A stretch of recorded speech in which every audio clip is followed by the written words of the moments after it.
error. This land holds nothing but promise for adventurers from all walks of life. Wouldn't you agree? Everyone says there's tons Exploration and trials. of work. Coming to me. Adventuring is right up my alley. Everything here is good enough for me. I better get me some alpacas. Once they've hauled everything over to Snezhnaya, I can make a little extra by selling their wool. This land holds nothing but promise for adventurers from all walks of life. Wouldn't you agree?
Pyroclastic surge!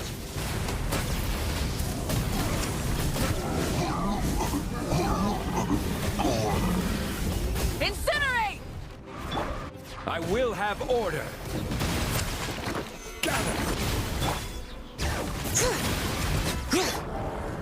Wrath from the skies!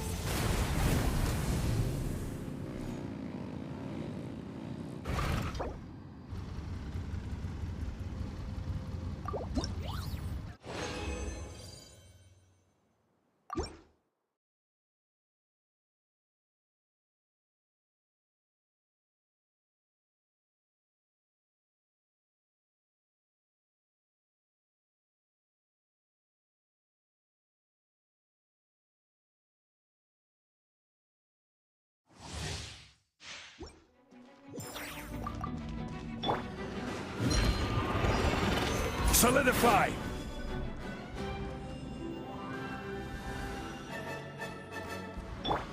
Rise with the sun!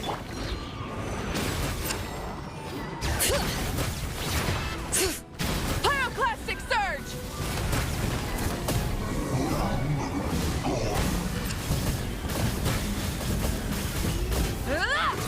Full throttle!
You're dripping wet. That must be uncomfortable. Let's take a break. I'll use my fire to dry you off.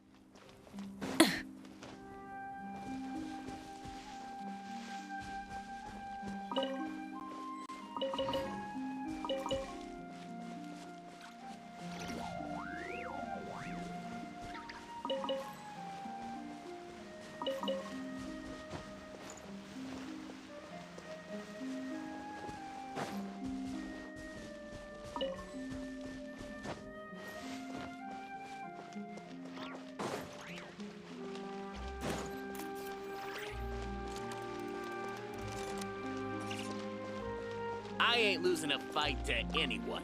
Not even one of these mechanical...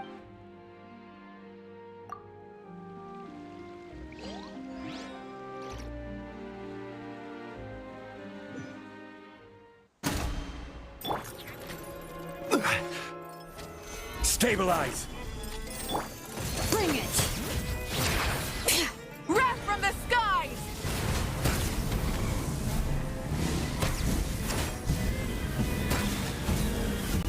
Incinerate! Light it up! Try and stop me!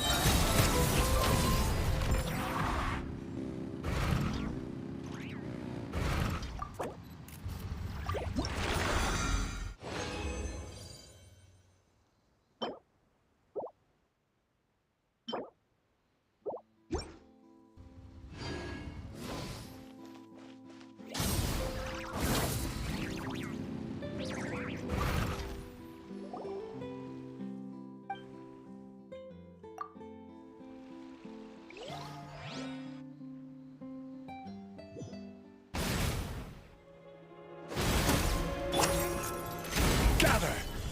Pyroclastic surge! Rev the engines!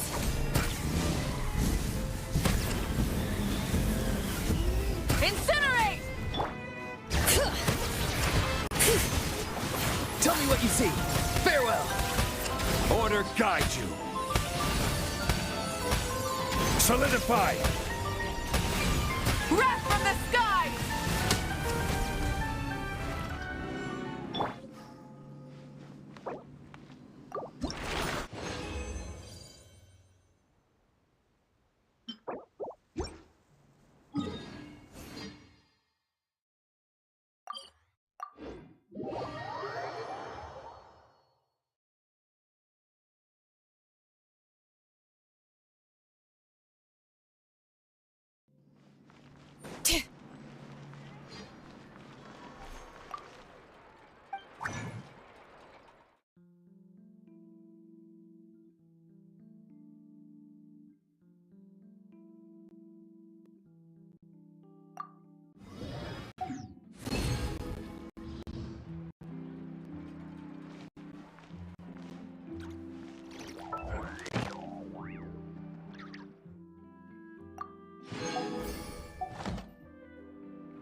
Ad Astra Abyssosk.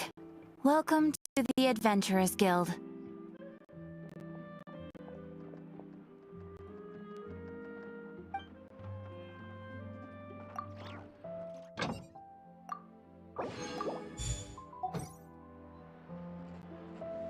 Ad Astra... Thank you for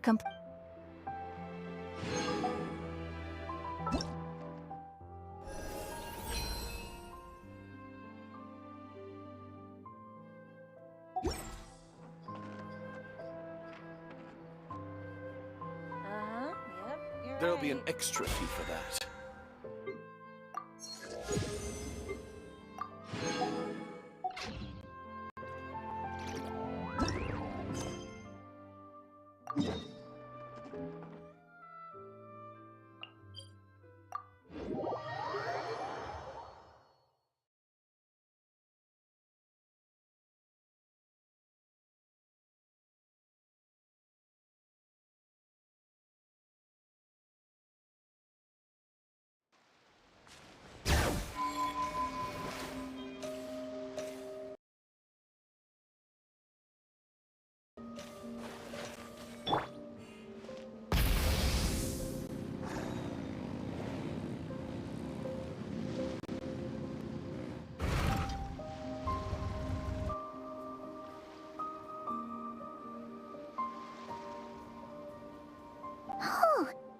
Others are making good progress? Hope it's all going smoothly. Oh, hey look! They made it back as well! Flintz! Llama! How did it all go? All is well, thank you. Nefer and Yehoda had to stay at the curatorium to wrap things up, so they won't be joining us for now. I ran into Miss Anefa and Miss Aino on the way back. Their work is still in progress, so I suspect they won't be back for a while either. You seem rather cheerful today, Mr. Flintz. I certainly am. I achieved what I set out to do and came away with more than I bargained for.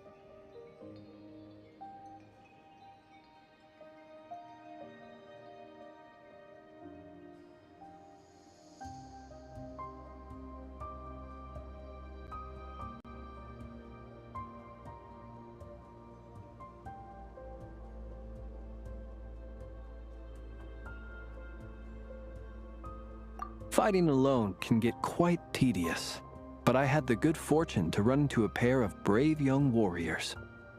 We meet again. How have you been? Albedo! What are you doing here?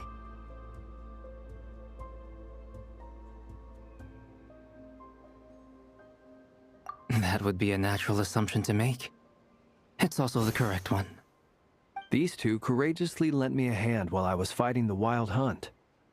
When they told me they were Servarka's colleagues, it all made sense.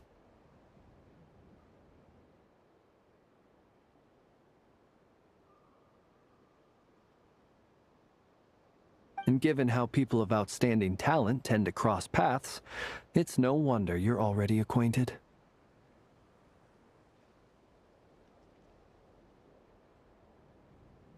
So, who's your travel buddy, Albedo? Why don't you come and introduce yourself?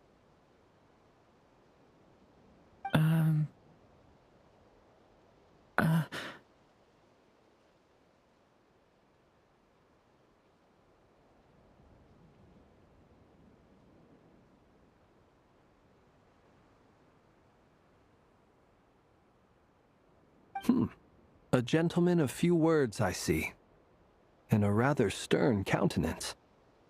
I presumed you were acquainted with him. Is that not the case?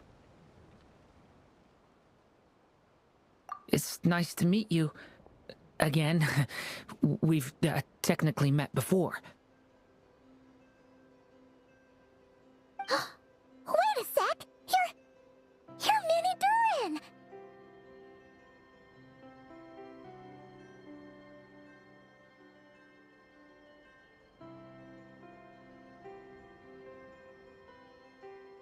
That's right. It's me. I'm glad to see you again.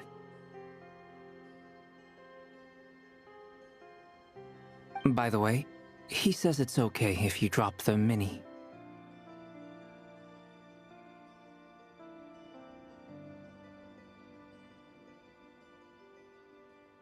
Yeah, I'm not as mini as I used to be.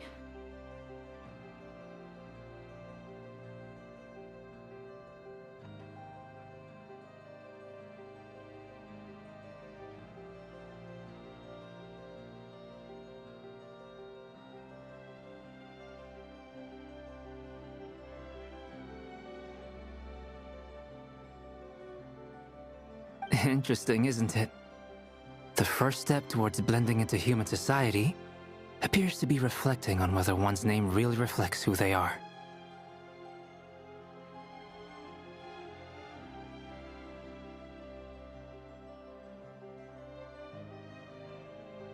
Wow! You look so different! In a good way, of course. It's great to see you looking so healthy. Thank you, Paimon. And although you're as mini as ever, I understand that diminutives don't always convey endearment. I'll be sure to simply call you Paimon, as a sign of my great respect for you.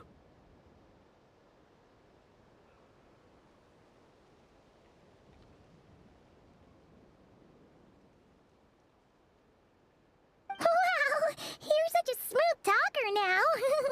Paimon could get used to this. From now on, you you refer to her as your esteemed guide, Paimon. Personally, I think our little Paimon is the perfect size. When people call her Little Paimon, it's just because she's so adorable that they can't help themselves. If that's not a sign of endearment, what is? You're absolutely right, Miss Lauma. My brother still has a long road ahead of him when it comes to understanding human relationships.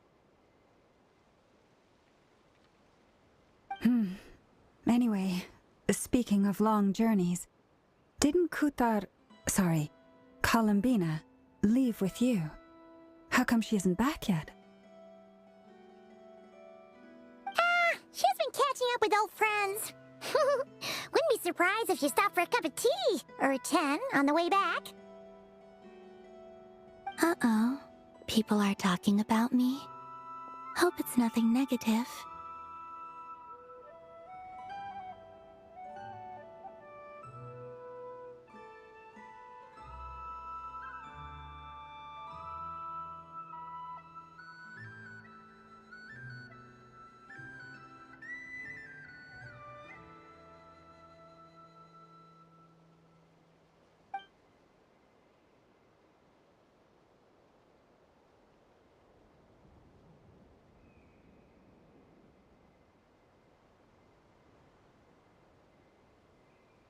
Judging from your expressions, I'm guessing it all went well?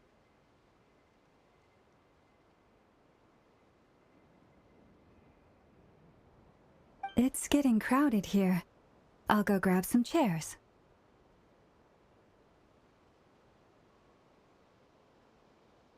No need. This is a job for an alchemist. I'll whip some up momentarily.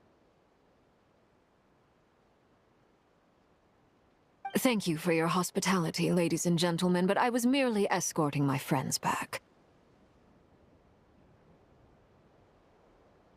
I'll be meeting Sandrone shortly, as we still have some things to discuss. It's been a pleasure, everyone. But this is where I'll say goodbye.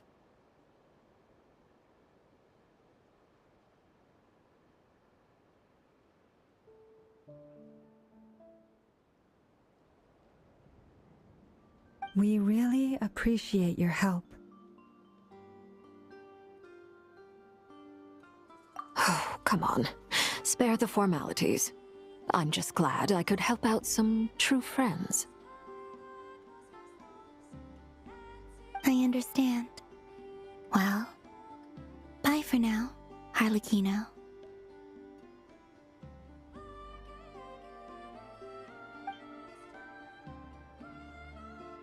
Oh, this place is hopping. It's probably a good thing one of us left. Otherwise, we might not fit all these people in.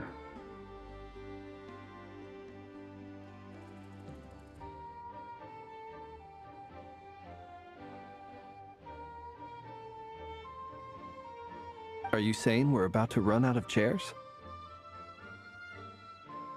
As a matter of fact, I am. Come on in and see for yourself.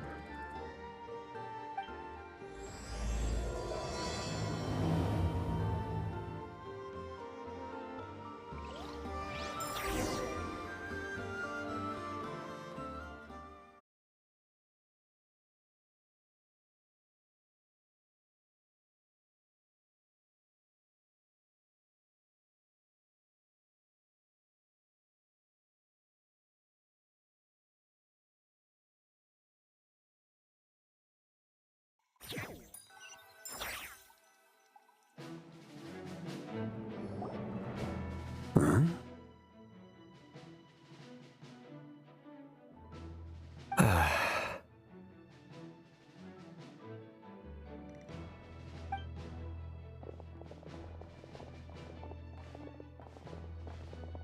I overheard your little chit-chat outside, by the way.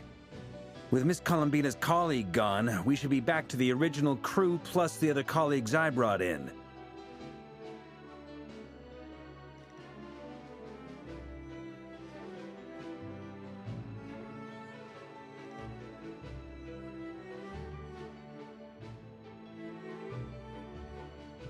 Though, it looks like we have another new face.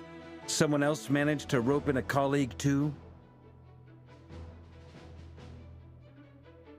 Frankly, you and Paimon are the only people I know here.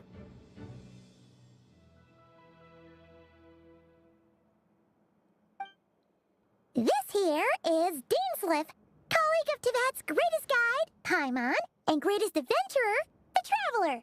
Well, not exactly colleagues, more sort of friends. When someone else jumps in to do the announcing, you know you're speaking to someone important.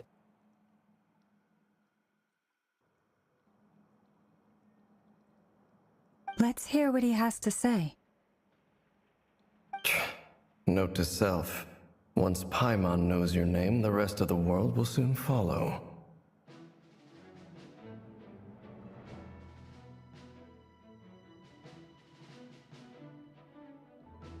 When he comes looking for us, it's usually something important. Paimon's guessing you've heard about the Wild Hunt, then. From the looks of it, you're about to hold a meeting. If I were to say that the Wild Hunt is our mutual enemy, would that earn me a seat at the table?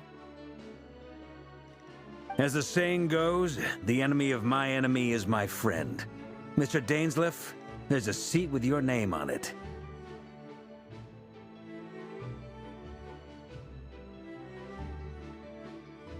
Though, I can't promise the same for everyone else. Hey, Albedo, think you can rustle up a couple more chairs?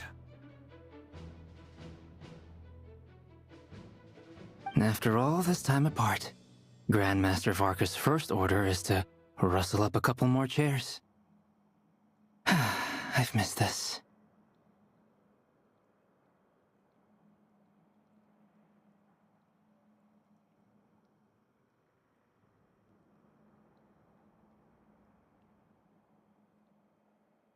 Is he being sarcastic? Hey, he's your brother. Why are you asking us? I've still got a lot to learn about the nuances of human conversation. Trying to decipher Albedo's way of speaking has been like jumping in at the deep end. Oh, good point. Paimon gets you now. Don't sweat it. There are people who go their whole lives without getting the hang of it. You're ahead of the game already.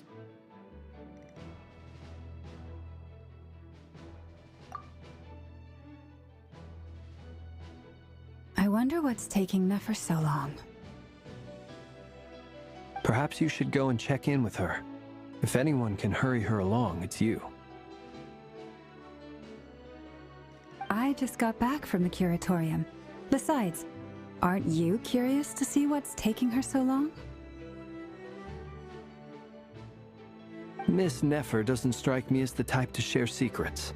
And since gathering intel is her specialty, I'm guessing she'd prefer to keep her methods confidential. Under such circumstances, would it not be tactless for me to impose?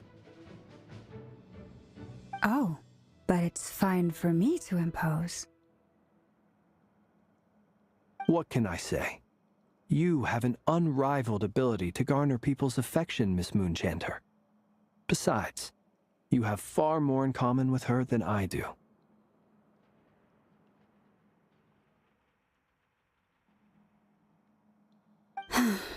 All right, then.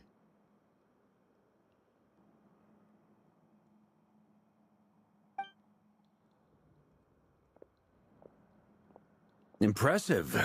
She barely fought back at all. I admire your powers of persuasion, my friend. As I'm sure Miss Lauma will realize soon enough, the trick in life is to always pitch in with other people's responsibilities so that you can be selective with your own. Another trick is to simply hide in the background. Spoken like a true sage. Anyway, looks like we've got some time to kill before the meeting. Let's take a little breather, folks.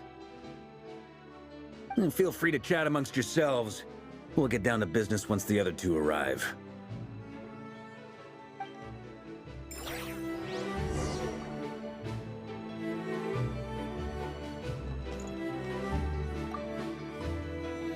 You're both awfully quiet. Why don't I start us off with an icebreaker? Much obliged. Have either of you ever had your portrait painted? If not, I'd be glad to help. That sounds like a lovely idea. You know how to paint, then? I dabble occasionally. He's an excellent painter. Tables, chairs, people, dragons, you name it. He'll paint it for you. I'm flattered. If I ever get the chance, I'd like to give it a try myself. I'll bear that in mind. Anyway, how about you, Durin? What sort of portrait would you prefer? Oh, I'd be fine with anything.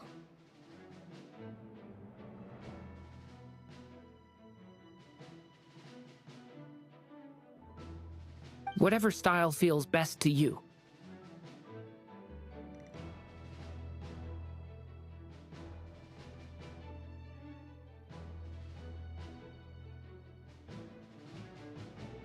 Very well. Then I'll play it by ear. You can replicate any style I want? I can try. If you show me a sample, I'll do my best to match it. Thank you. In that case, I'll dig up some reference material for you.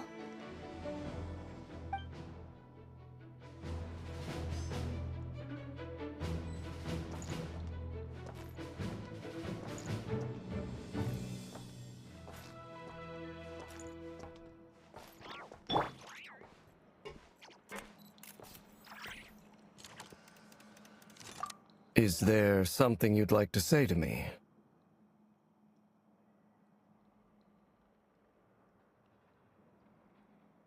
Yeah! For starters, why'd you just show up here without even giving us a heads up? If you think back to our previous interactions, you may recall that that's hardly out of character for me. You do have a point there. Oh yeah! You'll need to find somewhere to stay the night too, right? Want to tag along with us? You never know. We might get a group discount. Sure, let's do that. Great! Paimon will handle it! And in return, we can get Dainsliff to be our very own personal bodyguard. If that's what you had in mind, you should have said so sooner. I'd be happy to help. Oh, okay then. Paimon was only kidding, but good to know. Anyway, since we're all here together, we might as well watch each other's backs. That's just what friends do, right?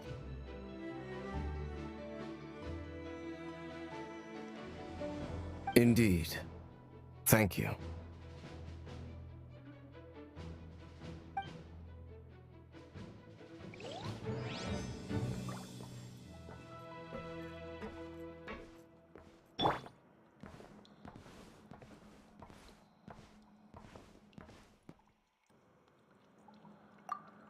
Truth be told, I can't remember the last time I was in a meeting with so many people.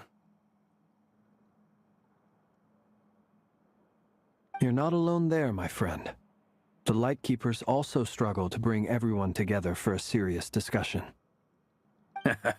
I don't doubt that.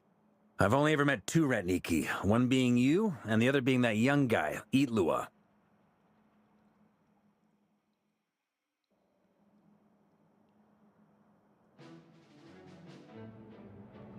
Itlua's a good apple, I'll give him that. He's kind, honest, and regularly delivers supplies to my lighthouse. A true Ratnik to the core. In that sense, he puts me to shame. So you're what? A fake Ratnik? That's what it sounds like you're saying.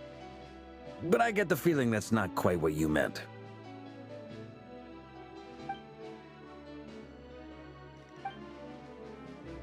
Come on, why the awkward silence? Sorry. I'm not even gonna bother trying to hide it. You've known all along, haven't you, my friend?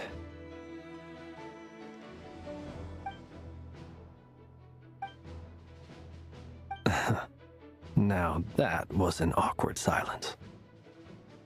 Let's just keep this between ourselves. Probably best if Eloa doesn't know, huh? That goes without saying. Gotta be careful what you share with youngsters, after all. Anyone else in the know? Let me guess. The Traveler and Paimon? It's dangerous being too sharp for one's own good, you know. Then, in the name of the Animo Archon Barbados himself, I swear your secret's safe with me.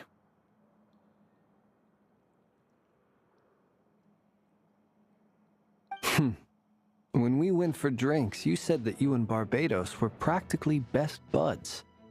In the light of that claim, do you really expect me to take your oath seriously?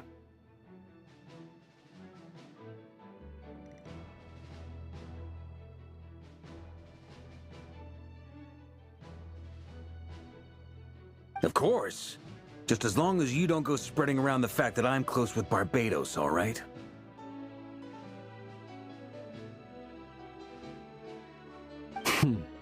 Fair enough, then. Nothing like a bit of mutual leverage to seal the bonds of friendship.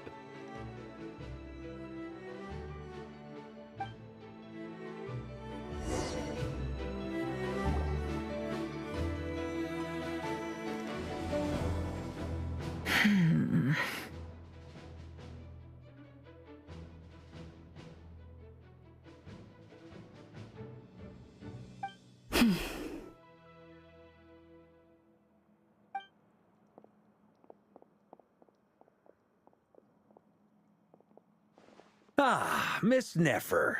You made it after all.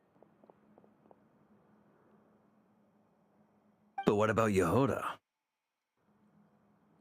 I'm here to give you an update on how things are going on our end. Once this is over, I'll be heading straight back to continue my work. I left Yehoda back at the Curatorium to watch over things while I'm gone.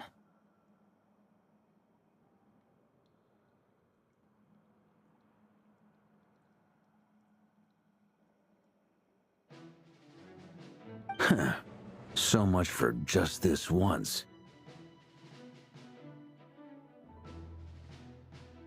Shh! Not so loud! We're on a roll here. What if she remembers and suddenly decides to back out?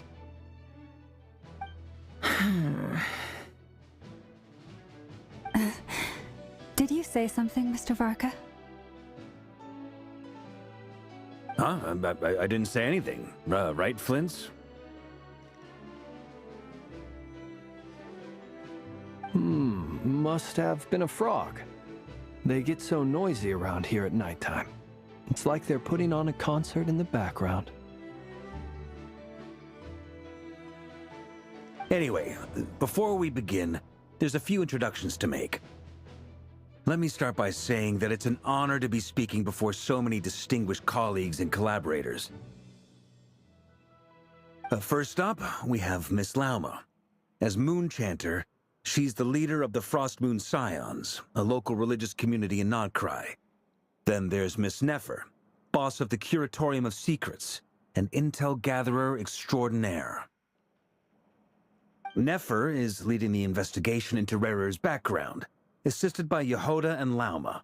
From the little I've heard, they're making some great progress. Over here, we have Mr. Flint's, a Ratnik and guardian of the abandoned lighthouse. In our last operation, he courageously distracted the Wild Hunt to buy time for the rest of us. For those of you who've never met, this is Mr. Albedo, a renowned alchemist and captain of the Knights of Favonius investigation team.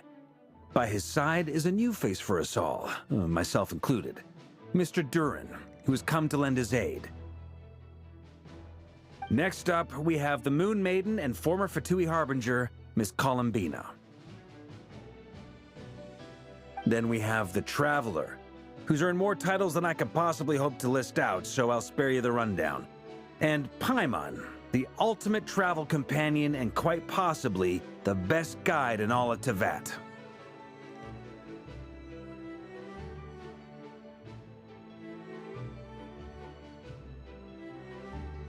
Whoa! That's a lot of people! Great turnout! Miss Nefer, it looks like you might have another job coming your way. So, congratulations on the booming business, I guess. You think I haven't got enough on my hands as it is? Who's looking for me now? That would be me, Miss Nefer. I have a commission for you. And you are? Who I am doesn't matter right now. What does matter is that I'd like you to gather more intelligence about the Recher of Solnari. Well, it's not as if we never take on anonymous commissions. But in your case, I'll have to decline.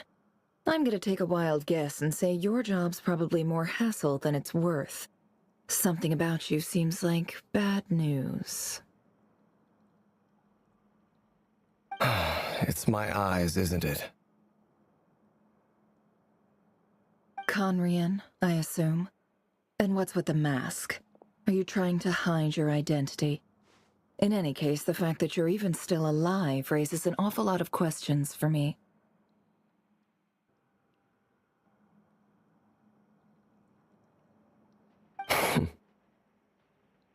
My name is Dainsleif. And yes, I am from Conria. As I'm sure you're aware, the Recher of Solnari's real name is Rerir. He was once an acquaintance of mine. Really? Then you must have been quite an influential figure yourself.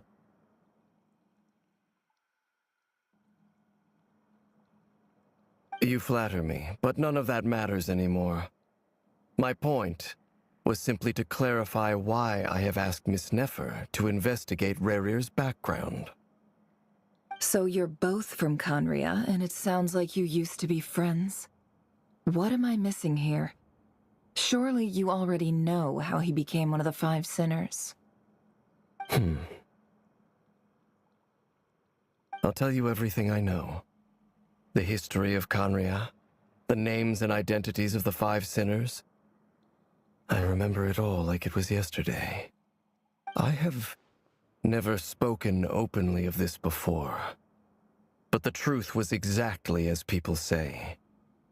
The Five Sinners were each driven by their own desires, and it was by playing upon these that the Abyss tempted them to their fall, tearing Conria apart in the process. The visionary, Vedifenir, who wished to foretell the future. The wise, Haroptatir, who sought limitless knowledge. Gold, Rhindaughter, who desired to create life. The foul, Surtologi, who pursued supreme strength. And last, but not least, Recher of Solnari, Rerir, Ravager of the Moon. Of the five, Rerir is the only one who remains a mystery to me. He never harbored grand ambitions. So what changed in the space of a single night? How did he come to fall like the others?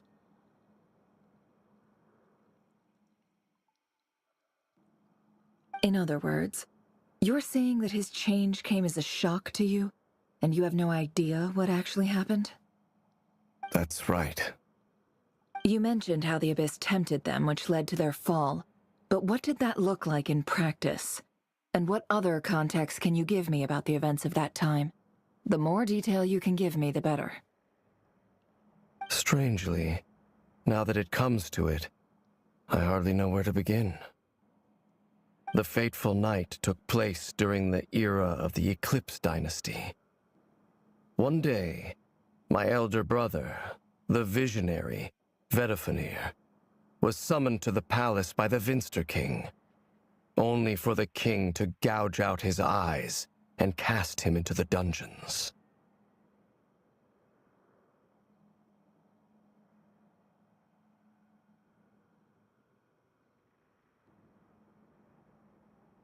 When I came to hear of this, my fury knew no bounds.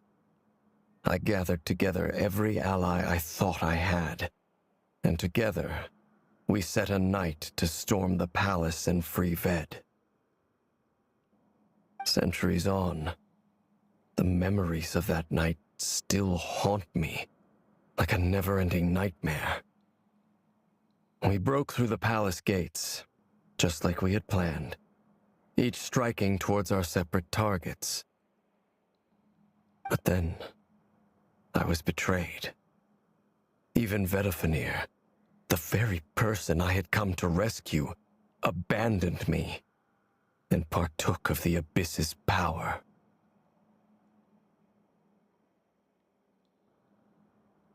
So, it's personal after all. Then tell me, Mr. Dainsleif, what price are you willing to pay? You, of all people, must know that nothing comes for free. I cannot say what price would be worthy of such a commission. But know this. Rerir was not always a madman. Believe it or not, there was a time when he was just an ordinary man, working for the Conrian Intelligence Service. Uncovering the truth of Rerir's past is the only way to unravel this mystery.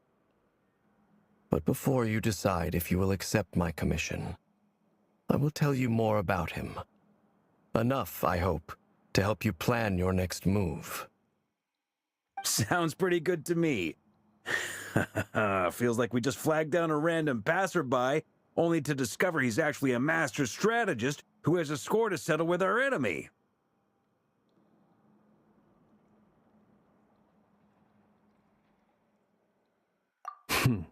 Can I borrow your halo? It could be useful in the lighthouse. Hey, enough with the wisecracks! Besides, isn't that lamp of yours bright enough already? Relax. It was meant to be a compliment.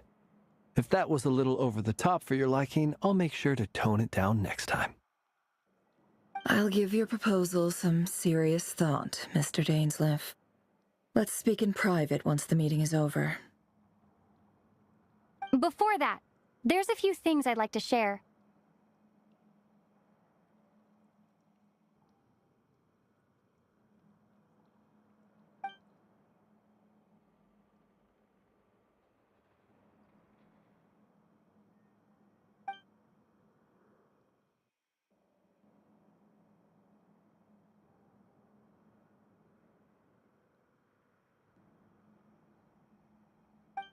Now that we've united the hearts of the three moons, your power should be greatly enhanced. But it seems like that hasn't happened yet. I believe it will take a little longer. You've done so much for me, so I want to be completely honest with you all.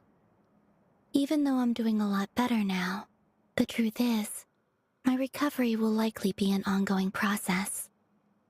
From the moment I was born, my power has been slowly ebbing away. And that is because Teyvat has never accepted me. Even with the moons united as one, it seems my rejection cannot be undone. So far, I have yet to find a solution. It may turn out to be a problem that will plague me until the day I finally leave this place behind.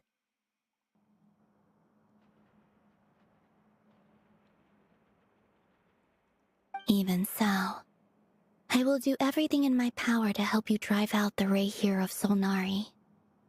As Arlecchino put it, this is not about chasing the spoils of victory.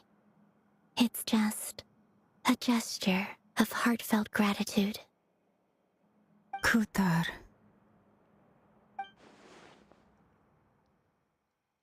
Defeating the Rerir of Solnari will be no easy task. While my strength slowly recovers, we'll also need to gather more intel. Naturally. We should take all the help we can get if we hope to defeat him. We've considered several viable plans now, but our choice hinges on the answers to a few key questions. Is it even possible to kill Rerir? What experiences shaped the person or monster he became? And what's he really after? Given Albedo's expertise in alchemy, I think we should leave him to try and answer the first of these questions. Understood. As for the other two, I'm afraid we'll have to count on you again, Miss Nefer. Believe me when I say it's not my wish to burden you. But right now, relying on your skills is our only option. So you're placing all your hopes on me, huh? We can't thank you enough for agreeing to help us. Honestly, I can hardly believe how lucky we are. You sure have a talent for changing your tune, Miss Moonchanter. Timid like Yehoda one moment, then Flintz's insincere flattery the next. Ladies, please. I must object to your portrayal of me. That's all. Feel free to keep bickering. Just pretend I'm not here. I almost don't want to leave this room. I'm curious to see how this plays out. I have faith in you, Miss Nefer. Something tells me you'll stand by us until the very end. Oh? And what makes you so sure of that? What if I suddenly decide that my compensation is insufficient? This isn't about the money. I can sense that you've got a deep-seated distaste for Rerir, and knowing you, that alone is motive enough.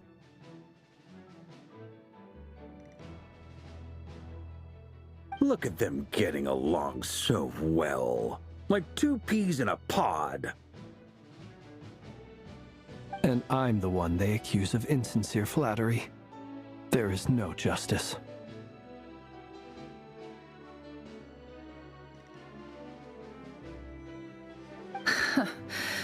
Miss Lauma, you have to understand something. Unlike you, I don't actually enjoy having everyone's hopes on my shoulders. Is that right? Well, maybe the fact that I'm willing to put my hopes in other people says more about me than you. But the fact is, I also trust you. And that's because I know that you're someone we can count on. Anyway, we've got our plan, so let's get moving. Mr. Dainsleif, let's talk.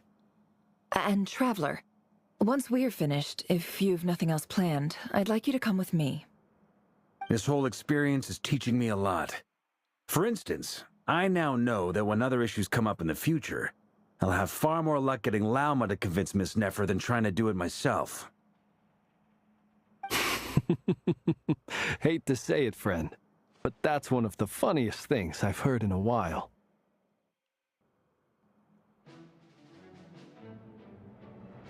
Why? You think I've got it wrong? Quite the opposite. But what makes it so hilarious is how long it's taken you to realize.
Thank you for waiting. It's okay. We actually used the time to help Dainsliff get a room at the hotel. That's very considerate of you. Now, I trust you share my curiosity about Rarier's past, and you seem fairly familiar with Mr. Dainsliff already. We spoke at some length after the meeting. He was the one who suggested I should invite you to join this operation. He feels confident that these secrets will be safe with you. Dane has a lot of faith in us, that's for sure. Likewise. I appreciate that you got right on board without interrogating me about why I invited you. It shows that you trust me to explain everything in due course. That's because we know what you're capable of. We appreciate you too, Nefer. You might have been forced to help in the beginning, but this time, it was your choice. That's one way to put it. Another is this, that once a decision's been made, it's set in stone. After that, my only goal is to see it through. Alright, so here's how it is. I'm going to access Rarier's thoughts again using my confidential method. Now, I'm sure you've seen things like this before on your travels, so you're surely well aware of how dangerous it can be. The reason I've gathered you all here is to ensure my safety during the proceedings. I plan for us to enter the fragment of his consciousness together, and once inside, I will focus on searching for information.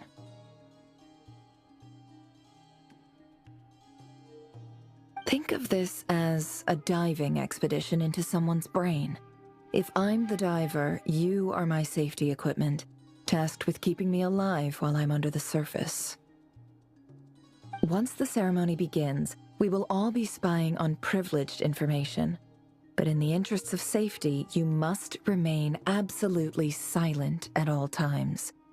We will discuss our observations after the ceremony has concluded. Lastly, any individuals of a weaker constitution are advised not to partake in the ceremony.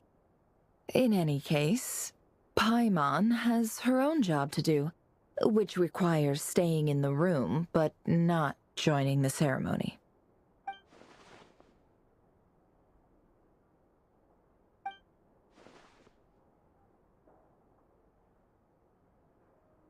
Well, good luck, everyone! Sounds like all Paimon can do is cross her fingers and root for you guys. There's a little more to it than that. I was being serious when I said you have a job to do. While the rest of us are inside Rarier's mind, it's imperative that we have a team member on the outside.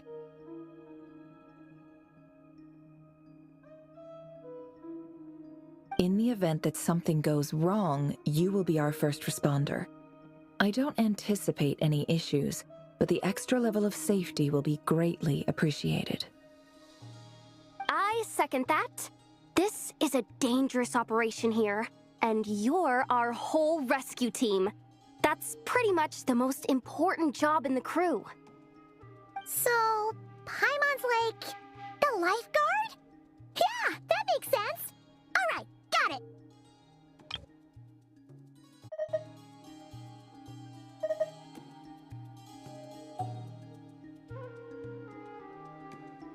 Good. Please, take a seat. We'll get started momentarily.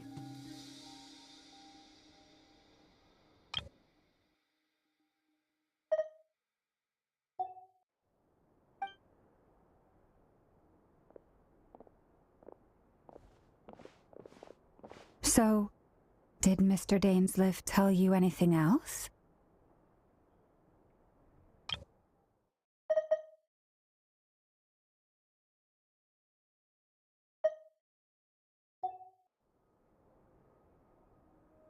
He told me that he believes Rarier kept some big secrets in his life. He's not sure that they were the cause of his eventual downfall, but he's asked me to uncover what those secrets were all the same.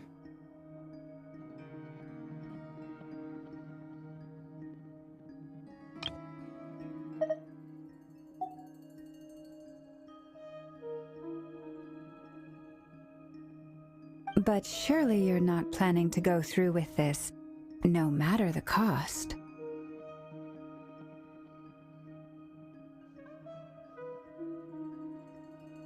If you think that, you'd be overestimating me. I'm a businesswoman, not a mercenary. But I do have my own professional reasons for taking this job. You think I'd turn down the opportunity to get a first-hand glimpse into Conrian history? No chance. Well, as long as you don't let morbid curiosity get in the way of safety concerns, we're good. We'll do whatever we can to help you. You're such a killjoy.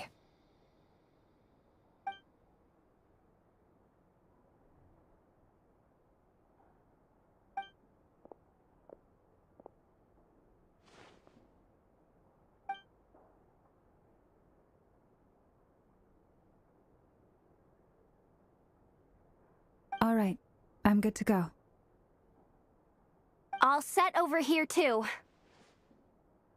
Promise, Paimon, you'll be extra careful. All right. Let your whole body relax. We're about to begin.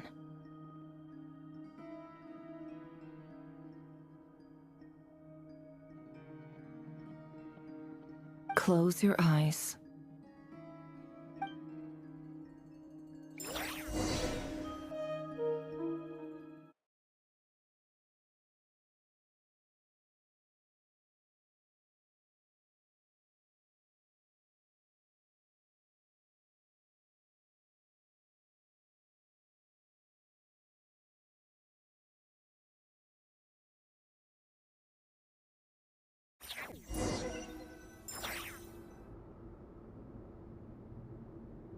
Phew. Could this be his office? Pretty standard setup. Bookshelves, paperwork, files. According to Dainsliff, Rarier used to be an intelligence operative. Chances are there's plenty of top-secret intel stashed away in this room. Is this where you keep your secrets, Rarier? Can't say I'm not looking forward to this.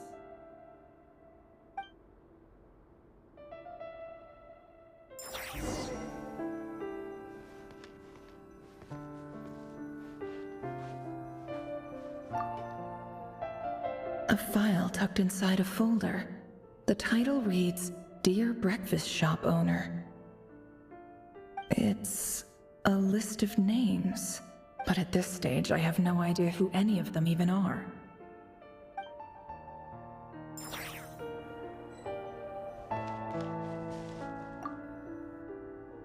Wonder what kind of encryption technique this is. Seems like it has to be inserted into that camouflage device nearby.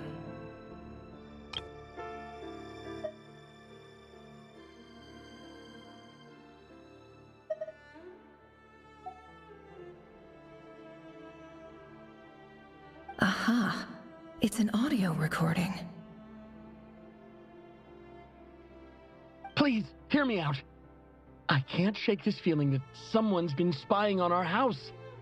No, I'm not being paranoid. It's true.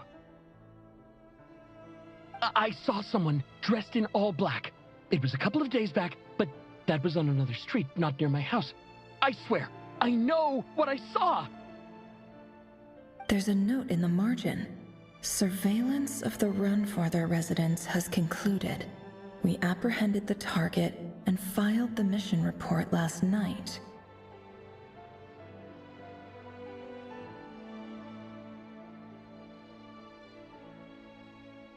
Could the voice in the recording belong to one of Rarier's targets?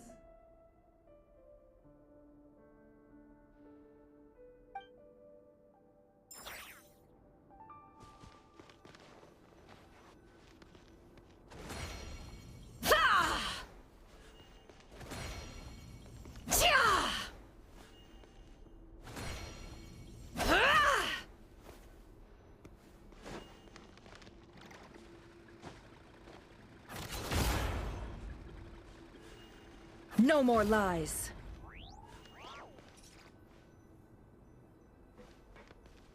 Can't hide the truth.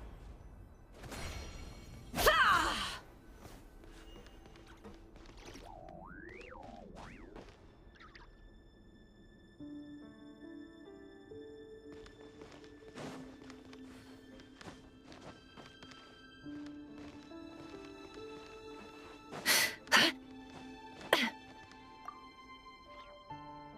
Bookshelves full of documents. Looks like these are all files, packed with the personal details of individual Conrians. The Crimson Moon dynasty preceded the eclipse. Since Rerir worked as a secret agent during the latter, it stands to reason that he was tasked with purging remnants of the old dynasty.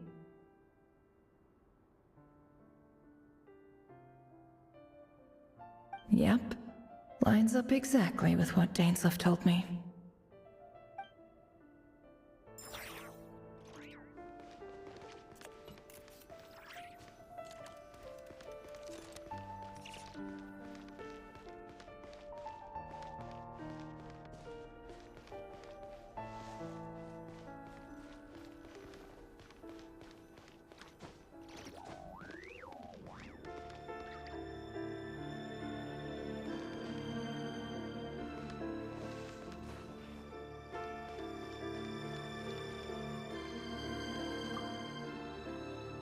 A box containing a ring inlaid with a precious gem.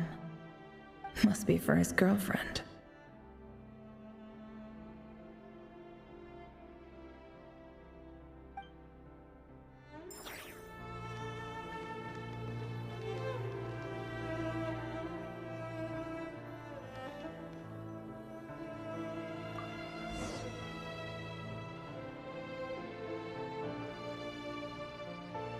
Today's files are in.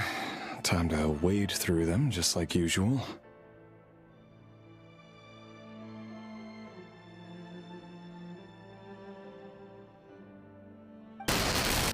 Male, 51. Occupation, cook. Confirmed Crimson Moon descendant. Has maintained frequent contact with other descendants over the past year. Poses a threat to the dynasty. Neutralized.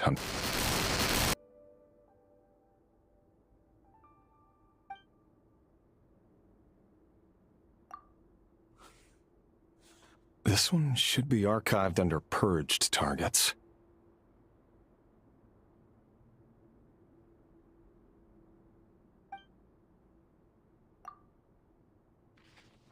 Female, 23. Occupation, office clerk. Confirmed Crimson Moon descendant. Has maintained frequent contact with other descendants over the past year. Poses a threat to the dynasty. Neutralized.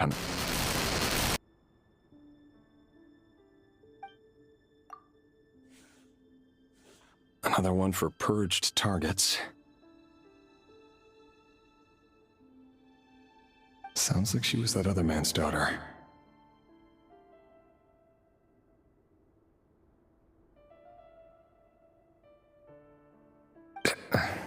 Never mind. What's it got to do with me?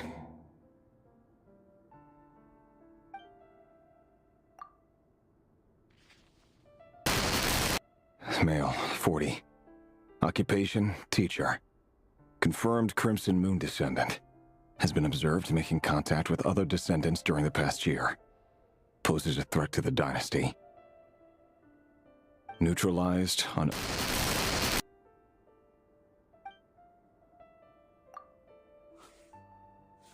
Just another nobody for the archive. Come to think of it, I remember surveilling this man. A case like his never would have been considered a priority in the past. Huh.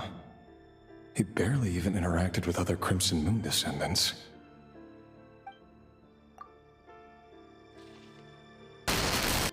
Female, 16. Occupation, none. Orphan and confirmed Crimson Moon descendant. Has been observed making contact with other descendants during the past year. Poses neutralized on...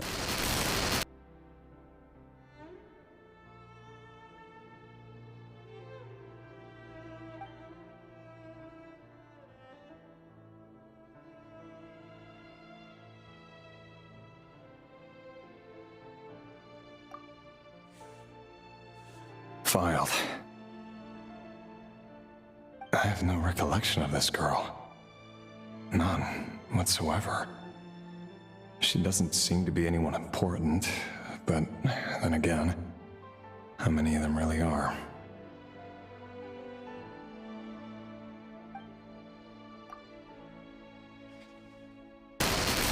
Female, 13. Occupation, none. Orphan and confirmed Crimson Moon descendant. Has been observed making contact with other descendants during the past year. Poses a threat to the dynasty. Neutralized and...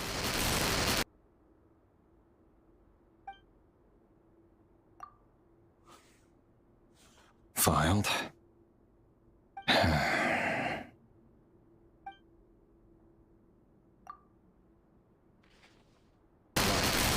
Male, 11.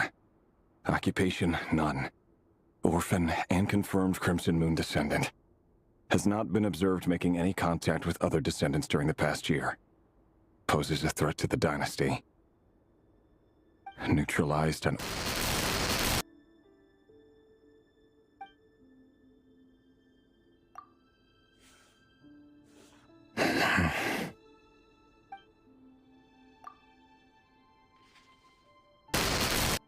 Male. 6. Occupation, none. Orphan and confirmed Crimson Moon descendant. Poses a threat to the dynasty.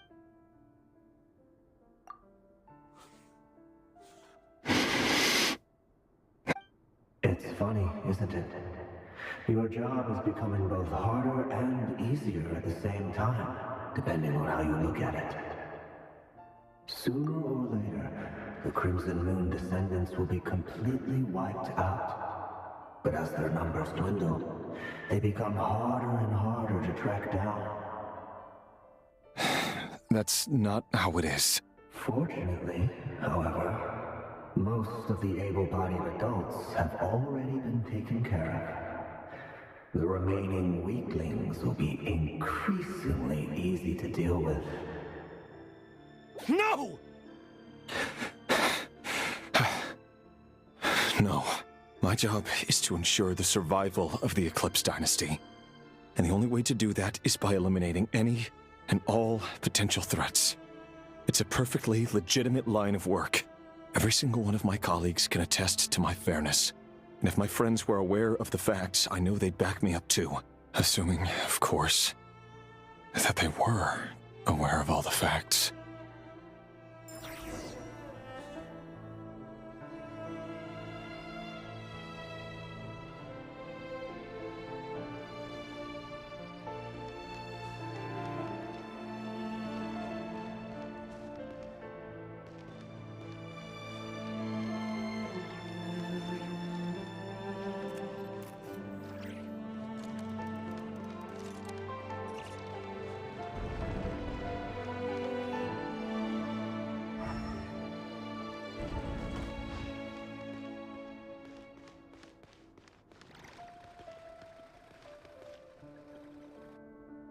Mr. Vedifalnir, it's been quite some time since we last met.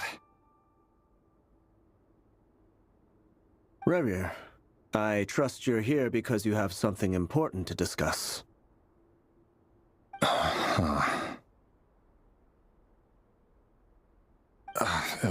Forgive me. I wasn't tuning out, it's just, I noticed you didn't even phrase that as a question. As if you knew I was coming. Tell me, does someone in your position ever feel the need to ask questions at all? It is indeed within my power to foresee certain things. Things like your arrival. I was just thinking, it won't be long before I'll be inviting both you and Dane to my wedding. That isn't a lie, but nor is it a fact as such. It's a wish, isn't it? No fooling a prophet, is there? Ever since that day we met for drinks, I knew it was only a matter of time before you came looking for me. Does it feel good? knowing how the future will unfold. I'm afraid the notions of good and bad fail to capture the complexity of what such a power entails. Once you've seen what will come to pass, it can be all too easy to succumb to fear and melancholy. Unless, of course, you learn to abandon these feelings. You fear my silence, and long to hear the words I left unspoken that day. That's right. You must have noticed my reluctance to broach the subject, and the reason is simple. Because the truth could never have lived up to your hopes. For both our sakes, such words are better left unsaid. The burden of prophecy was never meant for your shoulders. So who exactly do you deem worthy to hear your prophecies? None but our exalted king? Or rather, our king as he once was. You're closer to His Majesty than I am. You must know better than anyone how much he's changed.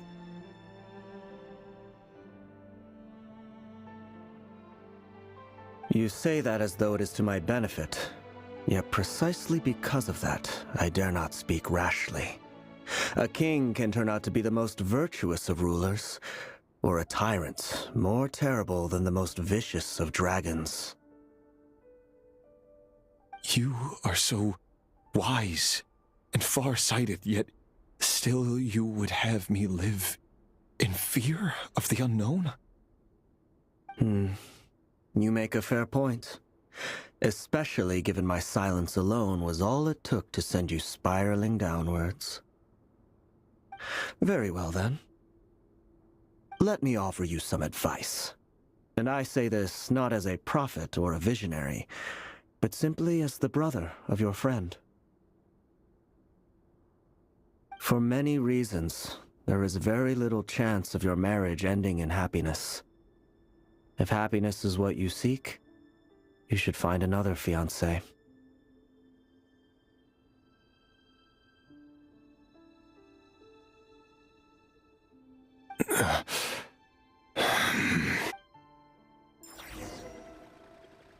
Hold on. There's that same black fog again. Could this memory belong to Thelindis? Guess I better tread carefully.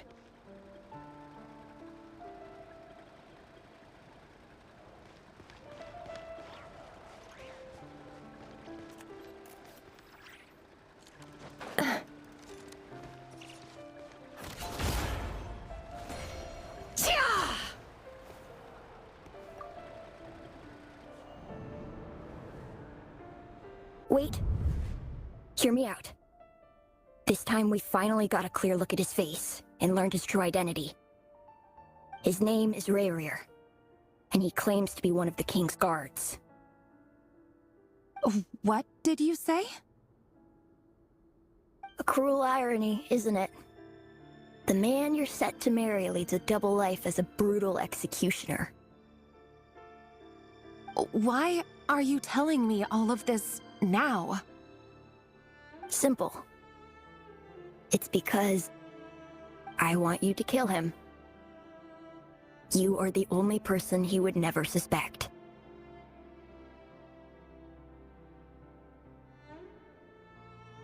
No, absolutely not. I would never dream of doing such a despicable thing. So you'll just stand by and watch him slaughter us to the last? Do not forget that the blood of the Crimson Moon flows in your veins too.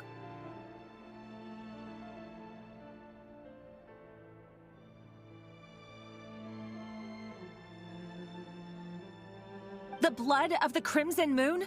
What does that matter now? The dynasty has long been dead and gone.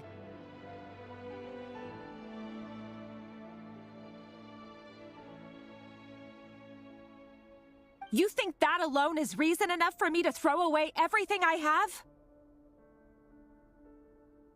Why wouldn't it be? You two were once a child of the Crimson Moon, just like me. Don't tell me you've never felt so much as a flicker of fury for the way we were trampled into the dust.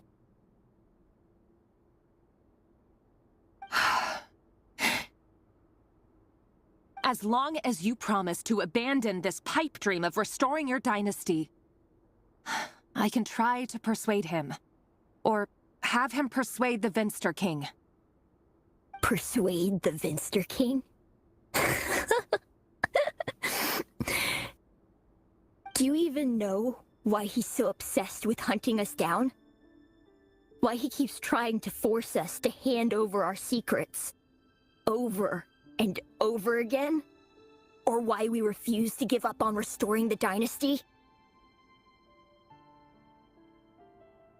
The Vinster King. A blind fool. His eyes clouded by powers from beyond this world. A petty little man with a miser's heart. And he dares to sit upon the throne?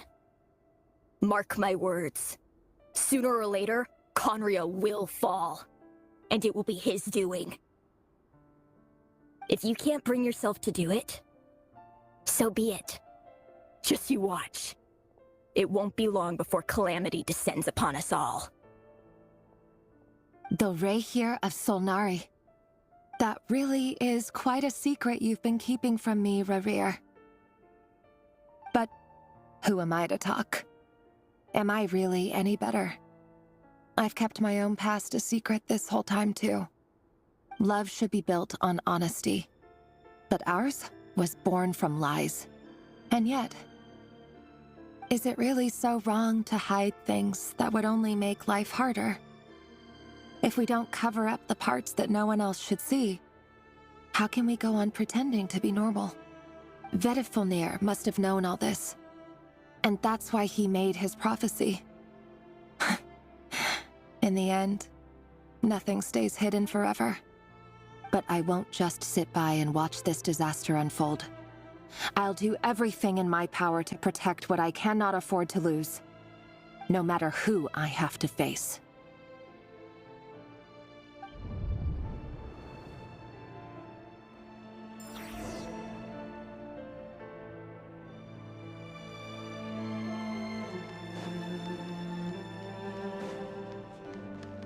Huh? Was that Rerir who just walked past the window? Doesn't it give you the chills that he still takes the same road to work every day? As if nothing ever happened. Those people at the deli. Enough already. They're clearly pretty taken by their own disguises, so just smile and play along. Pull the rug from under beasts like that, and you'll risk having your throat torn out. Deli? Oh. They're talking about those people from the opposition. Right.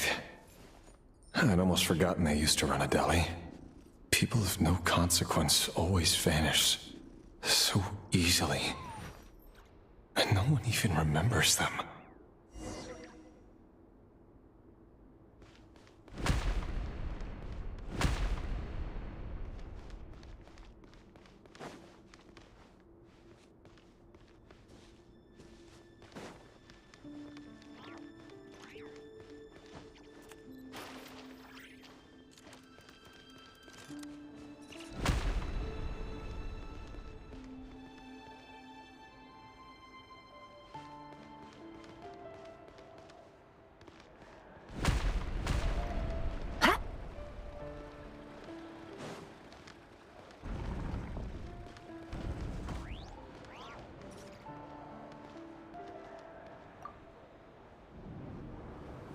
But surely you can see he's not the man he pretends to be.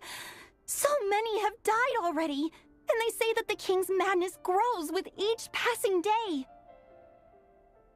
We're not going to survive this, are we? But why does it have to be this way?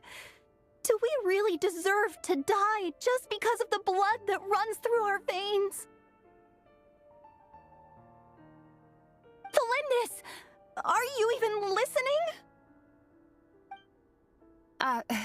Sorry, Freether. My mind was off wandering. I heard you, though. You're talking about what Rerir said.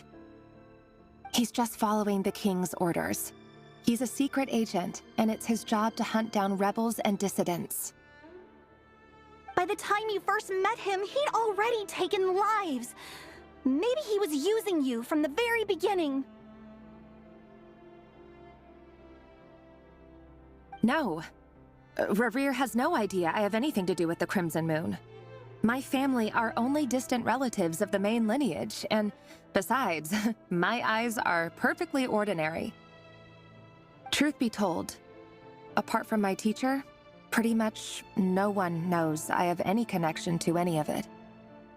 It's been a long time since my family severed ties.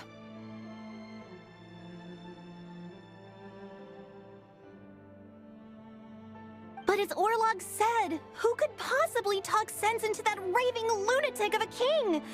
No one. I'll work something out. Trust me, I'm with you all. But for now, you need to keep yourselves hidden. Don't let anyone find you, anyone at all. Don't forget that Rerir is an Eclipse operative. You need to be extra careful when he's around. And when I am too. For now, don't come looking for me. And if anything happens to me, just act like we've never met. If even you can't escape this, what hope do the rest of us have? But after all this time together, surely he wouldn't lay a hand on you. I won't speak in his defense, nor can I give you a clear answer to that question. But I'll do everything I can to put an end to this.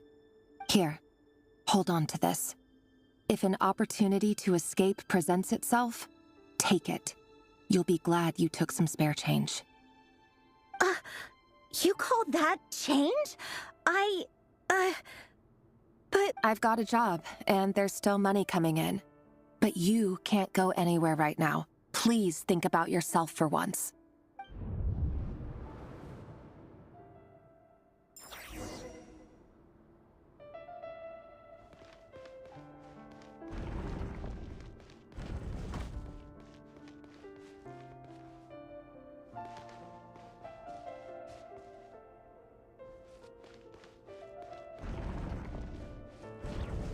Another day, another round of assassination training.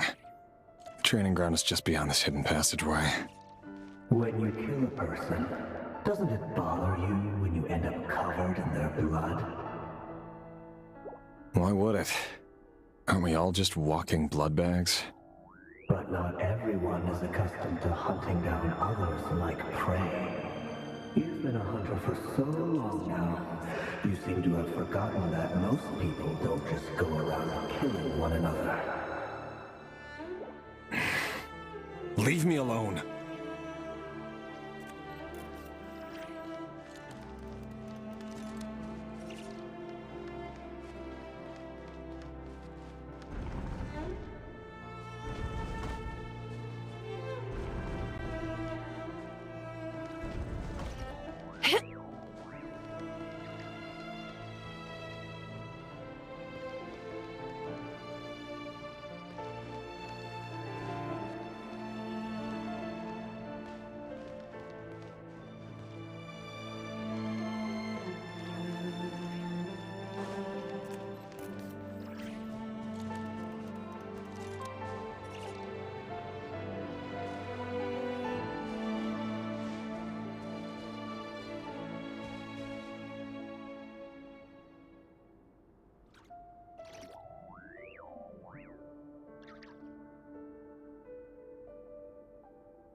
Emotions are like a raging torrent that surges through the mind. More often than not, if you try to hold them back, you'll be swept away by their unstoppable force. And if you try to ignore them entirely, you'll end up tearing yourself to pieces.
Make sure you have a firm grip on the handle, then choose your angle well. Keep your movements light and brisk, and the prey won't sense a thing. I doubt that. I'll bet no one's ever died a quiet death at your hands. I work clean. No traces.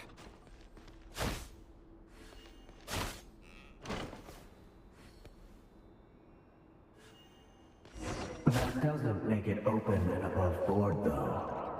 The king just happens to need you right now. What if someday he doesn't?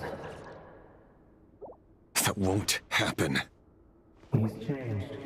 Ever since he fell under the spell of that power. In the beginning, he only had you take out a handful of the guilty. But now... The ones I've dealt with have always been guilty. And I've carried out my work flawlessly.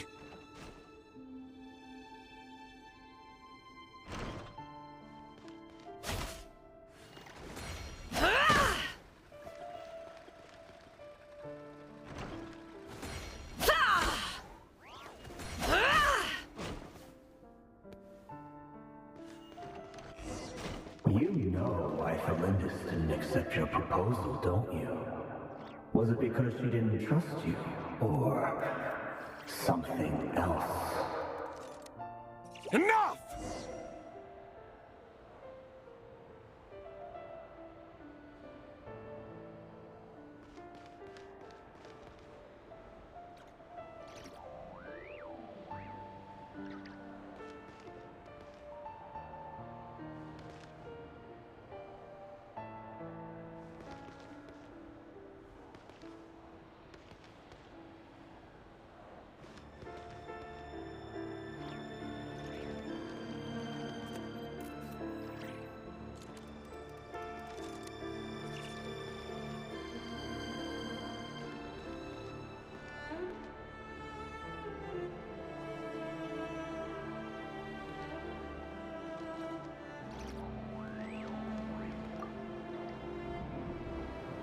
Felindis, do you still remember Orlog? Orlog? The boy who was pretending to sell flowers. You spoke for quite a while, didn't you? Yes, we did. What about him? He was arrested 2 days ago. Chances are he's already dead.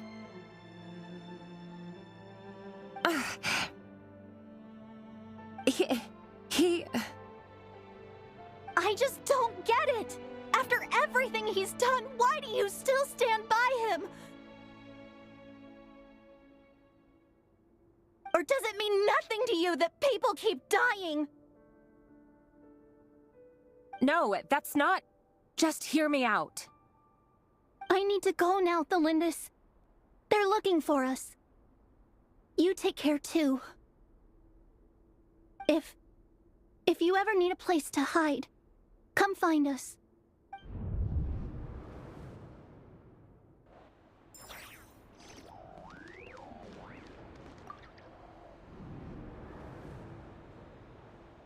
Author Thelindis.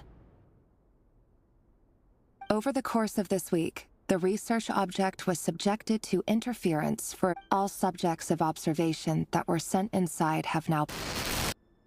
The situation within is proving no progress whatsoever. What now? Won't you give me even a glimmer of hope? Things are getting worse by the day. I have to find a way or we'll all be in danger. But I... If all this research comes to nothing, what then? Sooner or later, it'll be my neck on the line. But could he really bring himself to kill me? No. Surely he wouldn't have the heart.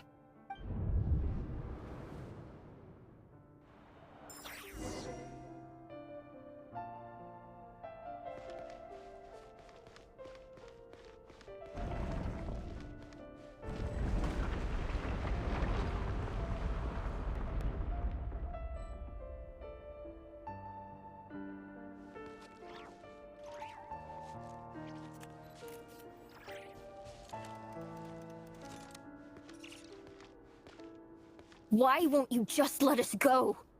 We don't even know each other. All we want is to live ordinary, peaceful lives. You want... to live?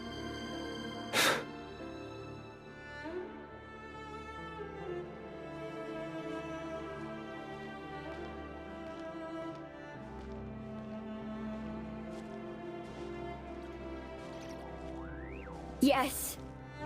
I just want to go on living. Is that really such an unforgivable crime?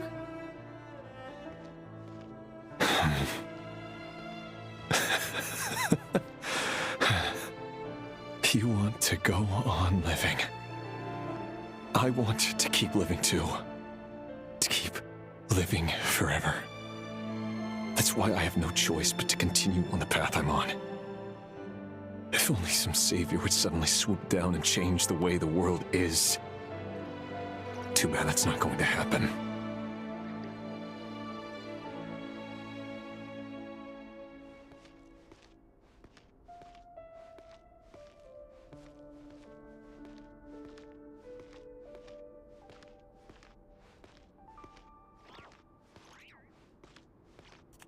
Imagine that. If there really were such a person, you and I wouldn't be standing here like this, would we?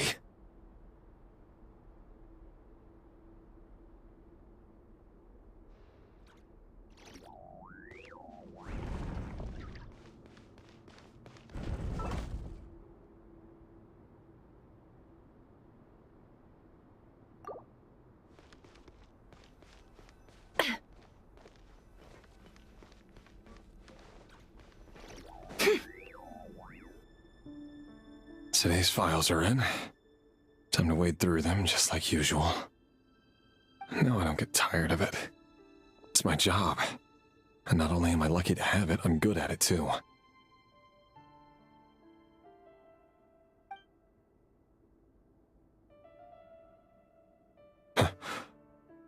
Wait.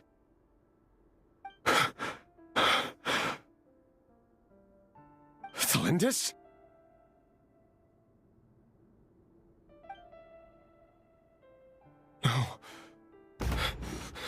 No. No! Why? But you bear no mark of the Crimson Moon.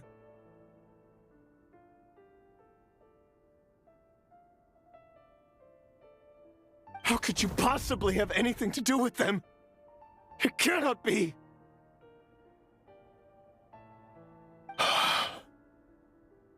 A diluted bloodline.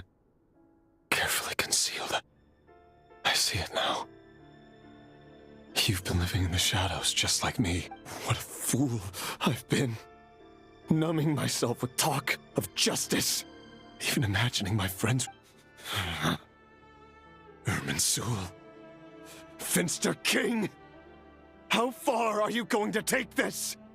From the direct bloodline to secondary offshoots? And then what? Today it's the descendants of the Crimson Moon. Who will it be tomorrow? Will you not rest until everyone down here is dead? No. This cannot go on. This is where it ends.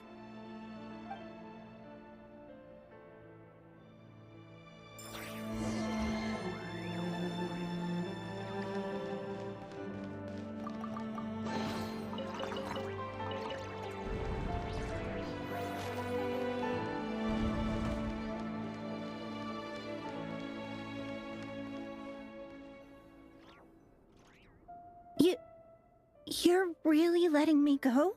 I am. As long as you can guarantee that no one will find you. Don't worry, I'll be extra careful. No one will know I was here. But... what about you? Me? If you let me go, you won't be able to complete your mission, will you? Good point. In that case, maybe you should stay. No, please! I just want to see the outside world again. Go on living? Yes. I know you're a man of your word. So please, just let me go. If I let you leave, what will become of me? Just kidding. Go, now. But remember, don't let anyone know you were caught. We'll be seeing each other again very soon if you do.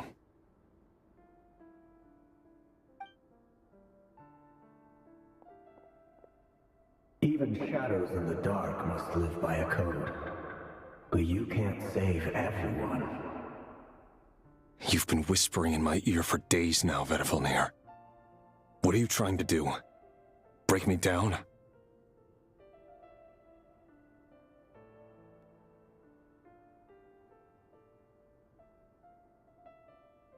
I only say this because you long for an answer to your problems. Let her go, Rerir, or you risk losing everything. I will not abandon Thalindis. Then you'll need a little more vigilance and a lot more power. The world is changing, Rerir. Keep your eyes peeled for your moment of opportunity. That voice used to be so unclear. But now I know exactly whose it is. It's Vedifalnir. He won't tell me how to actually resolve any of this, but he keeps trying to manipulate me like a puppet. What's his game here? Tell me then.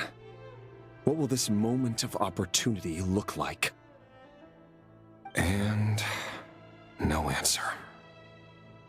He's like a ghost. Always disturbing me when I'm on edge, but never answering when I need him most.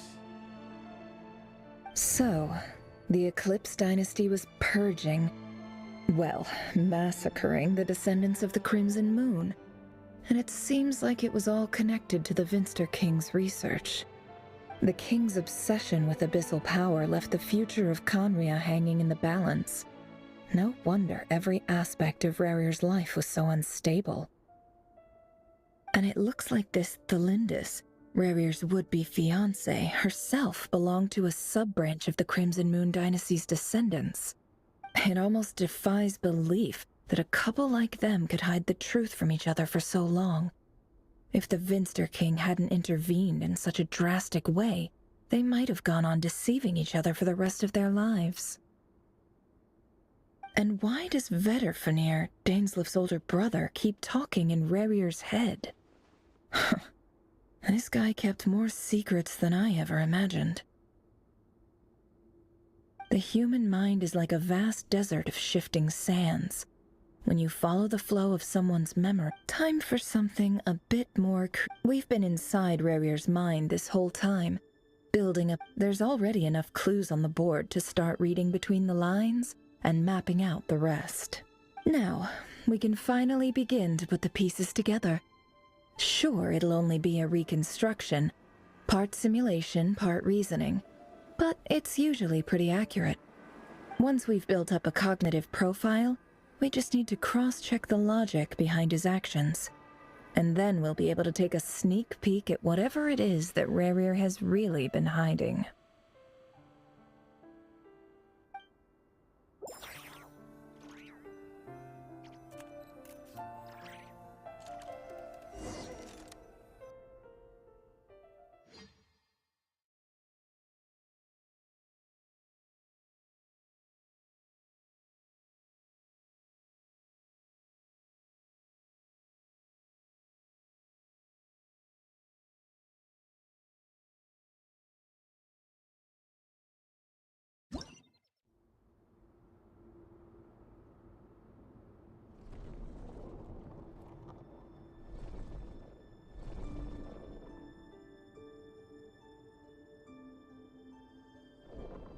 Rarir, are you there?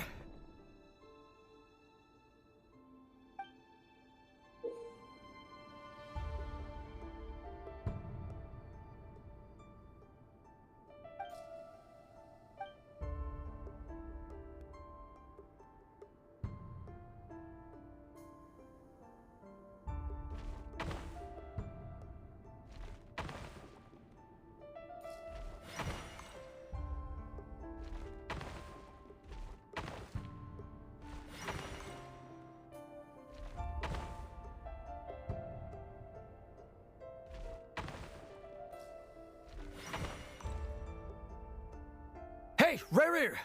Come out, it's urgent! Dane? What's wrong? Quick, come with me. I'll explain everything once we've met up with the others.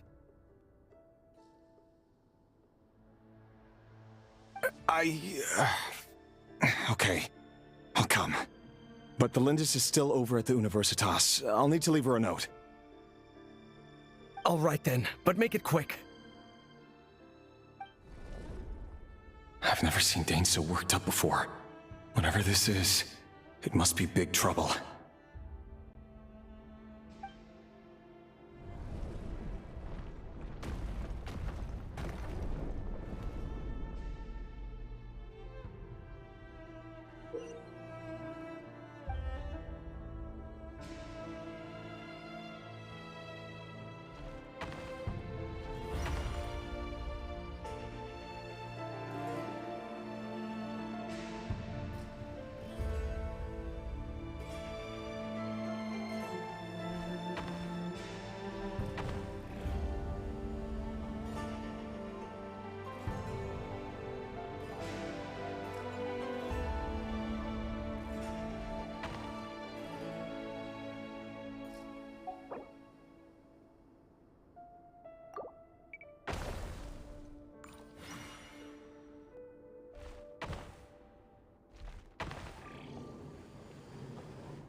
Well, this is a nice change, meeting you all at this hour. When men and women of ambition can speak face to face in broad daylight, I say that's a big step forward for our dear Conria. Don't be ridiculous. We do not fear the day. Why would we seek refuge in the night?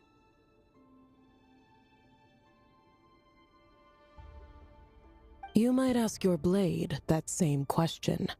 I'm told it prefers the cover of darkness. The word on the street is that Sertologi only strikes when he has an unfair advantage. But that is patently false. I see you're missing an arm and a leg. Surely only a fair fight could explain that. If this is your way of offering me replacement limbs, believe me, I'll take them.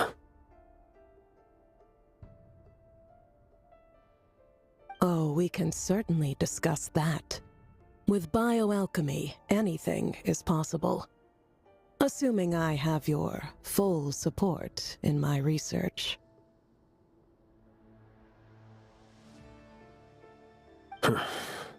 Lunatic. Roptatir, what brings you here?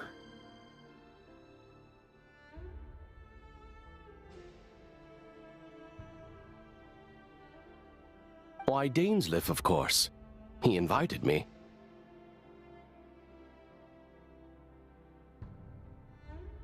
Please, cast aside your apprehensions, Miss Rhindaughter.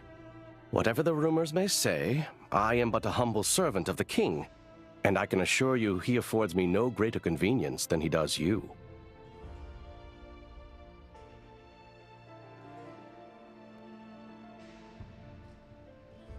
Well, the Universitas Magistrorum won't stop fawning over you. So at least some of the rumors must be true. You're clearly doing well for yourself. So you're president of the Universitas Magistrorum, the chief royal mage known as the Wise by royal appointment, and by far the most favored among the 4 pillars of Conria. Vice President Veit doesn't even try to hide his envy when he sees you.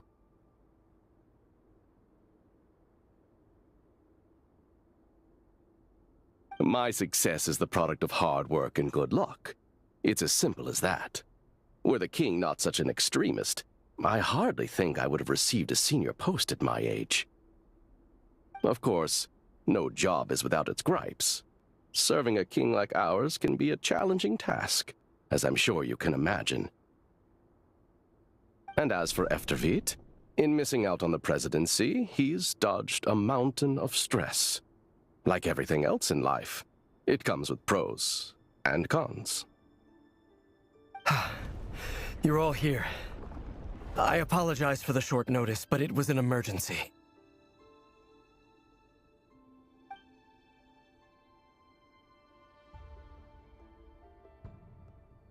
You must be Rarir.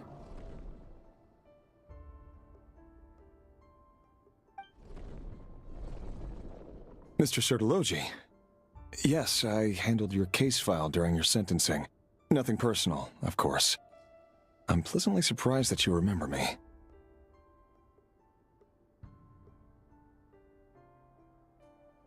You're clearly a person of substance if you've been invited here. But Dainsleif, you'd better have a very good reason for convening this little gathering. It's my brother, Vedafenir.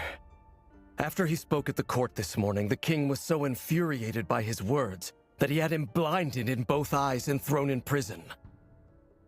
Vedafenir in prison? Strange.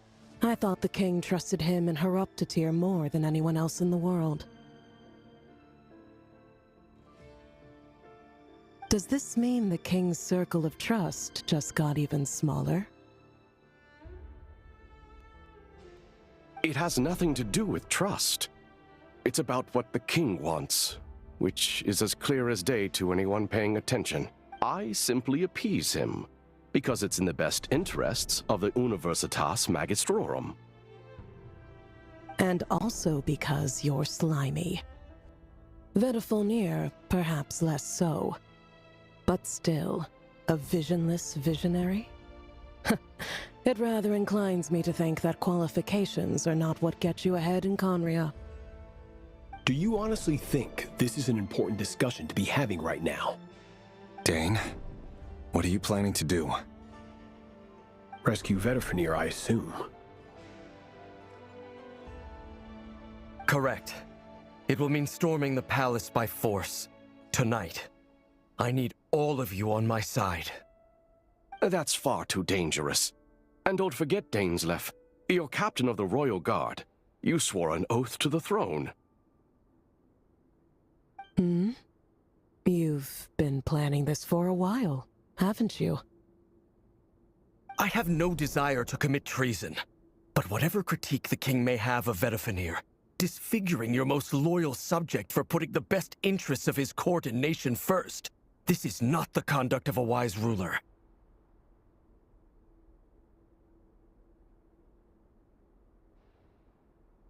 My blade will force the king to see the error of his ways.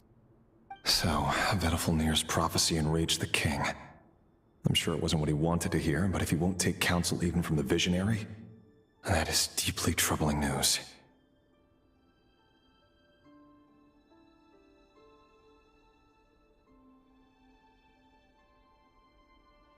The extent of His Majesty's madness is now all too clear. The question is, you have noble ambitions, Dane, but I'm afraid they don't do much for a guy like me. I'm not interested in saving the world. All I want is a letter of pardon.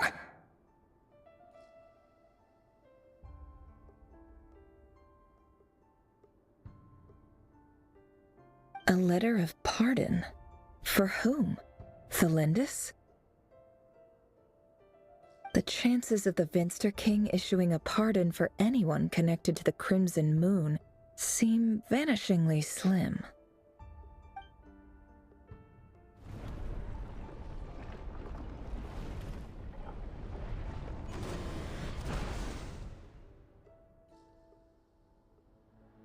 This black fog over the board must have some connection to Thelindis. But why is it taking this form? Another mystery I'll need to unravel.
Author Thelindis. Over the course of this week, the research dating back to the Crimson Moon Dynasty has established 2 points regarding moon marrow. Firstly, its origins have something to do with a god's power. Secondly, it serves as a portal to an as-yet indeterminate location. Moonmarrow can thus be defined as a spatial gateway. However, there are a number of hurdles to overcome before we can answer the question of where it leads to. To start with, opening the gateway requires a specific power source, which an enormous amount of power is then required to keep the gate open. Currently, the total power output of our instruments remains in the single digits. To make matters worse, I am now the only staff member remaining in the Moonmarrow lab. The Universitas Magistrorum recently decided to move most of its personnel into abyssal energy research, which has stymied all Crimson Moon-related projects. This is not a wise move. I have always maintained that placing all our hopes in a single source of power is risky, especially one as poorly understood as this, as well as making ourselves overly reliant on a single resource. I apologize if this comes across as disrespectful. But as a Moonmarrow researcher, I desperately want to see the world beyond the gateway. If we really made it there one day, what would we find? And how would we go about taming the unknown?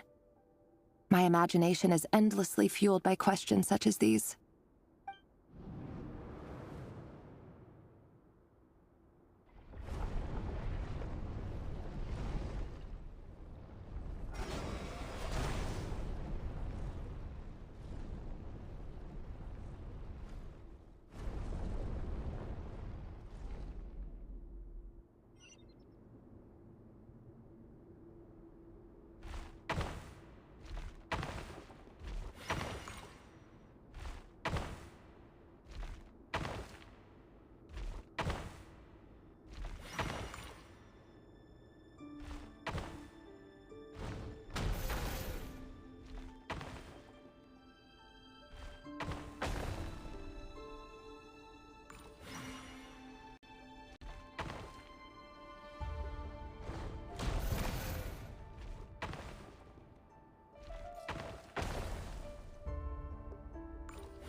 This is for you. I heard you're gonna leave the city with your parents.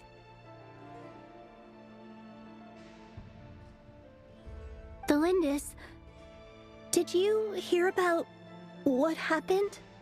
I've heard nothing. Rerir got back very late last Friday, and he was acting a little unusual, but he slept pretty well, so I'm guessing whatever he did was a good deed.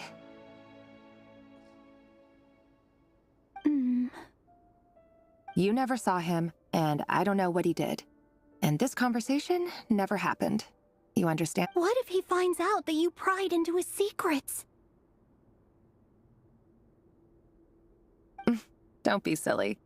I don't know what secrets he does or doesn't have. Are you scared of him? I don't know. The Rerir I know doesn't match the person you all describe. Logically, I should be scared of him. And yet, I don't want to lose him. But enough about that. You should get going, and be careful with the package I gave you. Keep it secret. Keep it safe. What's in it? A piece of the moon.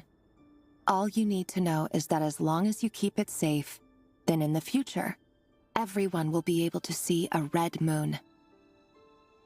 A red moon? You mean our moon? That's right.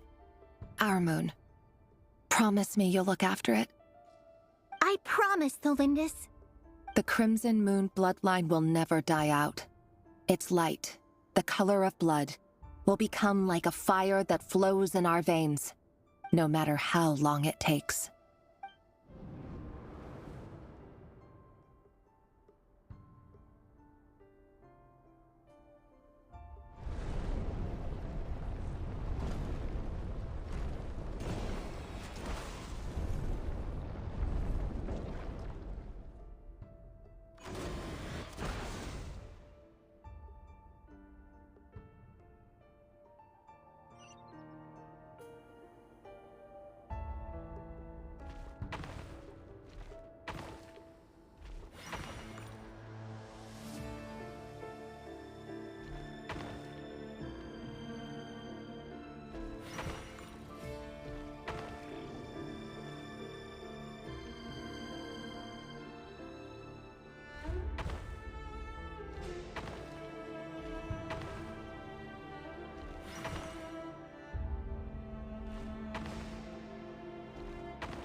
Hurry, everyone, and stick to the plan.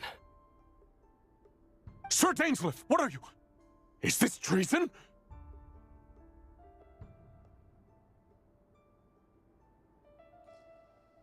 You know what happens to those who betray the throne. Please, don't do this! It is the king himself who has betrayed the throne. He has betrayed all of Conria.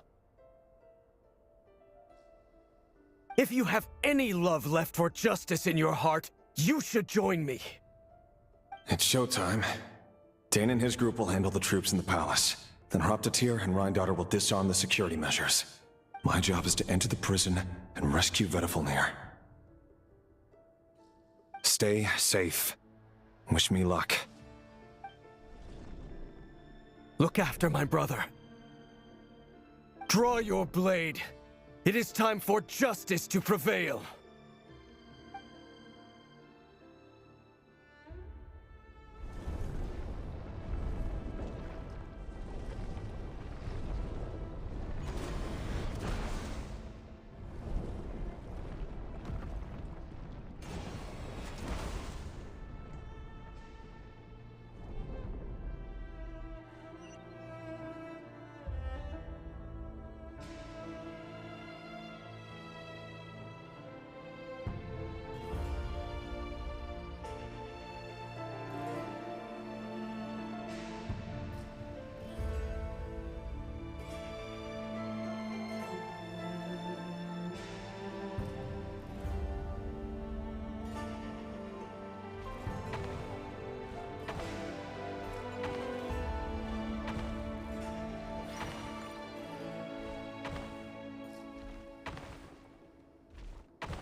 place is filthy.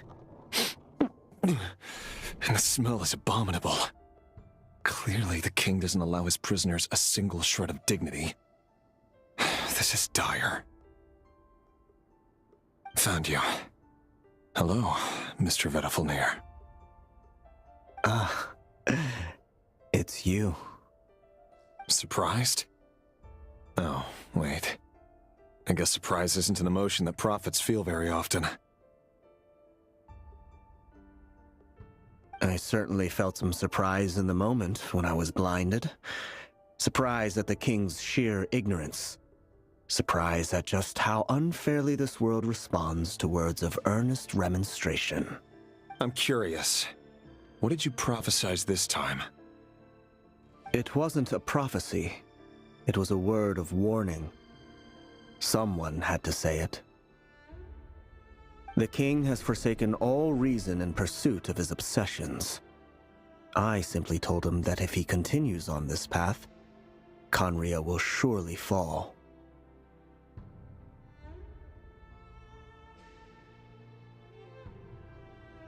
But he didn't listen. Worse still, he stabbed you in both eyes and locked you away.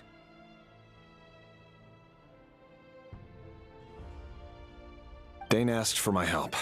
The court is in complete chaos now, but I'm sure you predicted that.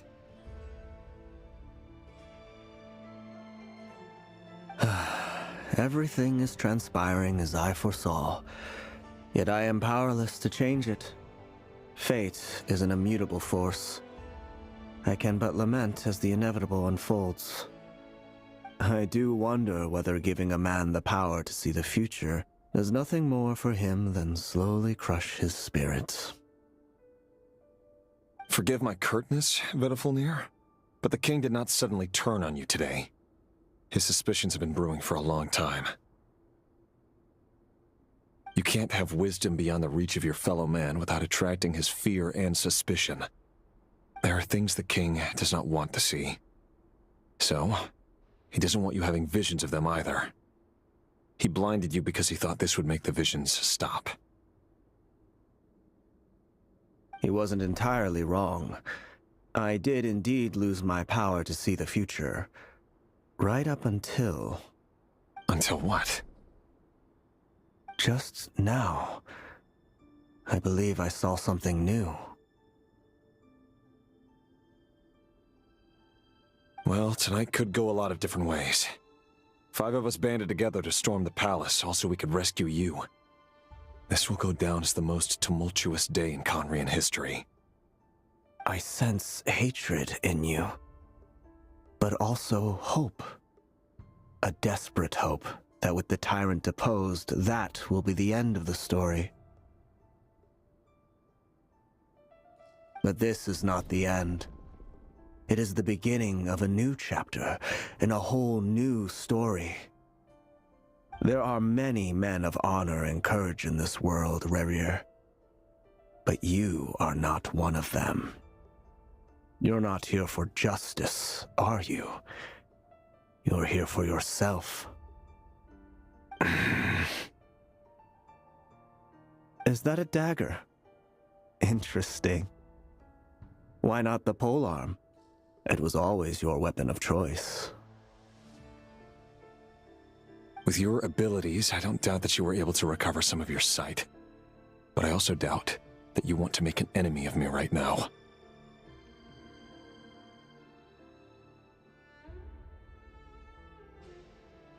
Of course not.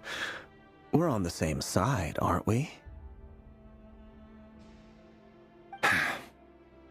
We could be. But I need you to be honest with me, Vedafulnir.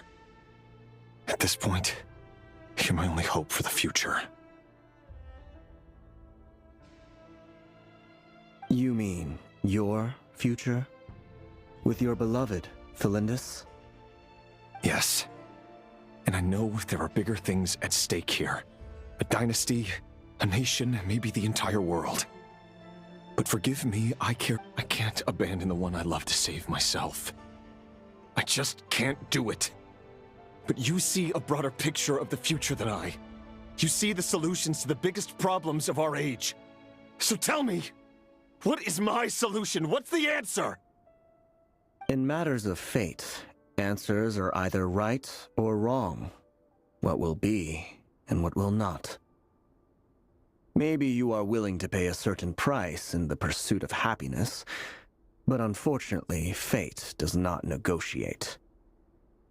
That is the cruelest thing about fate. It is unmoved by your sacrifices. That can't be true. I know it's your voice that I keep hearing in my head, urging me to see how the world is changing, to seek more power, so I can protect the things I love. You show me disaster, but you won't show me how to avoid it? Why? Why are you doing all this? My voice. In your head.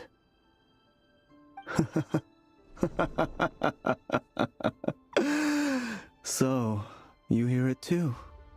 The voice that steals your mind, gains your trust, and drives you crazy. It turns out that we are not so different, you and I. Vedifalnir just broke into the strangest smile I've ever seen in my life, as if he'd discovered some monumental secret. But then he suddenly switched to looking extremely weary. Very well then. My advice to you is as follows. You must persevere. Whatever trials and tribulations you may face, be steadfast in the belief that they are your path to the future. For as long as you live, your story with Thelindis shall not come to an end. That is the only chance you have of fighting back against fate. It is up to you whether you believe my words. Regardless, that is all I will say on the matter. I have no right to intervene any further. I will hold you to your word. Thank you for setting me free. In return, I will tell you one more thing that you cannot afford to ignore. Just then, a strange wave of energy rippled through the city. We had no idea what it could mean. If I were you, I would head to the Universitas Magistrorum. The Universitas? I'm sure we'll be seeing each other again very soon, Rerir. Whatever Vedifalnir said, I didn't catch it. I didn't even help him out of the prison. There was no time to lose.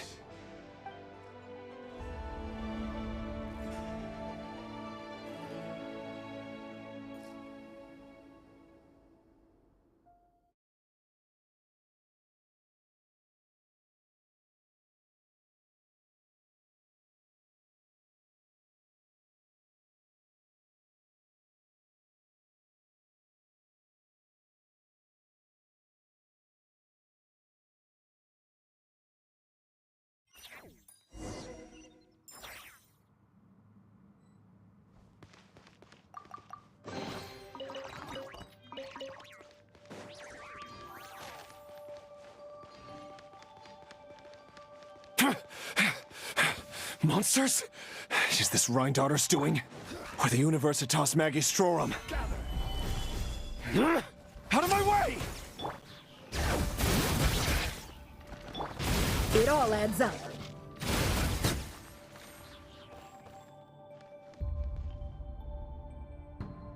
The Universitas. That reminds me of a rumor I once heard. Allegedly, the king installed secret mechanisms in the palace and around the city. No one knows where they are or what kind of power they hold. But if they were ever going to activate, it would probably be on a night like tonight. Help! Help! Hold on! Don't let them anywhere near you! Save me! I can't! Ah! That sounded like an explosion. So, the rumor is true? The king really went through with it? What other means does the king have at his disposal? They must run on power from the Abyss. And given it's a major center of Abyss research, anyone over at the Universitas will be in grave danger. I have to hurry!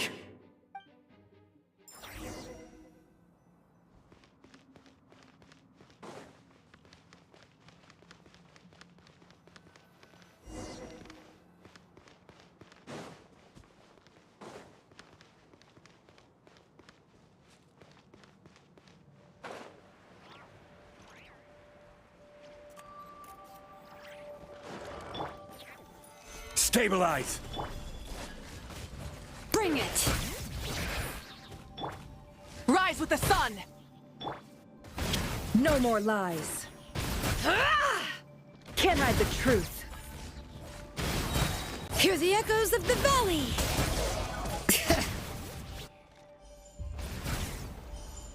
Pyroclastic surge!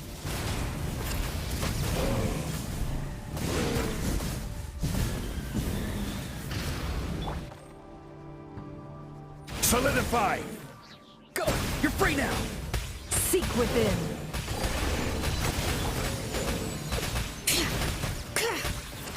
Letting brave names echo! Light of the blazing sun!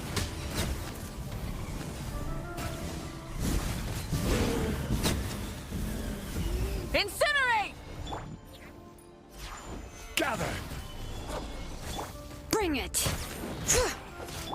Be free! Tell me what you see! Pyroclastic surge!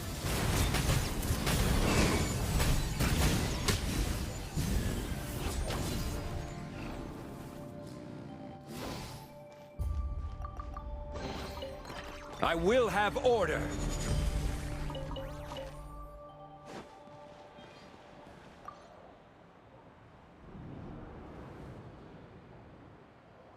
Monsters! At the Universitas Magistrorum? Why now? Oh no! They're coming! It's no use. The table won't hold out much longer. The weapons! Where are the weapons? Of course.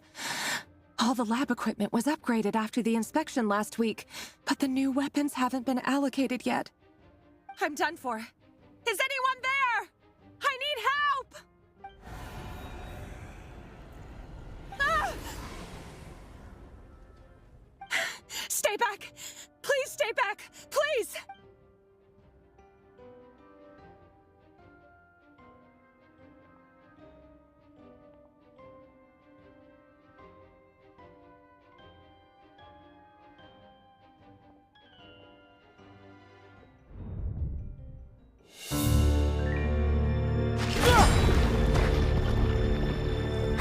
What's that? Reverie! So the rumors about your work are true. What? No! Listen, something happened at the palace tonight. We have to leave! You don't need to lie to me anymore. What do you mean? I know why you're worried, and I will respect the decision you've made. But it's okay, because I found a solution. I know how to end all this. You can have it back. The normal life you so desire. But until then, I'm afraid our wedding will have to wait. Celindus? No, don't do it! Celindus! Celindus!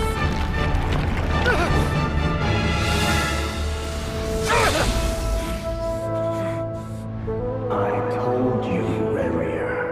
Let her go. You will find someone better. No! No, I won't do it! I have to save her! By what means exactly? A lowly pawn. You lack the power and the strength of will. Do you know a way? Tell me! Come to the palace. Join us.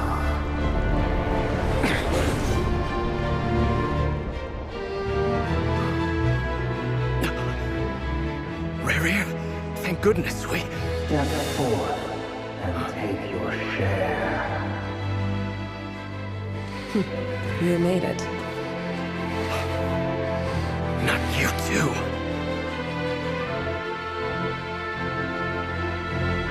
Hatred or grief, despair, desire.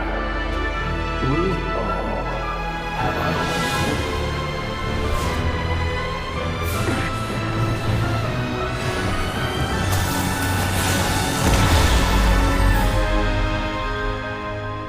Reverie. Reverie. Celindus? Were you daydreaming?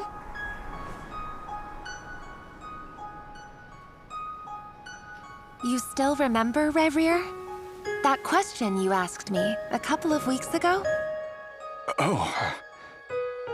You mean the proposal? Yeah. I'm wondering, where do you think would be a good place to discuss it? Maybe in the garden?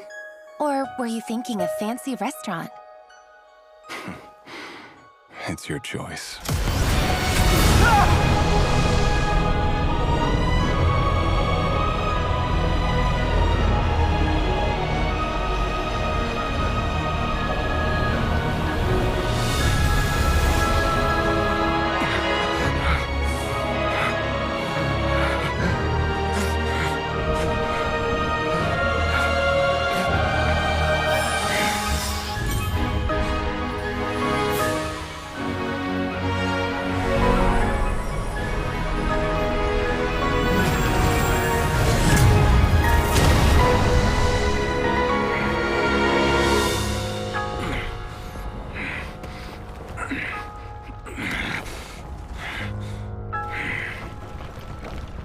I will find you. And then, you can give me your answer.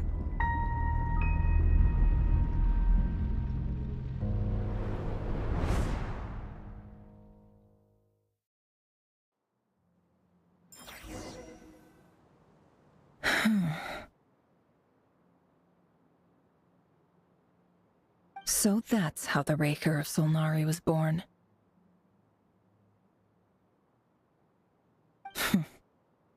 A monster created by circumstance is a monster all the same. Viewing other people's thoughts for too long can get uncomfortable. Right now, I'm feeling a strong sense of loathing. In a nutshell, the story of Conria is what happens when the truth falls by the wayside.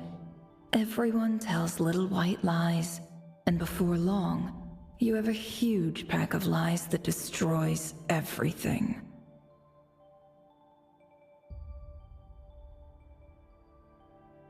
Phew. Time to get back. His past is filled with sorrow, but the tale of any fallen civilization is one of endless tragedy. Cruel as it may be, that was Conria's fate.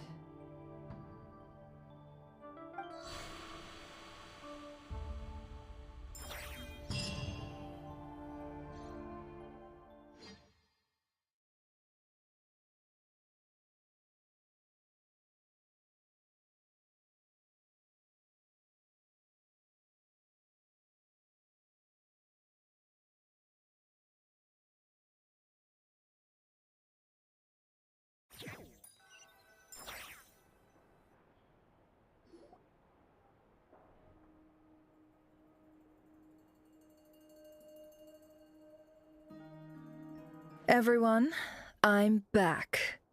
Can I get a standing ovation? Never! How are you holding up? Feeling okay? She's fine. Boss is a pro. Yes, I'm fine. You will have seen the events of Rerir's life through my thoughts. It's now clear that he is just a regular nobody, driven by personal tragedy, as he said himself. I mostly agree. There's only so much we can know about him from his memories alone, but they did give us a clear glimpse into his life in Conria. However, I would not consider Rerir to be a nobody. He was deeply involved in the events of that era. Yet, when the catastrophe of a generation strikes, nobody is safe. Sounds to me like you're speaking in riddles again. Is this you urging me not to abandon the people of Krai in their hour of need? That's not what I meant. Although I do hope you choose to remain a part of the plan. Without you, the mission ahead will be all but impossible. Then try to remember that I respond better to the carrot than the stick, and I don't appreciate being bossed around. Now, as for you, Missy, you were excellent. You stuck to the rules of the ceremony and kept your mouth shut the entire time. Bravo. Cool! So, can you fill me in on the deets now? Most of what I saw went right over my head. Patience. You'll hear the whole story, don't you worry. But let's meet up with the others first. It will save me narrating it twice. Yehoda? Yes, boss! Let me get that door for ya. That's more like it. For a moment there, I was worried you'd forgotten about the first clause of your employment contract. Forgive my curiosity, but what does the first clause say? It says I gotta do the annoying stuff that boss is too lazy to do for herself. Like opening the door, pouring the tea, yada yada.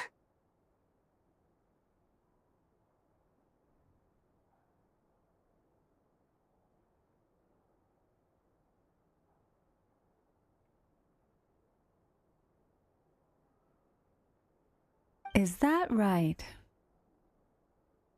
If something is in the contract, it's because she willingly agreed to it.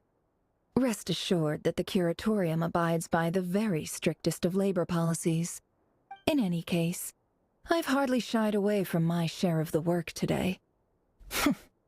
Hope I don't catch Flintz and Varka lounging about in their chairs, enjoying a leisurely cup of tea.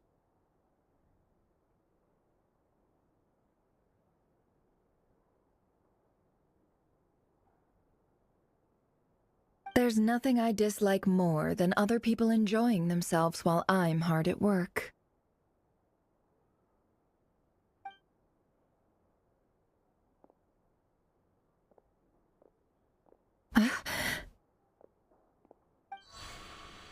Oh no.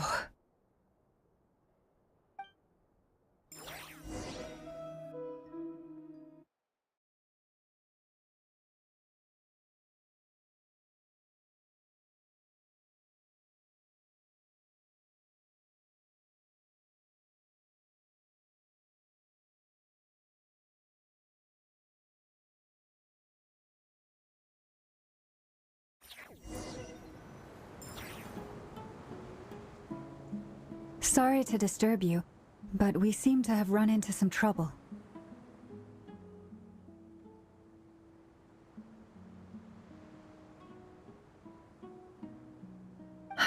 Evidently so.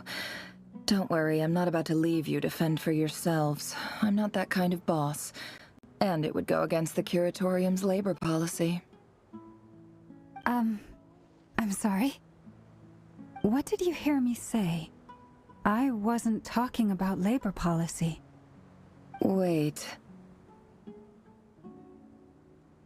How long have I been standing here? Not long. You just appeared by the door a moment ago.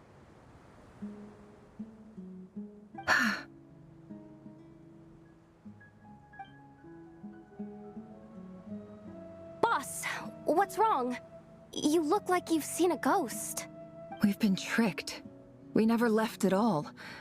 Somehow I hallucinated that whole scene back inside the office.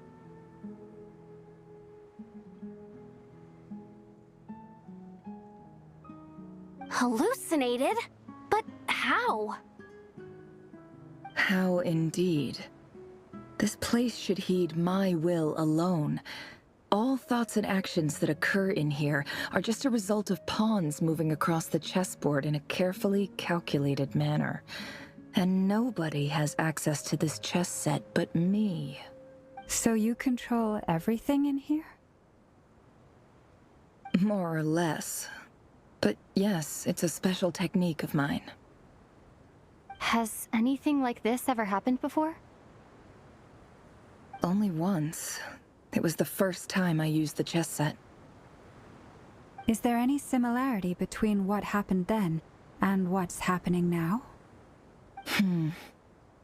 I suppose my thoughts are a little turbulent, which was also the case my first time. Is there anything I can do to help?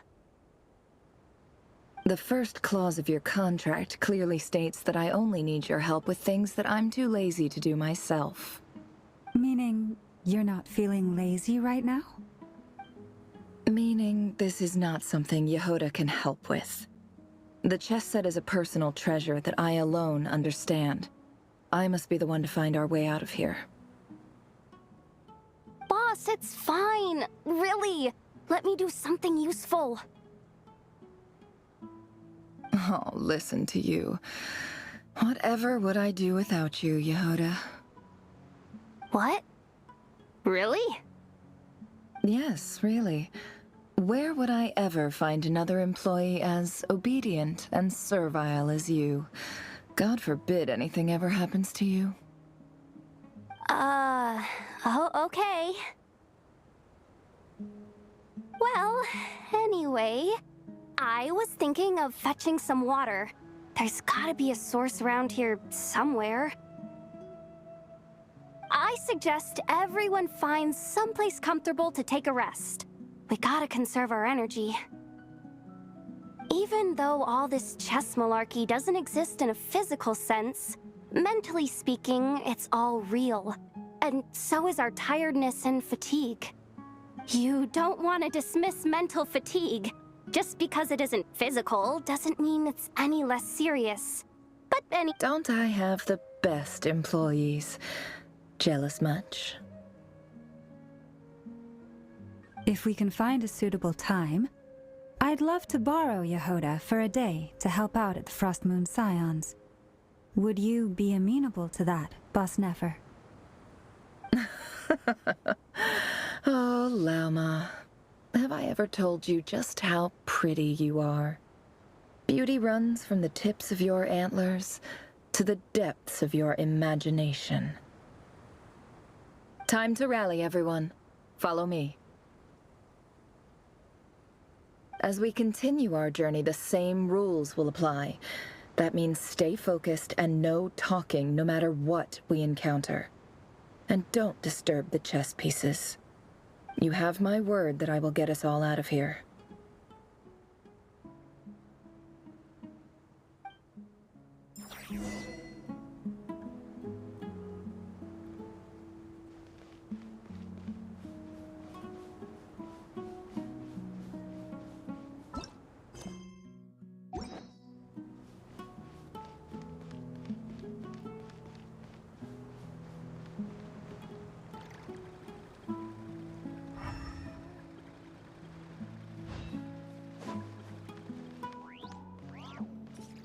This place looks familiar. That's not a good sign. There's someone up ahead. Time for a little chat.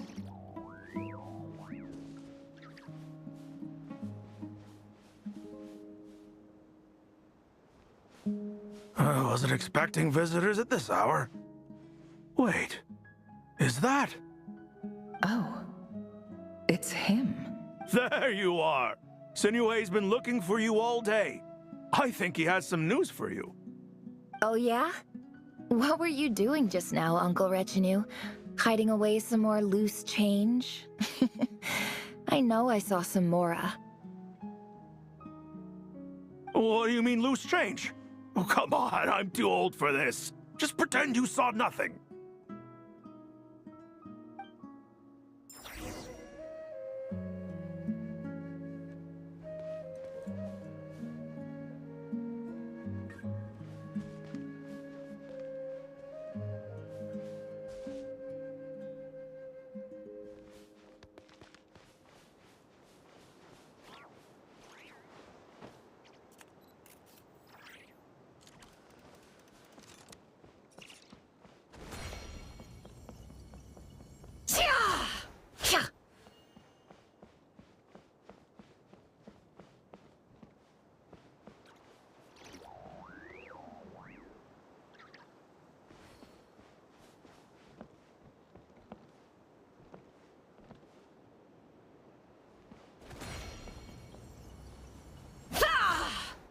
Hey, kid.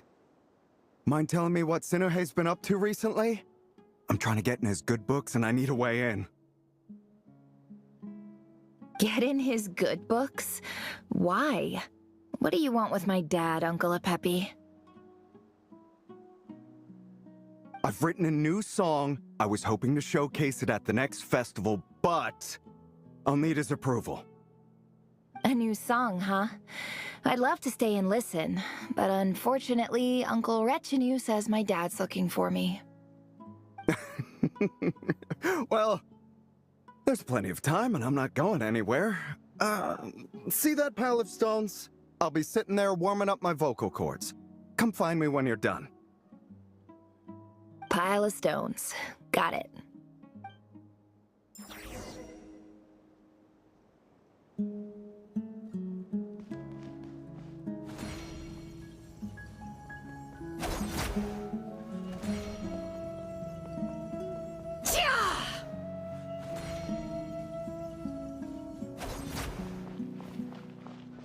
Hi, Dad. Uncle Retinue said you were looking for me. Ah, there's my little princess.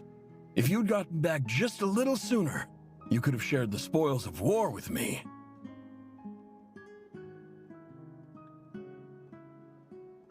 Spoils of war? Who were you fighting against, Dad? It was just a figure of speech. The aftermath of a sandstorm is no time to be waging war. I was talking about our war against thirst. I went out to fix our water supply problem, and now I'm back. Which means... We have a well again! That's right. I found a new one and brought back as much water as I could carry. It should last us for a good while. If it wasn't for these blasted sandstorms, our wells wouldn't be caving in. And you wouldn't be spending all your time out searching for new water sources. As the chief of our tribe, I'm supposed to be leading us out of hardship and poverty. On to better. You know how prosperous our ancestors were. I've told you all the stories. And look at us now. Squeezed into these hovels. No one would choose this. But things are looking up. I started working with some folks from the academia a few months back. They gave me some contacts in return for my assistance in the desert. So you're the academia's helper now? Special ambassador, they call it. Think of it as a partnership. It's nothing bad, okay? We've been isolated here in the desert for too long. Seeking opportunities elsewhere is the best thing for us, and the fastest way to progress. So, do you get anything good out of being a special ambassador? Of course. My luck's improving all the time. One day, I swear I'm gonna lead us out of this place. We'll find somewhere new.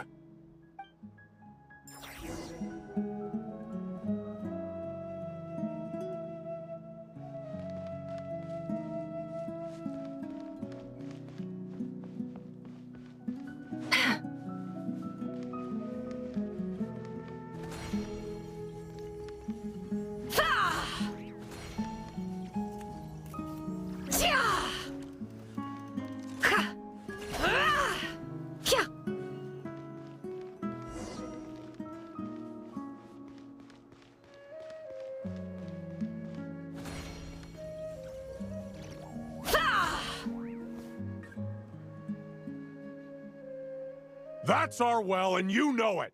You stole from us. Well, you've gone from chief to thief, and now you have to face the consequences.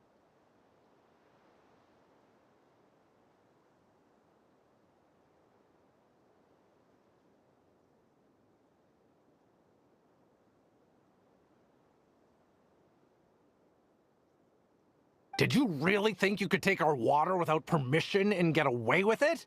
You're either brave, stupid, or both. And that special ambassador act? Yeah, nice try. We spoke to the academia. They said it was all news to them. You're a liar and a cheat!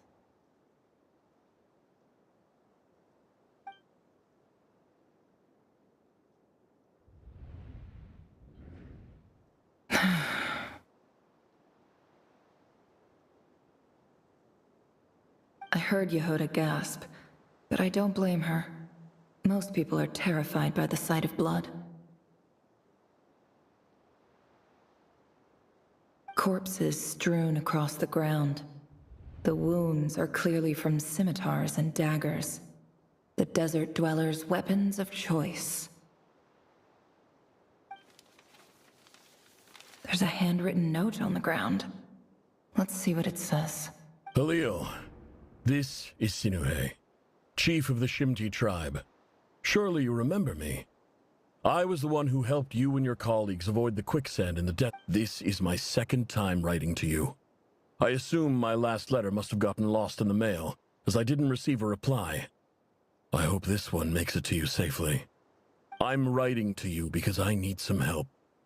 That sandstorm the other day completely blocked up our well, forcing me to look for another water source in Eab and praise the gods. The well of the Eab tribe was intact. It was my last resort. I drew what water I could and left, but not without being spotted. I fear they will retaliate. You told me to write to you if I ever needed help. You said you'd be my ally in the academia. I urgently need you to formally recognize my title of Special Ambassador and send some of your people to assist me for a few days. This is an emergency. Please send help as soon as possible. Looks like this letter never got sent. The writer died a grisly death, and the letter was trampled into the ground. It's badly defaced. Some parts are barely legible. What a ridiculous lie the surviving Shimti tell. Their whole village was butchered over a sip of water.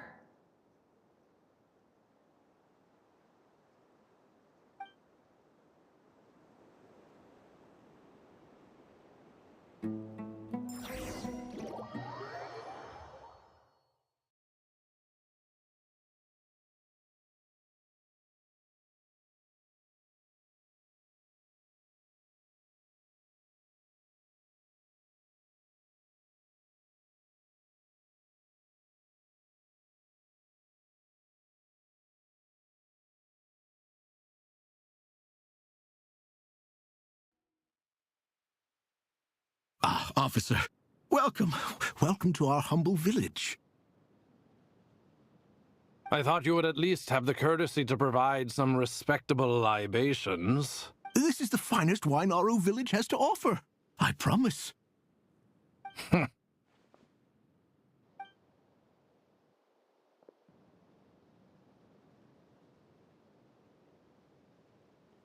The Academia has agreed to reserve a single space for a candidate from your village. But I remain skeptical of this entire endeavor. I highly doubt anyone in this desert possesses serious academic potential. Please, have faith. If not in us, then in our god. The child we found shows great promise. I beg you, take her away from this place. Give her... I don't recognize her. New arrival?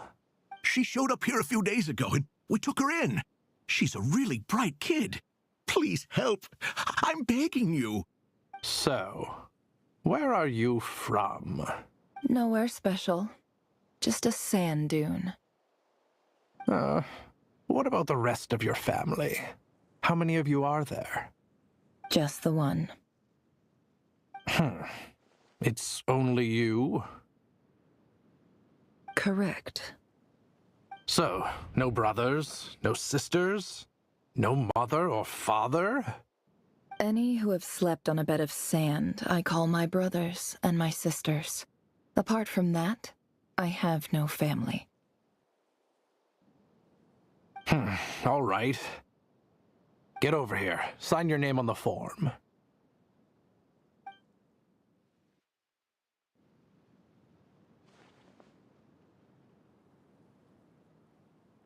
Never? You're rather fair-skinned for a desert dweller.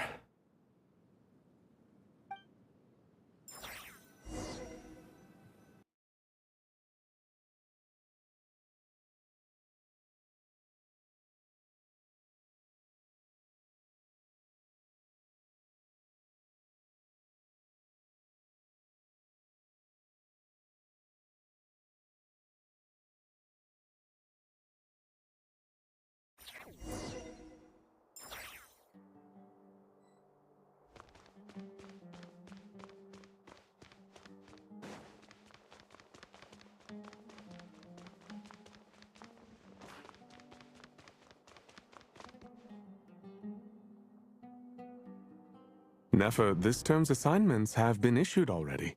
Please read through the materials thoroughly, conduct your own additional research, and then write an essay on the topic. Yes, Professor, I'm aware. I just had a couple more questions I wanted to get your perspective on. Oh? Please ask away. Well, I saw the other students' problem sheets, and I couldn't help but notice that my assignment is much easier than theirs. A weak student? Goodness, no. Quite the opposite. You have a sharp mind. Almost too sharp. I think what you're saying is, a weak student wouldn't have noticed the discrepancy. And if they did, they certainly wouldn't complain about the lighter workload. You see, sharp as they come. You see things the way they are, and I'm sure you know why they're like that. Because of where I come from. Because I'm different. I'm sorry, Nefer. I don't like it any more than you do. It's just... Anyway, you said you had a couple of questions. What's the other one? I wanted to check... If someone sent me a letter to the academia, where do I go to collect... Ah, your family wrote to you. Well, as long as they put your name on the envelope, someone should hand it right to you. Not exactly. It's not even a recent letter. I was just curious where the mail would end up if no one collects it. The House of Dana, I expect.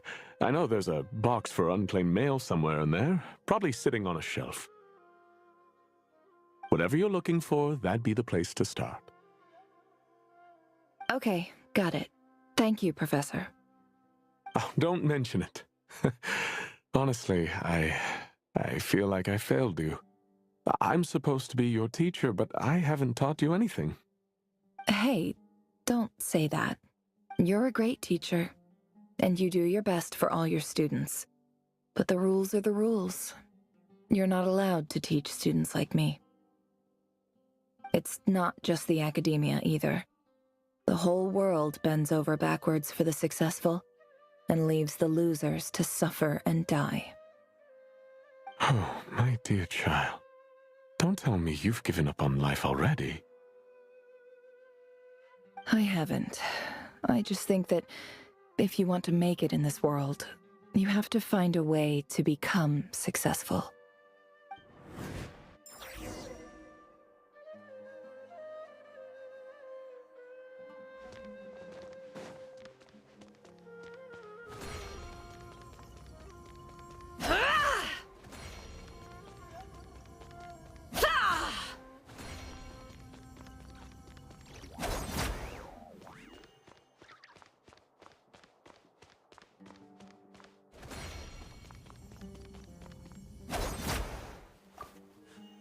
This must be it. A big cardboard box full of unclaimed mail. And probably some letters that ended up here by mistake, too.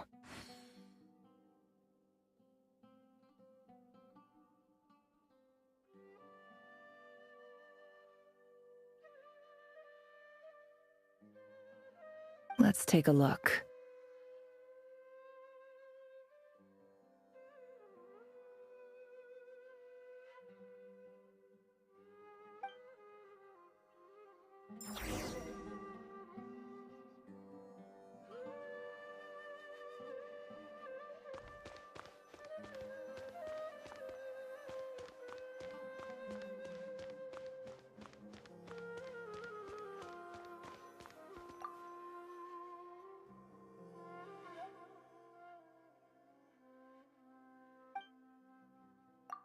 A dilapidation survey from Port Ormos. Looks like it's from a Core of 30 representative. What a strange... This one was never even opened. I guess the recipient didn't care what the Core of 30 had to say about anything. Who was it addressed to? I don't recognize the name, but it must have been a Ksharawar professor. This one is addressed to the Immorta Sage. The title is Changes observed in Satyavada life symptoms. Why do all these letters read like full-blown dissertations?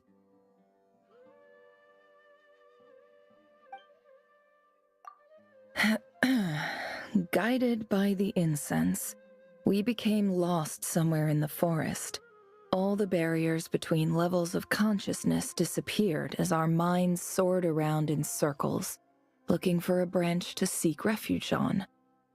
In clinical terms, these symptoms fit the description of incense poisoning. The Amurta Darshan strictly prohibits the use of hallucinogenic substances, but I believe there are still people getting away with it. For example, my neighbor who always breaks out into song and dance after using incense. This seems like something the academia would want to know about. Why wasn't it collected?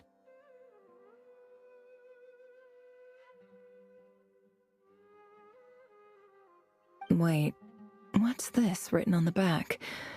The note says, "The sender authored this letter while under the influence of mushrooms. I would send it back, but no return address was provided. Stamped by the Grand Conservator of the House of Dana."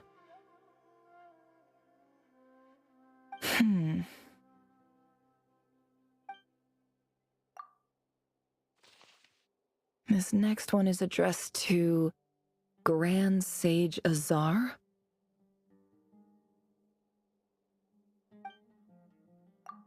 A few words of protest regarding recent changes in Sumeru's educational policy. In recent years, the academia has taken on a small number of students from the desert region, as per the policy to this effect. However, it appears to me that these students have not, in fact, been provided with educational opportunities that are, in any meaningful sense, equal to those enjoyed by their peers. As well as receiving dumbed-down assignments and perfunctory tutoring, they do not even have full access to the Akasha system. Education is the fundamental purpose of this institution, which should go without saying in a nation whose founding virtues are knowledge and wisdom. I ask you, is the lip service we pay to the policy of education for desert students truly the standard of pedagogy to which the academia aspires? As Grand Sage, policy decisions are your prerogative. But do not forget your roots. You and I were once students too, as was everyone else in this institution. I do hope you will give some serious attention to this matter. I encourage you to discuss issues like this with myself and others, and listen. Great letter. Shame it didn't get to where it needed to go. And the sender is... Huh? Sage Cyrus of Spontamod.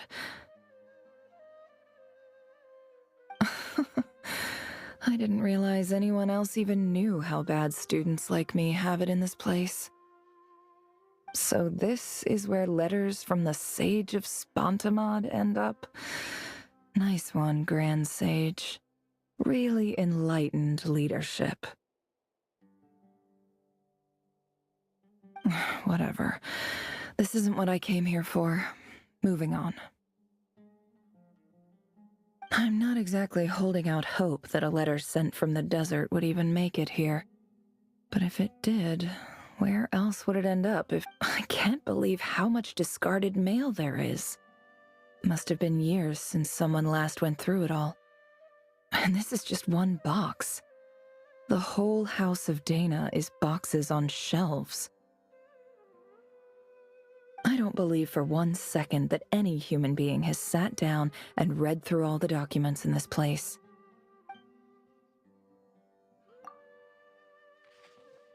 Wait, could this be it?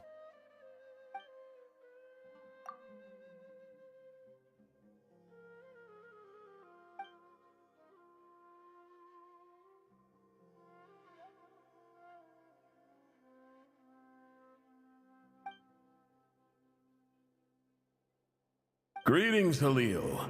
My name is Sinuhe, chief of the Shimti tribe. I was the one who came to you and your colleague's aid when you ran into trouble in the Great Red Sand. I don't know how well you remember it now, but I brought you to safety and gave you some water and other supplies.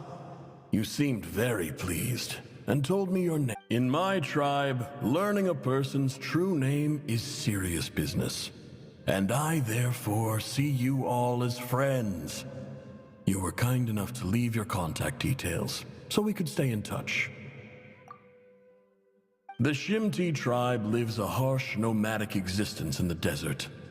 You were sympathetic towards my plight, promising to make me a special ambassador of the academia and help us find a way to make a better living. This brings me to my reason for writing. Our tribe has fallen on particularly hard times, and I would like to ask for your assistance. There was a terrible sandstorm a few days ago, which blocked up the well in our land. To ensure my people's survival, I had no choice but to venture into Iyab and Unut territory in search of an alternate water source. The Iyab and Unut are descended from the Thamudians, while we trace our ancestry to Tulatala. We worship the Lord of Flowers and have had relatively good relations with our fellow tribes up until now. I found a well belonging to the Iyab tribe. They declined to help us, but I really had no other option. So I took some water to keep me and my tribe alive. My actions are certain to incur their wrath. When we met, you assured me that you would be my ally in the academia. I would like to take you up on that offer, because I really need your help. I wonder if you could send an academia representative to meet with me. That aside, the last time you were here, you mentioned that the academia had started accepting students from the desert, and I told you a little about my daughter, Nefer. We have next to no resources here in the desert, and my power and influence are limited. Would you consider enrolling my daughter at the academia? She is a smart girl. I know she won't disappoint you. From the outset, the academia never took you seriously. Those things they promised were just empty words. I doubt they even remember the name Sinuhe. And you were so emphatic that your luck had finally changed for the better. You swore you'd lead us to a better place one day. You spoke with such conviction, like you were the most powerful chief in the whole desert. You liar. You lied about everything. You promised the world and delivered on none of it. And who fell for it? Just me, by the looks of it. Despite your best efforts. Which makes you a pathetic liar. You weren't even any good at it. I think I'll take over from here. Let me show you how it's done.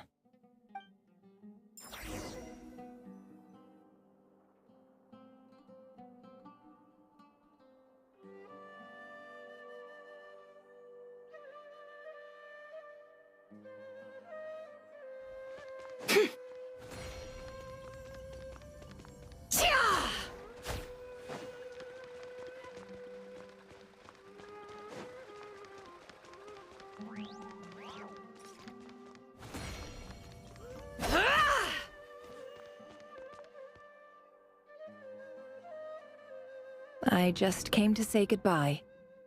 Thanks for everything you've done for me. Nefer? You packed your bags. Where are you going? I'm quitting. Something's come up in my hometown. Gonna head back and deal with it. Huh? But this was a hard-won opportunity for you. You know that better than I do. It was, but it doesn't matter. I have more important things to deal with, and they can't wait. Oh, and I didn't want to overfill my bags, so I left some incense on your desk.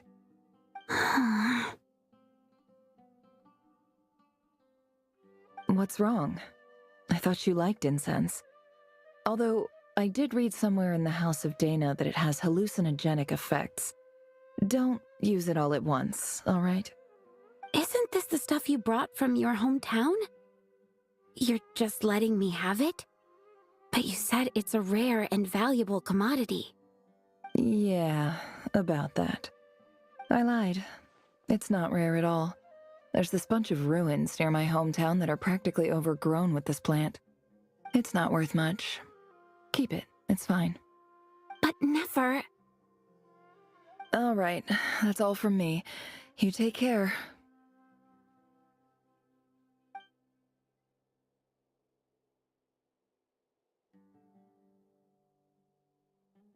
Don't forget me, okay? I mean, we're more than just classmates, right? We're friends. Yeah. I'll remember you. I lied again. That incense is worth a fortune, and it's a rare find even in those ruins. And as for remembering her, I have far too much to do when I get back. No time to reminisce. I'll be lucky if I even make it through this alive. But either way, I expect I'll forget you pretty quickly.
It's a pleasure to meet you, Mr. Arif. So, what does the Academia want? Since they've sent their special ambassador, I assume there's a big business deal to be made. If not, I'd be very disappointed. Please, sir, lower your blade. You're lucky I'm the one they sent. Not all special ambassadors share my admiration for the Iab people. The ever-shifting balance of power in the desert reduced the once great civilizations of this region to rubble and sand. But the story of the Iab has a very different trajectory. Others grew weak, but you grew strong, beginning in obscurity and moving to prosperity. You're the only ones who defied the trend. Huh. So, you do know who you're dealing with? This well is the perfect symbol of your strength, is it not? It used to belong to the Unut, but it looks like you have control over it now. You're not wrong. But I'm sure you didn't come all this way just to flatter us. Of course not. I came to bring you some very good news. Some information that recently came to light, which might just be your ticket to freedom. Records uncovered by the Vahumana Darshan show that a certain well currently under Iab control is built on top of some ancient ruins. These ruins are of great archaeological interest to the Academia.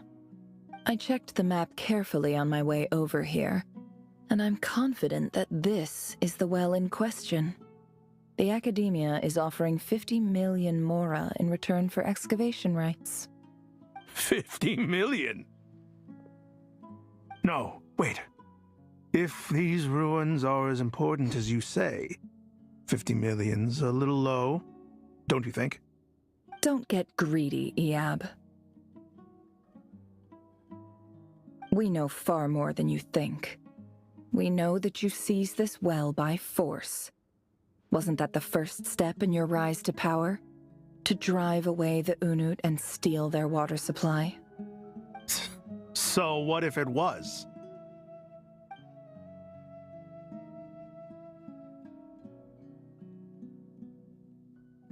Don't worry.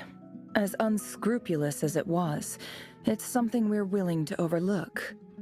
The Academia is only interested in dealing with the de facto power holders in the region. I hope I am making myself clear.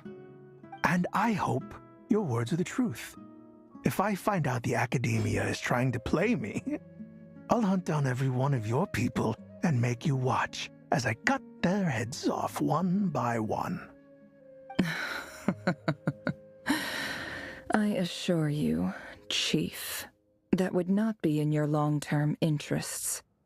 You don't want to make an enemy of the Academia. You see how I'm dressed, don't you? I appreciate that you've never been to the rainforest, but surely even you recognize an ambassador's attire when you see it. And what does a barbarian like you have to lose anyway? You really think the Sumeru Academia would bother to come all this way just to lie to you? We have more important things to worry about. All right, I take your point. The Academia is the highest authority in the land. I'm sure you're trustworthy people. In that case, we have a deal. We will sell you the excavation rights. I'd like to thank you, Ambassador. This is good news indeed. Excellent news. In fact, it calls for a celebration. Would you do us the honor of staying a while and enjoying some Iab hospitality? Gladly. I am partial to wine myself, and I trust you are as well. So let's indulge in a few drinks together, in celebration of this momentous occasion.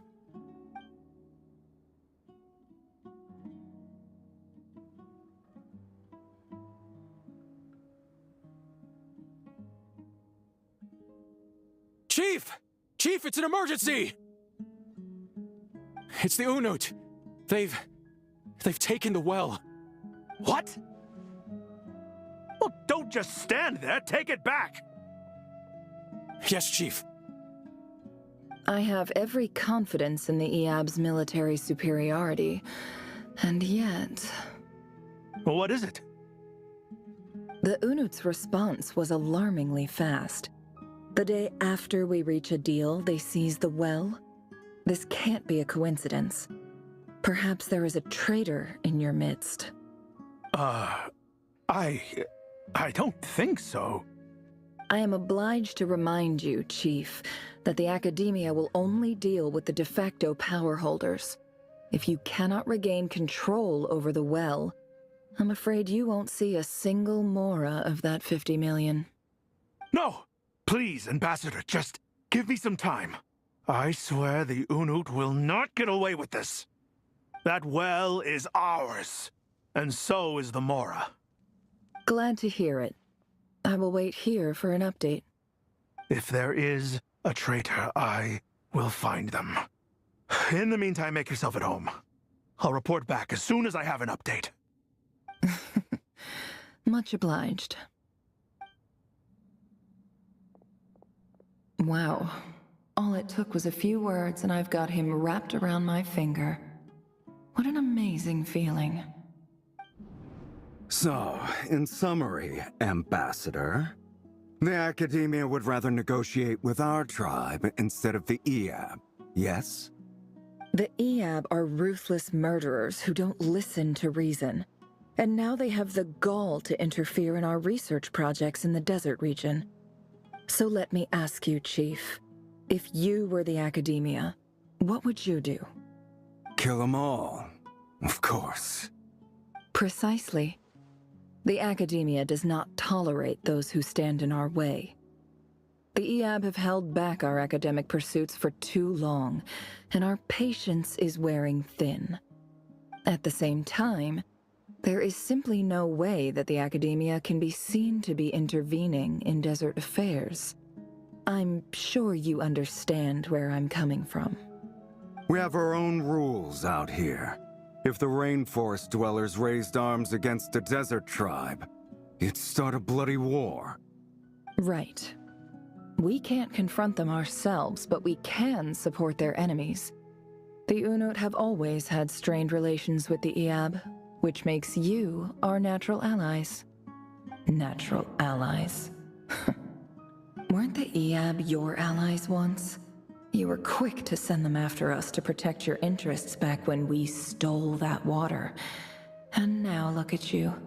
You're at each other's throats. Let me be clear. The Academia wishes to collaborate with the legally recognized rulers of the desert in this matter. We are asking for excavation rights to that well, and our offer is 50 million mora. Say no more. I believe we have an understanding. Good. Then I suggest you get to work. Get us access to that well, and the mora's yours. You see, Dad? Lying is easy when you know how. People will believe anything.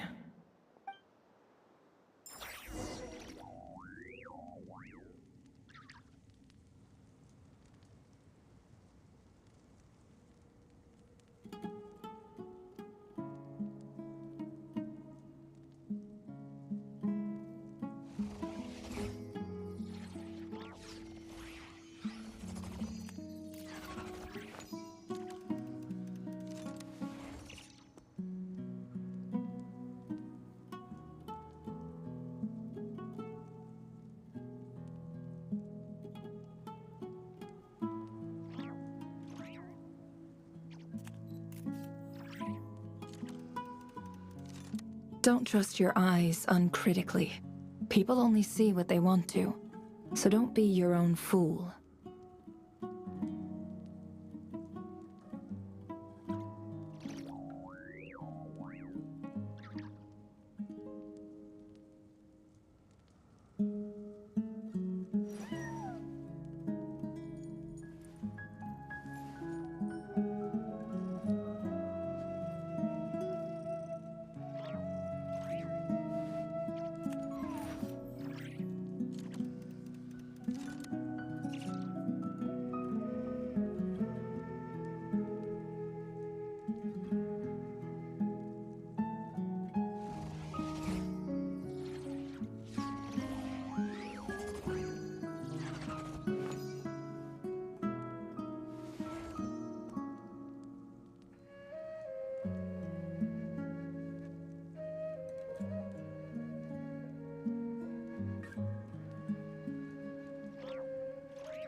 Why does Ashru sit up on the counter?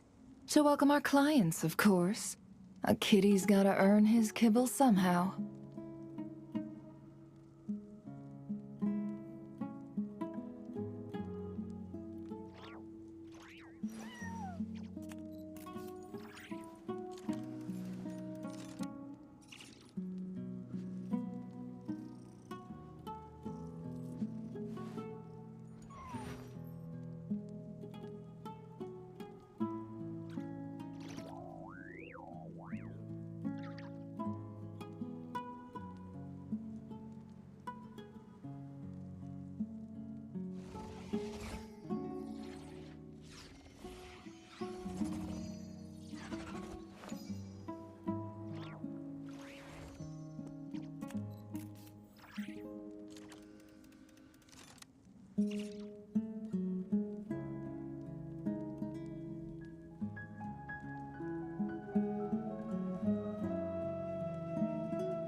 Don't trust your eyes uncritically.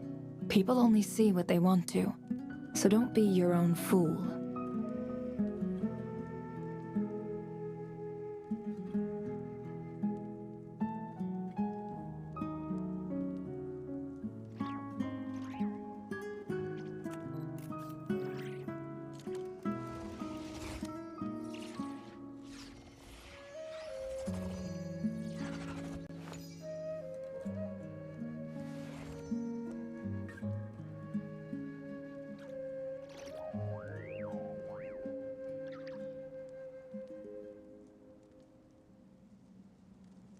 Emotions are like a raging torrent that surges through the mind. More often than not, if you try to hold them back, you'll be swept away by their unstoppable force. And if you try to ignore them entirely, you'll end up tearing yourself to pieces.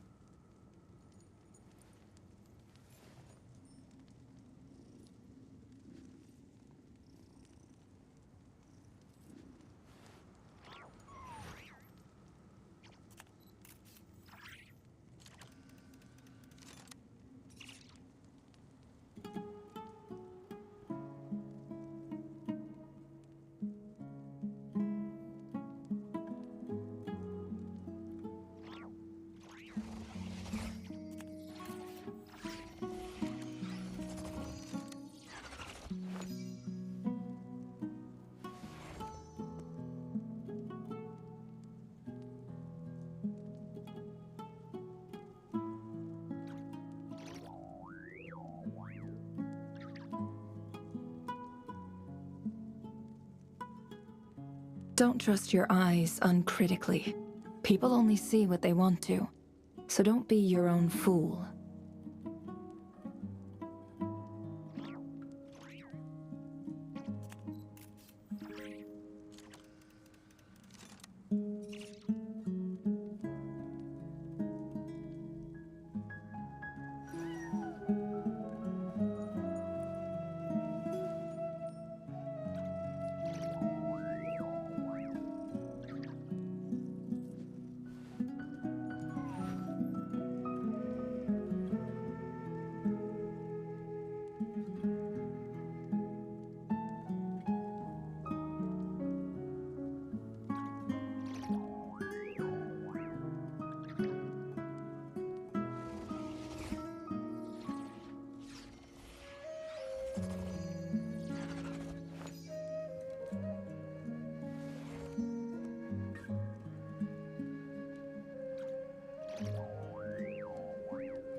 Emotions are like a raging torrent that surges through the mind. More often than not, if you try to hold them back, you'll be swept away by their unstoppable force. And if you try to ignore them entirely, you'll end up tearing yourself to pieces.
Don't trust your eyes uncritically.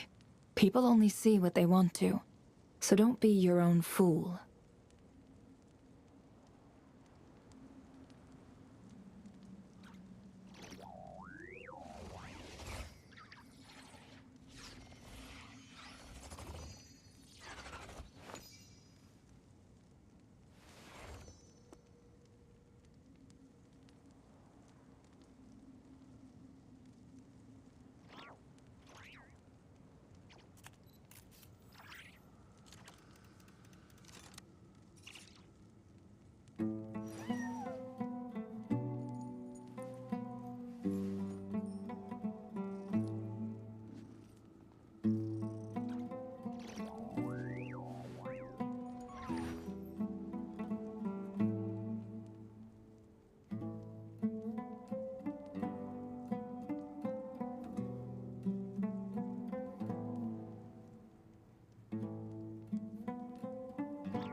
Why does Ashru sit up on the counter? To welcome our clients, of course. A kitty's gotta earn his kibble somehow.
Emotions are like a raging torrent that surges through the mind. More often than not, if you try to hold them back, you'll be swept away by their unstoppable force. And if you try to ignore them entirely, you'll end up tearing yourself to pieces.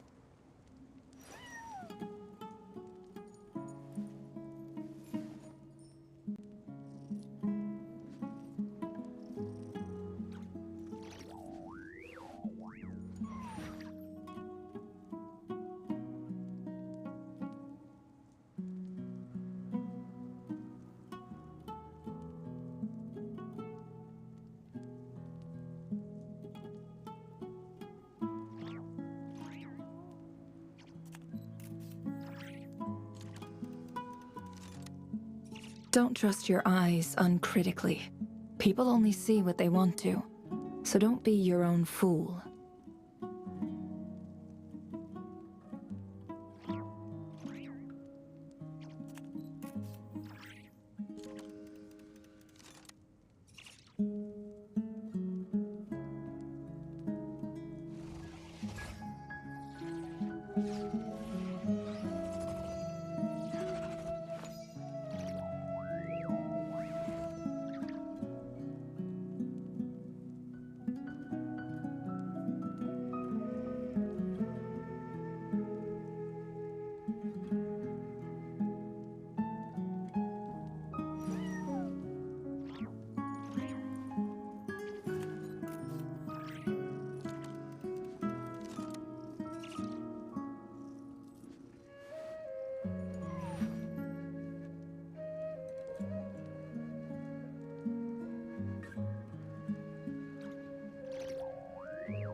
Why does Ashru sit up on the counter?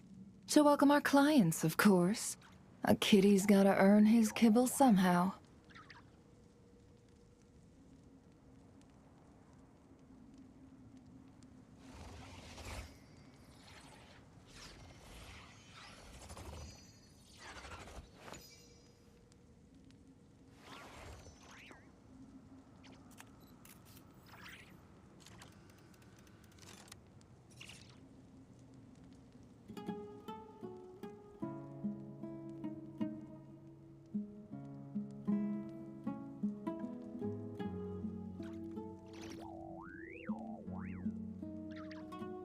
Emotions are like a raging torrent that surges through the mind.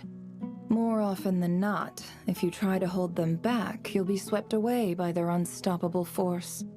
And if you try to ignore them entirely, you'll end up tearing yourself to pieces.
Don't trust your eyes uncritically. People only see what they want to, so don't be your own fool.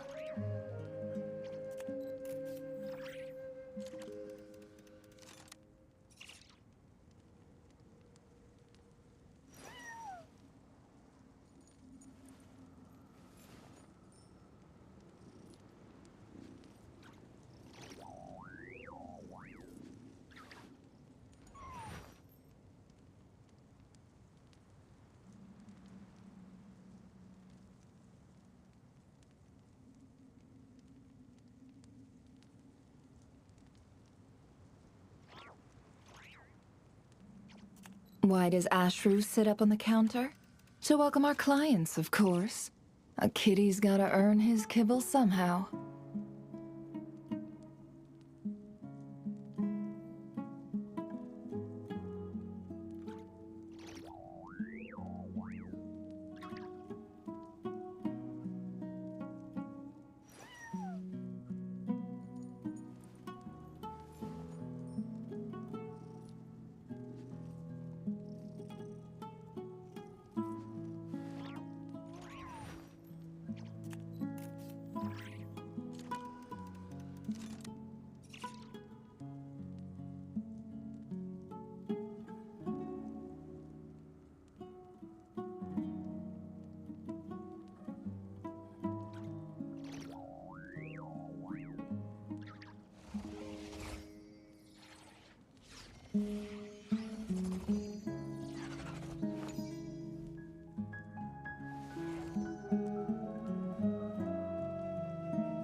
Look at yourselves.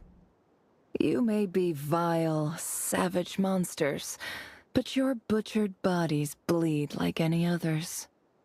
You're no different. You're nothing special at all. The monsters who destroyed my home, they're just ordinary, petty human beings. What a joke.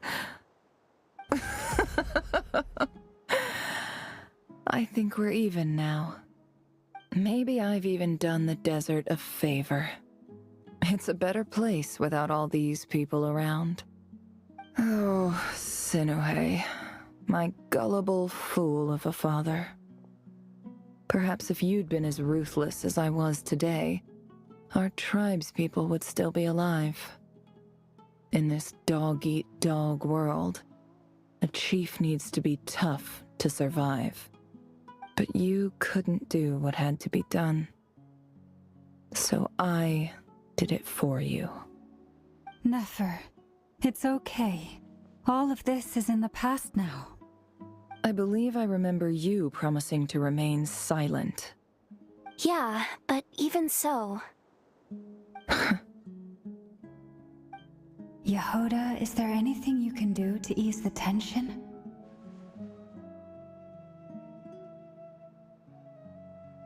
Alright, time for a sharp turn onto a completely different topic. So, anyway, that's enough of that. When are we getting out of this place? Feels like we've been walking forever. I'm getting pretty tired. Oh, Lauma, you tired? Yes, if we can find somewhere to sit down, I could certainly do with a rest. It's not far now. There should be a temple just up ahead. Yes. Really? A temple?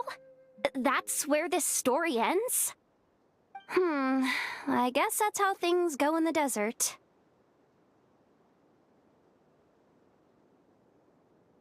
Desert dwellers can never escape their destiny. Or so everyone says.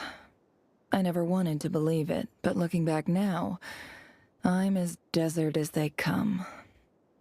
You mentioned a temple. What's waiting for us there? My biggest trade secret of all. Ah. Then I'm guessing it's where you got your power from. The power to peer into other people's minds. I didn't know you were clued up on any other religions. I'm no expert in the history of Sumeru, but since you come from the desert, I would imagine it has something to do with King Deshret.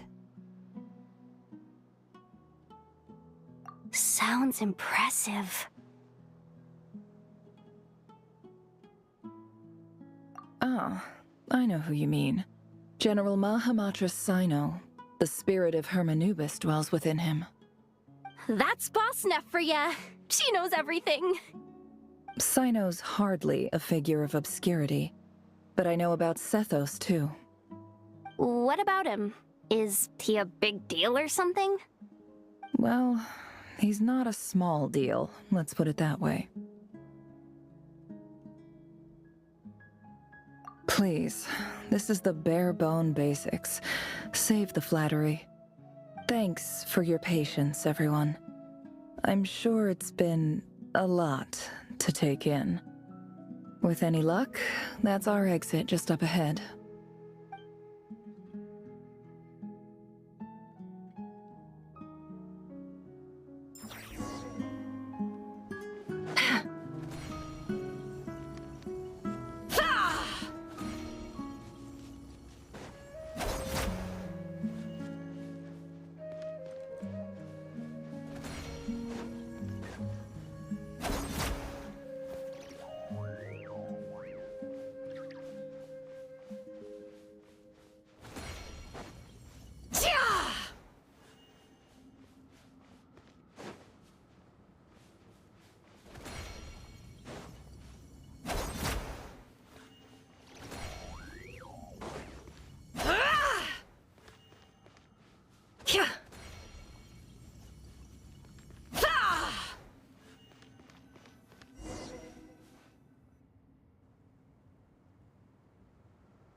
Uh-oh. Uh-oh. Uh-oh. I'm totally out of my depth here. I don't have anything to add about any of this stuff. Like, look at that statue, for instance. I want to do the whole name-dropping, this girl knows her stuff thing too, but I've never seen anything like it before. A statue with the head of a bird.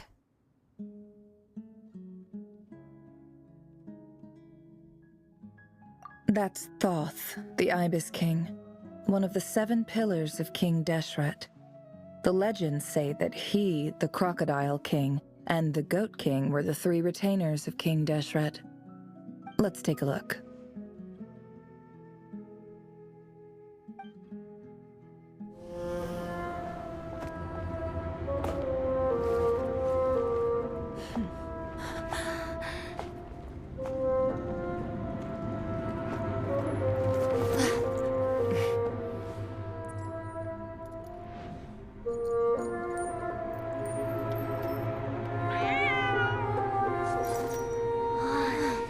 It's just Ashru. So, all is well?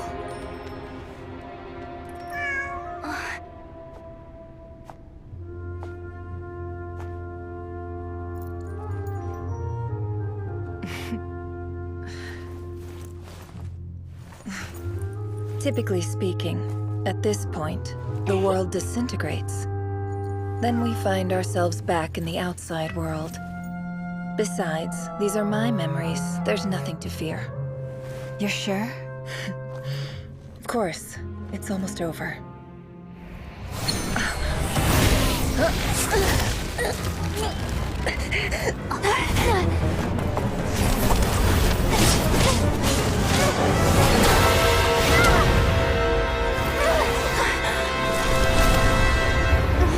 Never! Hey! Hold on!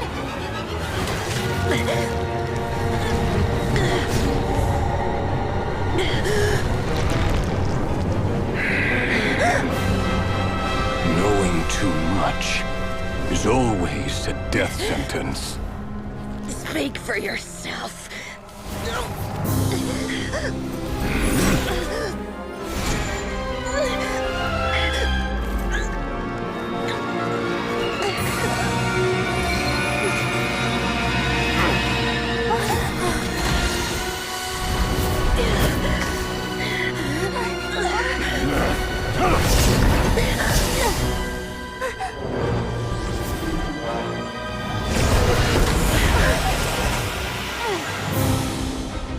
How repulsive.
Timed that pretty well, didn't I?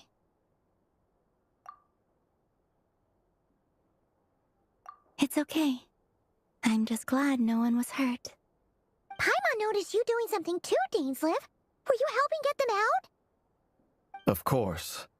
When I asked Nefer to conduct this investigation, I was not naive to the dangers involved. I had a duty to ensure your safety.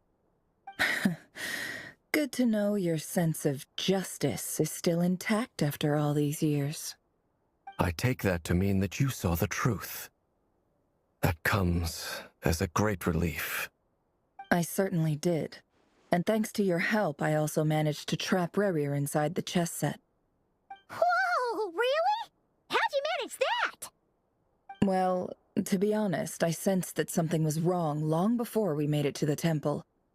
By using this fragment to probe into Rerir's past, well, the monster formerly known as Rerir, it seems I alerted him. I was tracking him, then he caught on and started tracking me too. Can't say I'm surprised. But how did he track you through your thoughts alone? That shouldn't be possible. Rerir was a secret agent who reported directly to the Vinster King. He is an expert at finding a trail and hunting down his pursuers. No wonder. He infiltrated the chess set, read my thoughts, and built a new virtual chess set inside of it. That's why we weren't able to leave at first. Speaking of your chess set, it's quite a remarkable item. Would I be right in thinking you have some connection to King Deshret? You overestimate me. I only have a connection with one of his underlings, the Ibis King. You all saw how this came to be.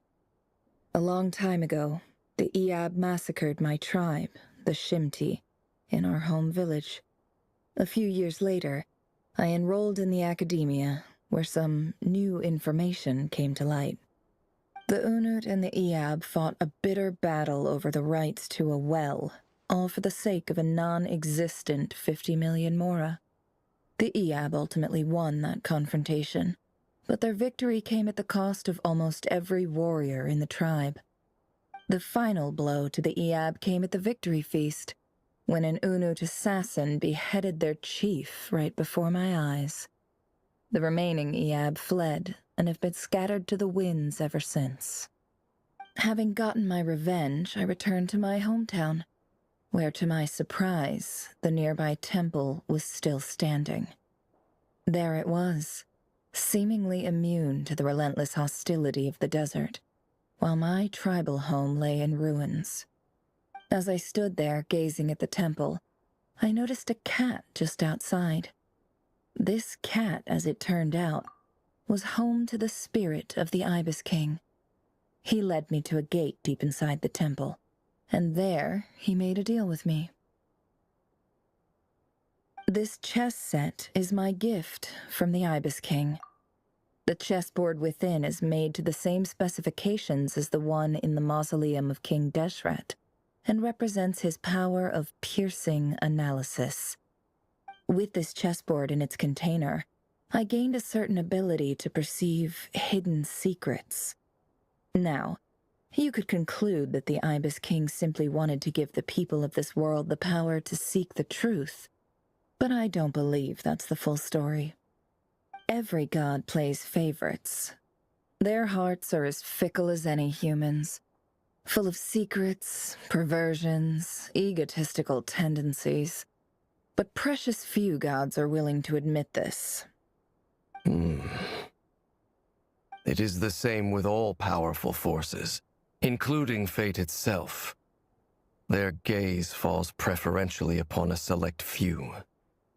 As you rightly point out, this is an act of favoritism. If you're alluding to the Abyss, then yes, I agree. Gather the others. It's time to share everything I've learned.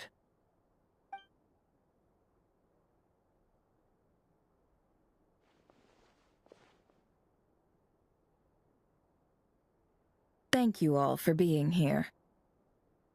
As promised, I did some further investigating into the Raker of Solnari's background. I am pleased to report that the investigation has been most fruitful indeed. The Raker of Solnari, real name Rerir, was once a Khanrian subject who served the Vinster King. I will now share the important details of his story. Please save any questions or comments for the end.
So that's why he's so obsessed with the moon.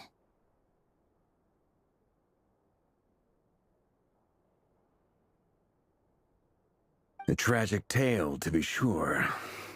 But it does not excuse his many transgressions.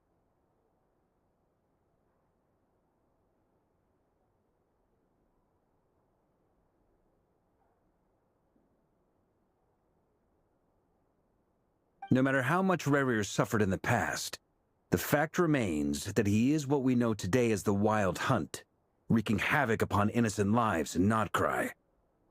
He becomes more dangerous with each passing day. If left unchecked, it is simply a matter of time before all of Teyvat suffers the consequences.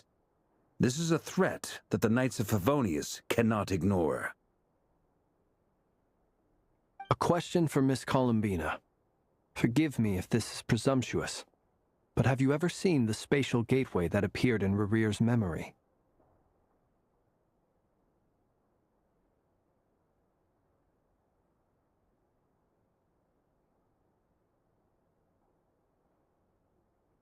Never. But I have heard stories of something called the Moon Gate, and this seems to fit the description. Miss Lama, any thoughts on this? In the lore of the Frost Moon Scions, the moon is believed to hold many secrets. Some sources speak of ancient knowledge, others of a gateway to the unknown. The term Moon Gate is one I have heard before. But as is the case with all of our legends, there are no records of any first-hand witnesses. We cannot know whether it truly exists. Then back to Miss Columbina. As a moon goddess yourself, do you have some idea of where the Moon Gate leads to? Not at this stage, sorry. I do hold the power of the Frost Moon, and my strength is recovering well. I can sense that the gate would open at my command, but... But there's more to the power of the Frost Moon than that? Yes. A moon goddess has the right to open the Moon Gate, since it is a path to the moon. But as never mentioned, holding open a spatial gateway takes a huge amount of power.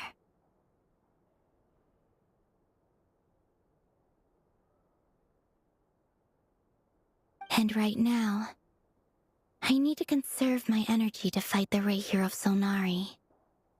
I'm afraid this is one mystery we may have to leave unsolved for now. I agree. Better to save your strength. But if you'll humor me for a moment, I have a bold conjecture of my own regarding the world beyond the gateway. I highly suspect that neither Tholindis nor Rerir made it through unscathed. The evidence pointing to this is the fact that the Reihir of Solnari exists in the form of countless fragments. With the abyssal power he wields, no ordinary foe can touch him, let alone tear him to shreds. And yet, the Wild Hunt proliferates wherever his scattered fragments lie, drawing hordes of monsters to many different locations across the land.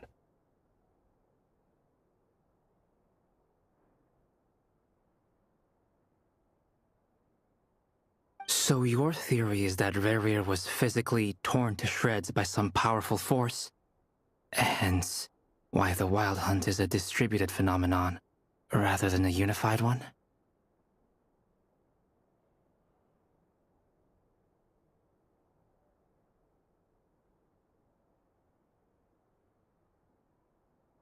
Makes sense to me. Explains why the Wild Hunt is so pervasive, and why he's been trying to piece himself back together. He was whole to begin with, and he wants to be whole again.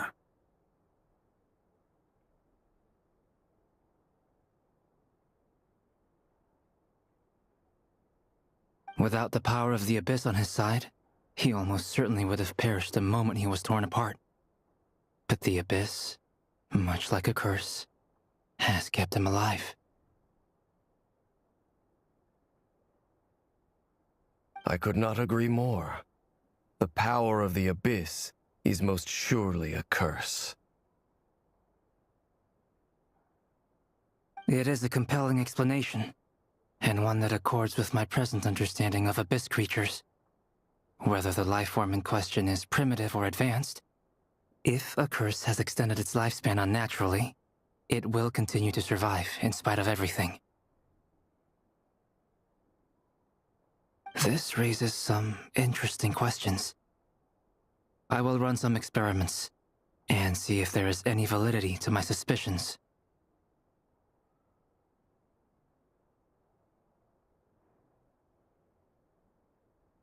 That being said, regardless of whether my research bears fruit, I would like to thank Miss Nefer for conducting such a thorough investigation. Already, it has greatly enriched my understanding of the entity we face. My pleasure, Mr. Albedo. I too hope that the information I have shared today proves useful as we look to formulate the next stage of our plan. Hey! What is it, Dainsleif? You look really upset! It's just... when I think of the man I once knew as Rerir, I struggle to understand why things had to turn out like this.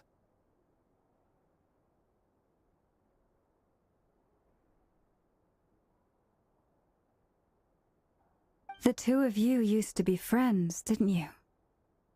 I don't know if these words will bring any comfort, but my heart goes out to you.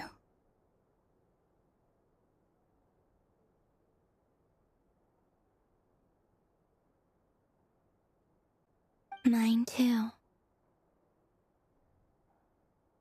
We can never know all the hows and whys of the way things are. The moon and stars are full of untold secrets and lies, and the skies are host to many more mysteries than these alone. Yet, none of that can begin to compare with the complexity of human life. Those are the first comforting words I've heard in a long time. Thank you, both. Well, I think this is a good place to end today's meeting. I'm sure Nefer needs some time to recover. She's been through an awful lot today. That's very thoughtful of you, Lama. Of course. Sounds good to me. Take some time to rest and digest before we reconvene to nail down a plan.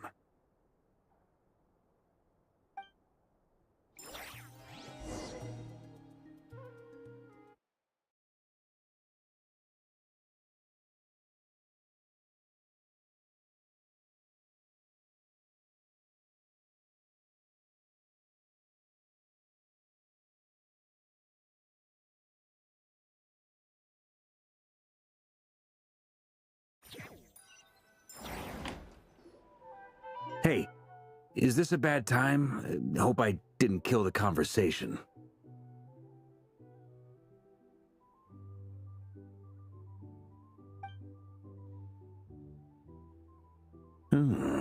Nice room. Oh, I'm not coming in, though. Why not? It's just a hotel room. If it's all the same, I'll just stay out here. I might not look the part, but I'm technically a knight. Barging into people's private quarters isn't the kind of thing we do.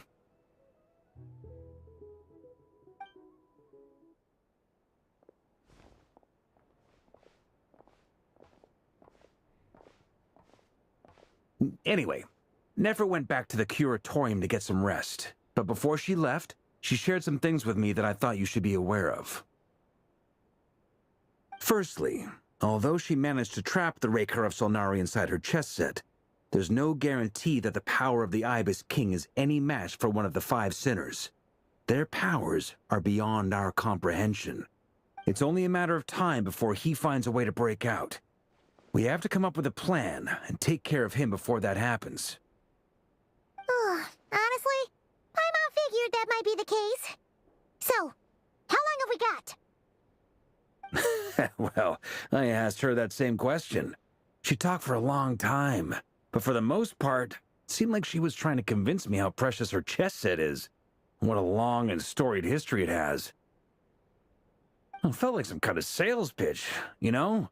The kind where you end up handing over Mora against your will? Anyway, After all that, she finally answered the question. 2 days, at most. 2 days? Holy moly! Can we even recruit enough help in that time? That remains to be seen. Which brings me to the second issue. Dainsleif is obviously conflicted about this whole thing.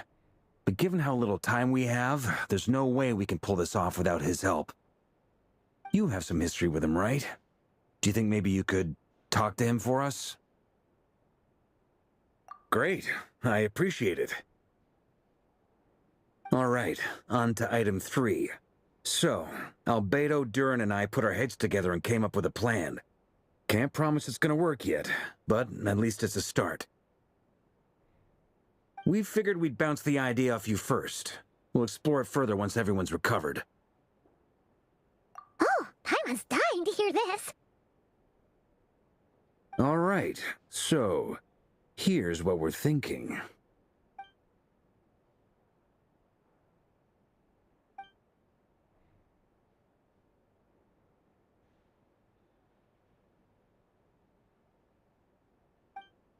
We felt a little uneasy about roping you into this. I mean, firstly, you're not locals, and secondly, none of us are your boss. You're well within your rights to refuse if you so choose. Roping us in? Why would you even say that? We know the stakes here. It's all of us against the Rayher of Solnari, or none of us stand a chance. I choose my words very intentionally, I'll have you know. I like to think there's an art to striking a down-to-earth tone even when the stakes are through the roof. Sir Varka, I have a few thoughts about this plan. I'm all ears. I think we can be more flexible with how the roles are allocated. In my view, the most sensible lineup would be like this.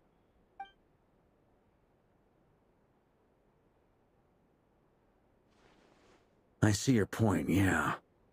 But if that's how we're going to approach this, you'd better make sure you're ready. To be clear, I don't doubt your abilities. Far from it. I just want to make sure. Are you really willing to take all this on? I want to do everything within my power. The Rayher of Solnari is a truly fearsome opponent, and if I do my part, it'll greatly reduce the risk for everyone else involved.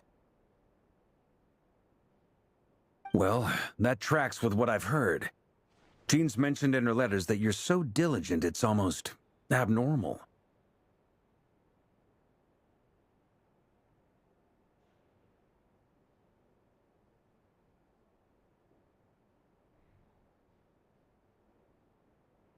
As in, most people weigh up the risks and rewards in situations like this. But you seem to just march towards danger without a moment's hesitation. Of course, everyone appreciates a fearless pioneer. But all that aside, I'm the Grand Master of the Knights of Favonius, and you're our honorary knight. I want to make sure your courage doesn't come at the expense of your safety.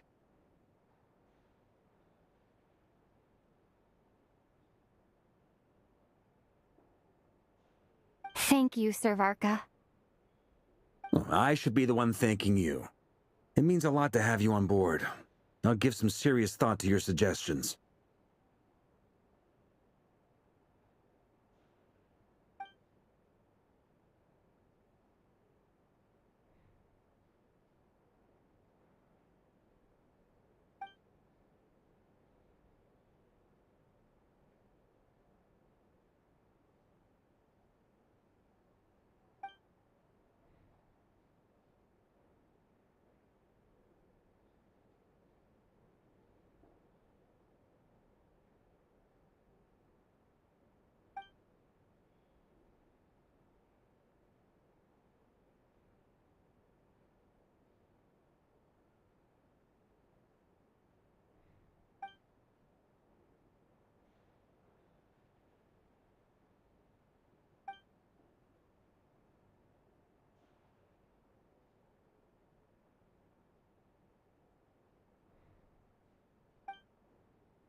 This is a thorough plan, but I do have one last question before we take action. How can we be sure that our enemy won't leave the designated area? Great question. Albedo's been hard at work analyzing Rerir and the Wild Hunt's behavioral patterns. His conclusions are as follows. Firstly, from the earliest known confrontation until now, Rerir has never displayed any ability to manipulate the dimension of space. So it's unlikely he has any power in that domain. Secondly, he seems to have a particularly strong vendetta against our group. If we put him in a fight-or-flight situation, he'll choose to fight every time. Thirdly, finally, and most importantly, he is consumed by hatred, both for the moon and for his enemies. Turns out, we tick both of those boxes. We have a reincarnated moon in our ranks, and a spy who accessed his private memories without permission. He'll be baying for blood, not looking to escape. As someone who's had their fair share of interactions with the Wild Hunt, those all seem like valid observations to me. Understood. Then I will defer to the verdict of the group. Well, everyone, that's the plan in full detail. Albedo and Durin are carrying out their part as we speak. Plan approved. Scheduling. Okay, any firepower you need, I got you covered. Let's light this baby up. The Frost Moon Scions are behind you as well. And the rest of you? No objections? All right, then it's settled. This is the plan we're going with. Next up, an old tradition of mine.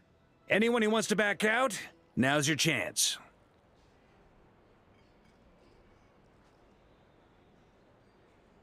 Wait, we can still back out of this? Everyone says things they regret, right? I don't want anyone feeling trapped because their mouth said yes before their brain had time to think things through. A very people-first approach. I hear that's common practice in the Knights of Favonius. Heh. Who'd you hear it from?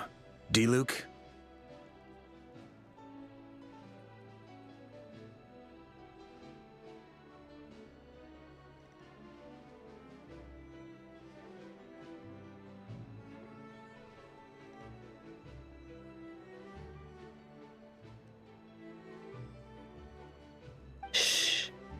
We don't use people's real names at work. This contact will be known only as Owl, please and thank you.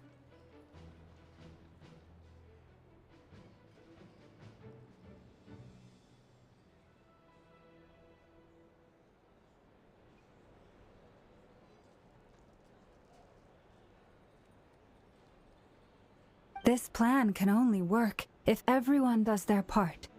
Flint's and I will absolutely support it. We shall indeed. You'll be glad you accepted our help.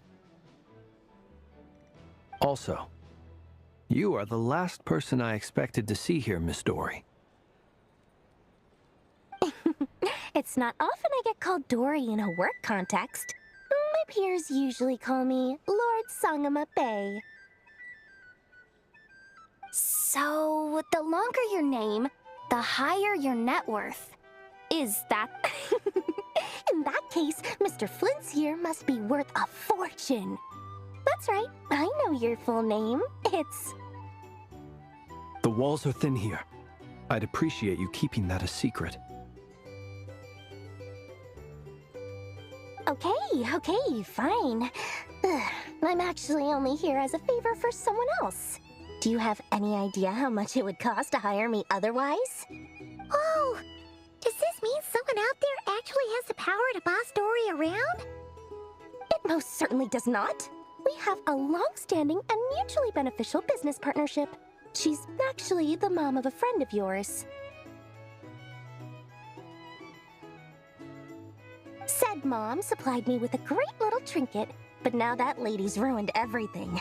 If I don't start building a little goodwill now, my whole business in Krai is gonna go down the drain!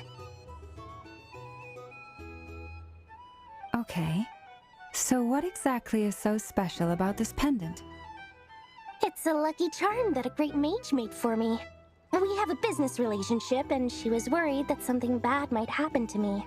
So, she wanted me to have something that can store power to protect myself with. I finally got it all fully charged up with Kuvaki, and then never went and used it all up at once! Never lost so big in my life! You're right. It was all my fault. I didn't mean to drain all the Kuvaki in the pendant, but I'll make it up to you. You will? Well, in that case, how about you give me your chess set, and we... I knew you'd say that. Well, it's yours if you want it. In fact, take it now, and I'll even throw in a free Raker of Solnari. Deal? You're putting me in a difficult position here. It's a very useful thing to have around, but I have a funny feeling it won't be around much longer. I guess we'll see in a couple of days. Looks like bankruptcy for me. Hey, don't be so pessimistic. See this through and you never know. You might find a new business opportunity on the other side.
How are things going?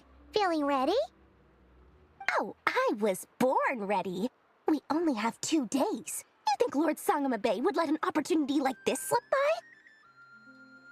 Don't forget, when something's in high demand, the people with the goods on hand get to charge the highest price of all. Even higher than the sellers taking advance orders. Ta-da! See? It's right here! Ah, it's so pretty! Did you make it? No, I have a supplier. We go way back, so he made me a very attractive offer. Aha! No wonder you were talking about lucky charms at the meeting. You've been getting Kave to make them for you.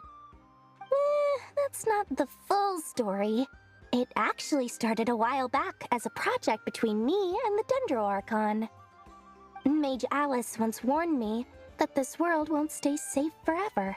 There may come a day when everyone faces a great crisis.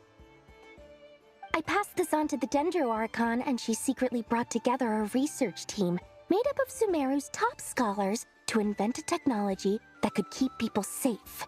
I won't go into the details because it's all very complicated, but if you want to know more, you can ask the Dendro Archon about it sometime. Anyway, point being, it was the Dendro Archon who asked Kave to build this little contraption. As one of the top Kashara War talents, he was the obvious choice. Took him long enough. He stressed over it for ages. Must have gone through at least a dozen designs before producing a final product. But that's Kave. Marak delivered it to me a couple of days ago, along with a letter from Kave. could I ask why I'm sending this technology to you? And what's your proposed use case? Has it been approved by the relevant authorities? So nosy. My fault for sending him the research permit to begin with. Surely Nahida must have told him you were involved in this project. He was probably just nervous because you're always so secretive about your business. Could be, could be. Anyway, I just replied, let's hope there never has to be a use case, because it would involve grave danger. Fair enough. But it sounds like he was just being cautious. He probably felt responsible as the one who made it. Or maybe he was asking as a favor for his housemate. He's done that before. Not sure why, though. His housemate doesn't seem to really care that much about this kind of stuff. Either way, all's well that ends well. I'm just glad to finally have my hands on the product. I wouldn't want to be without it, given the potential dangers that lie ahead. Huh? What does that look mean? Paimon's just super surprised. This must be the first time we've ever seen you actually get serious about something. Well, a long time ago, I made a promise to myself. I promised that I was gonna live every day of my life with a big beaming smile. Obviously, Mora plays a big part in that.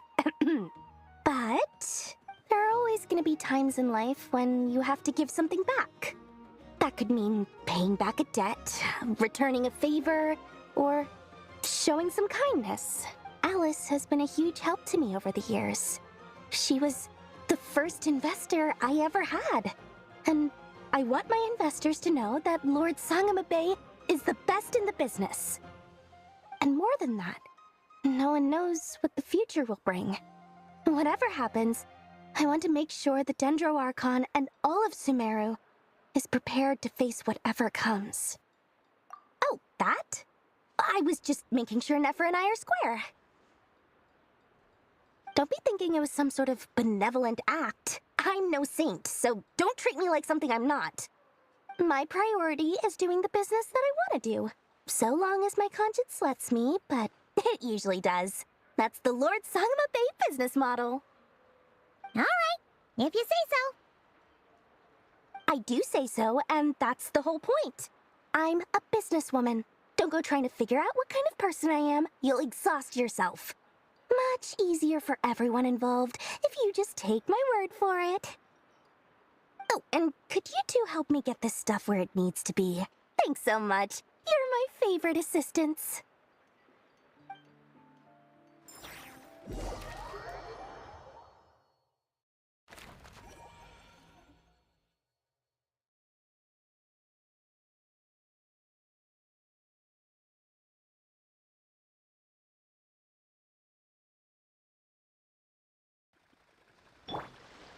Full throttle!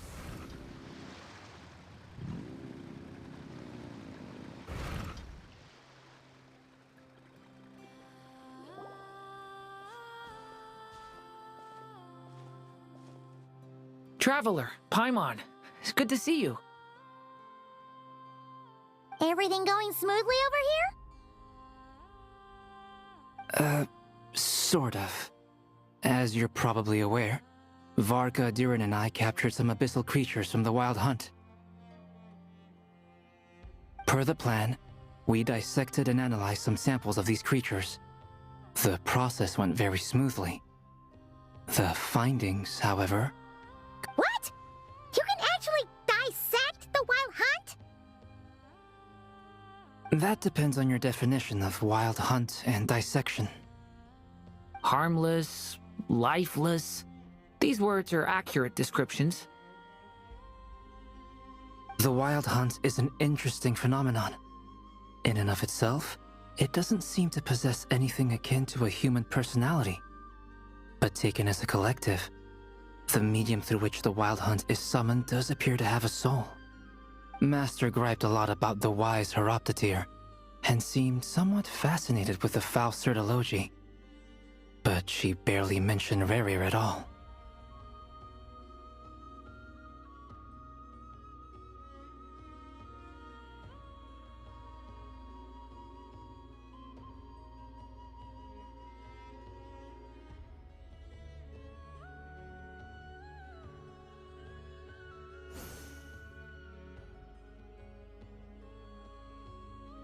I don't think that was because of his lower social standing, though.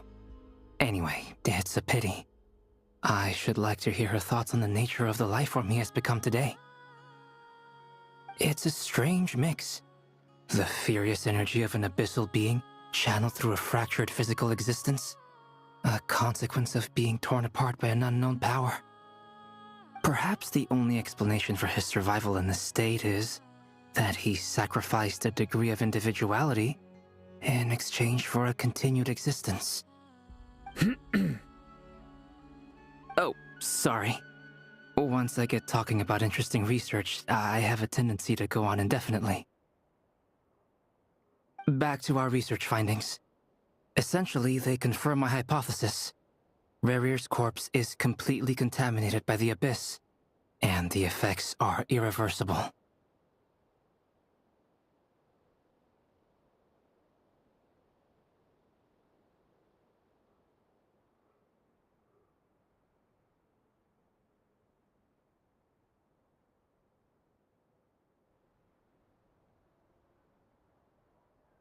You could think of this as Rerir in mutated form. But in my view, even that would be inaccurate. In reality, his whole being has been consumed by the Abyss. In other words, he is now nothing more than a manifestation of abyssal power. Unfortunately, at present, we have no means of completely eradicating abyssal power. Hence, we cannot fundamentally destroy the Rerir of Solnari either.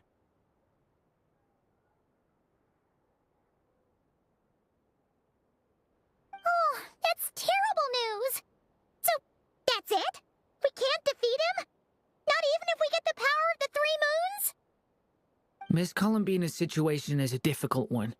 She can never achieve wholeness when the world does not accept her presence. It's as if her creator banished her to a place she can never be accepted. It means she spends most of her energy just on her own survival.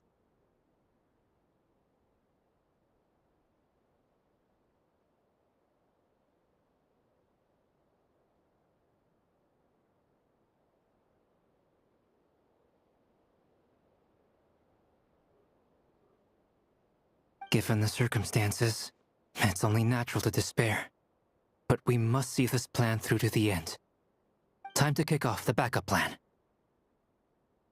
Oh, Paimon almost forgot! This is for you. Dory asked us to bring it. Ah, how wonderful. Well, thank you for making the trip. Durin and I will be heading off shortly. I'm sorry I won't be there to protect you in person this time. Please be careful. All right then. Stay safe.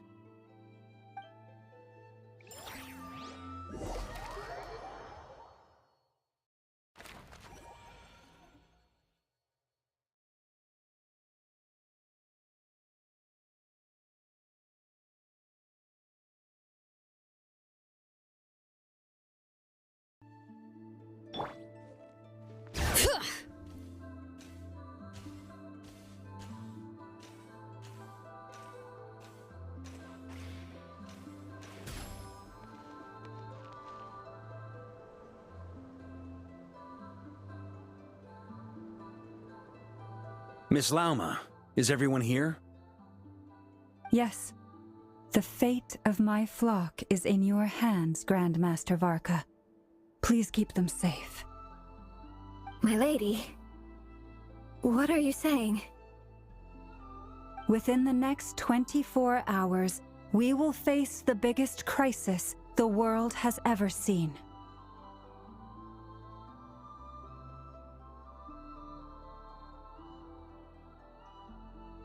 This is not a burden that we deserve to bear, but I believe that we reap what we sow in this life. So I intend to act. I must do what I think is right. For me, that means fighting for the future of Krai. This gentleman is the Grand Master of the Knights of Favonius, Varka, Knight of Boreas. In my absence, please follow his lead.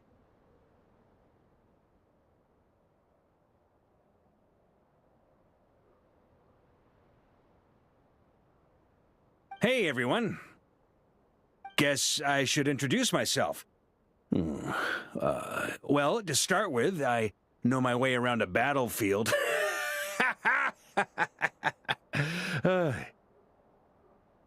Biggest strengths are honesty and hard-workingness.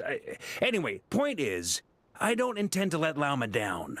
I'm gonna do everything in my power to keep every last one of you safe and sound.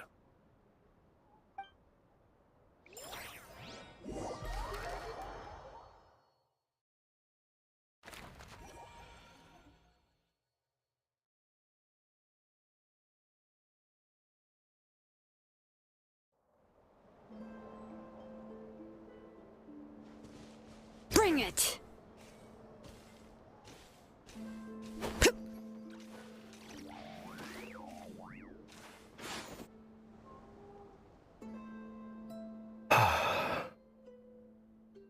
Something on your mind?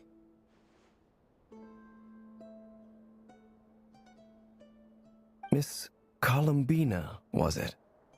I believe that's how the others addressed you. That's right.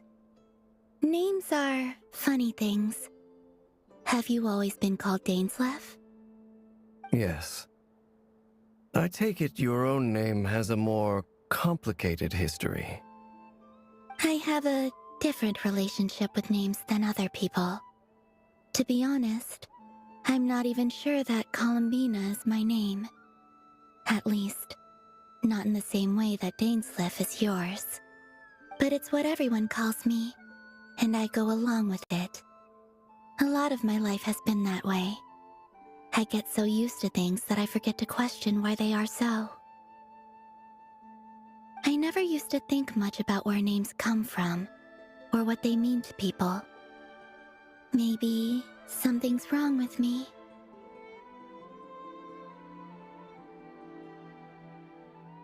You're different from other people. I sensed it the first time we met.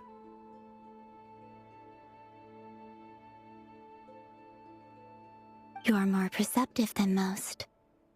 I'm sure your long life and rich range of experience explains that. Do you ever find yourself missing Conria, Mr. Dainsleif? Difficult to answer. I have dreamed of the past many, many times. Sometimes I'm fighting tooth and nail. Other times I'm lying on the ground, defeated. I don't recall any happy moments from that time. It has been too long. Is that because hatred survives longer than love and affection? That would not be for me to say. I make no excuses for the grudges I bear. But whatever the reason, I remember little that was beautiful or sentimental. Thank you for your help with the Rerir situation. Without your efforts, I never could have learned the hidden truth of his story. You're welcome. I know he's your friend. Friend? He betrayed me. And I never really understood what he was going through in life. Some friendship, that is. Okay. So, do you plan to fight him with us? You see, you're torn. Now you know what really happened. You see the things he's done in a new light. I need some time. Of course. I completely understand. Anyone else in your position would feel conflicted too.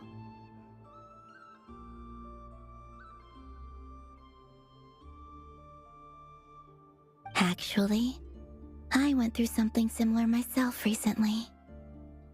Something happened that changed my perspective on a situation. A situation I took for granted at the time, but... You mean the Harbingers who still support you, even though you've left the Fatui? Yes. I always thought they were only helping me because Harbingers are forced to work together. But then I abandoned them. A warrant was even put out for my arrest.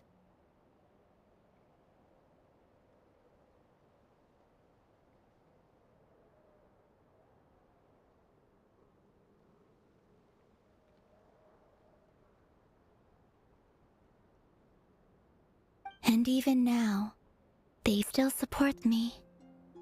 Which means I was wrong about them all along.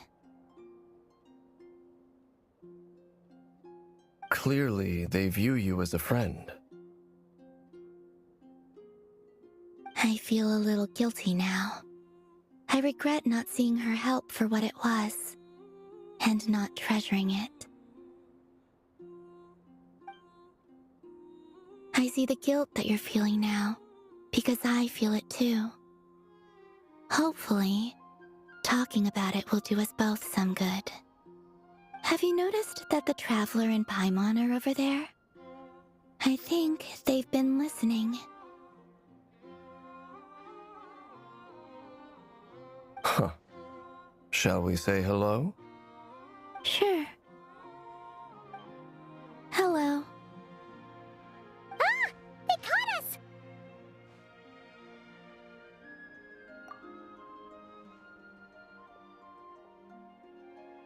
I apologize for making you worry. No doubt you wish to know where I stand on the plan to take down the Wraker of Solnari. I'm afraid I need a little time, but I will seriously consider joining you.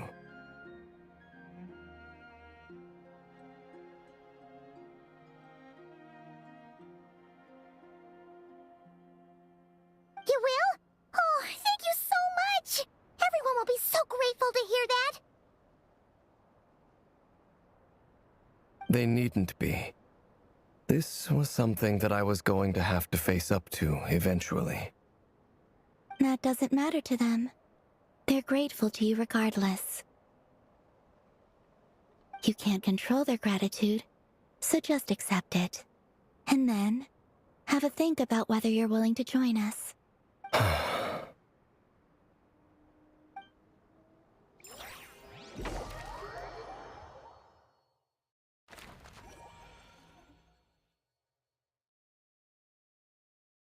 It's nearly showtime! Let's go rendezvous with the others. You know the place.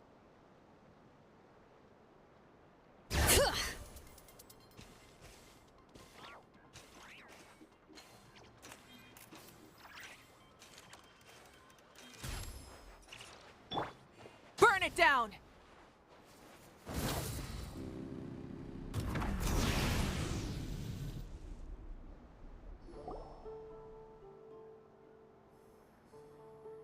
Ah, you're earlier than I expected. Hey, Flint's! Been waiting here long? Not too long. I came a little early so I'd have some time to think. Are you nervous about the battle? Quite the opposite. I'm reminiscing on my past battles.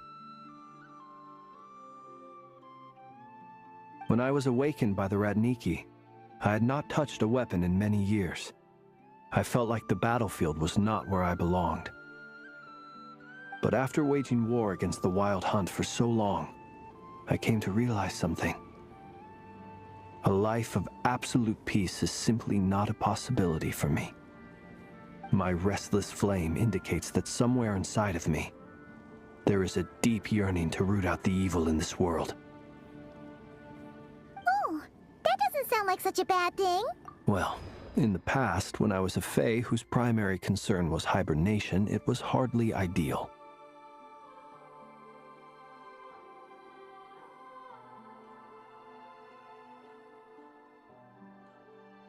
But it certainly serves me well here in the present. And I am delighted to be able to join forces with you in this endeavor. Looks like I'm not the first to arrive. Ah, Miss Lauma. Did you sleep okay last night? I struggled to settle down at first because of the nerves. But don't worry, I got enough sleep in the end. I'll be... Please. I'm just doing my part. Never! Over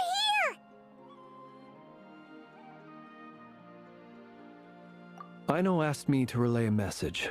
She said Anefa will be on high alert and keep a close watch over all secondary districts where defense is required, providing support as necessary. Meanwhile, Aino herself will provide range support to us directly, using her latest invention. Excellent. My thanks to all involved. The chess set's looking a little unstable. It won't hold him much longer. We should be prepared to engage at a moment's notice. No sense sitting around waiting. Let's make the first move while we still have the option. I agree. Paimon, find a safe hiding place. Got it! Be careful, Traveler! I will.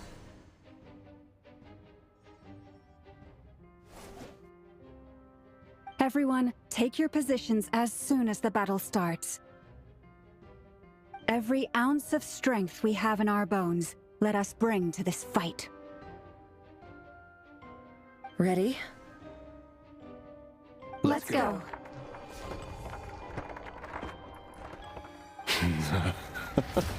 I've seen all your futile ploys before.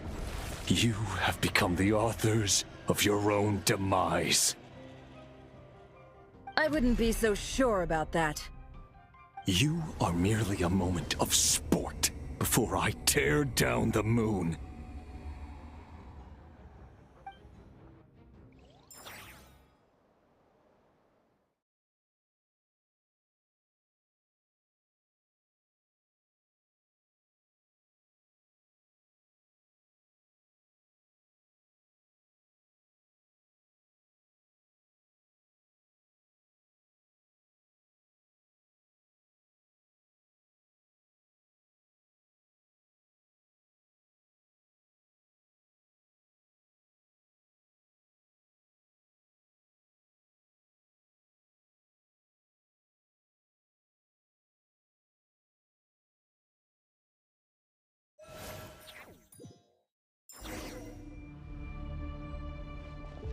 Stay on your toes.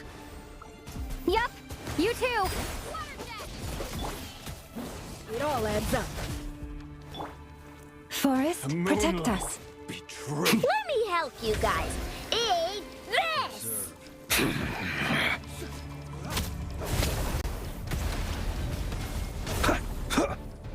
Close your eyes. A grave transgression. No more lies. Can't hide the truth. The moonlight. The deception ends here. By the frost moon of old. Observe. To dust. Close your eyes. To dust. Lush as the moonlight. It all adds up. No more lies. Shameless. It all falls into place. Can't hide the truth.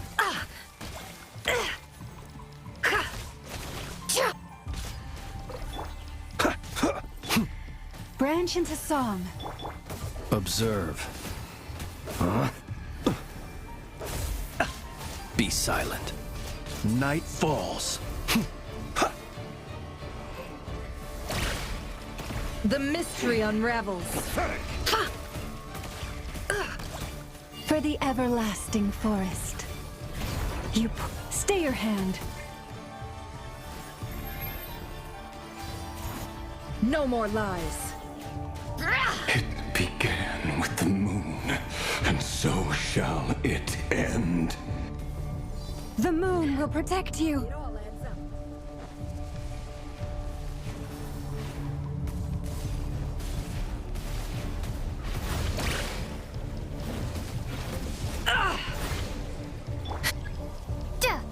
Do you see now? It all adds up. Here. When will it be as you foretold?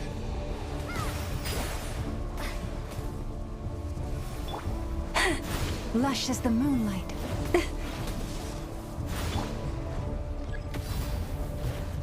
Your foul spirit is not welcome here.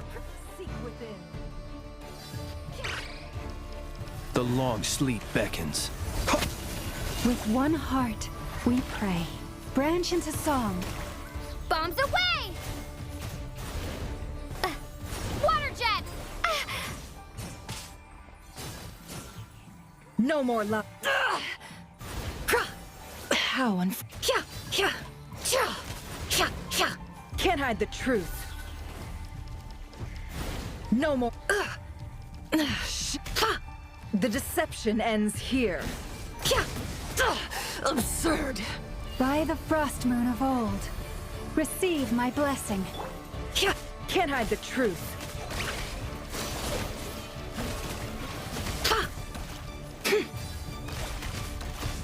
No more lies. Let's see what you're made of. Shameless. Lush as the moonlight. Moonlight betrayed. A grave transgression.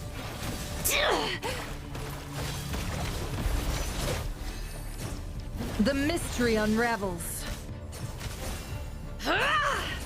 Move.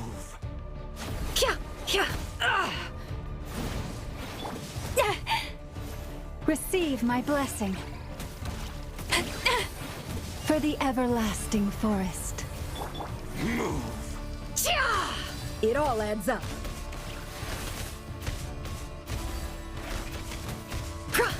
Time to come clean. Leave this place.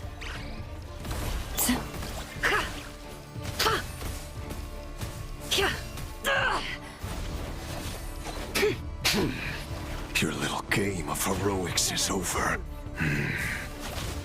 Who wants to go first?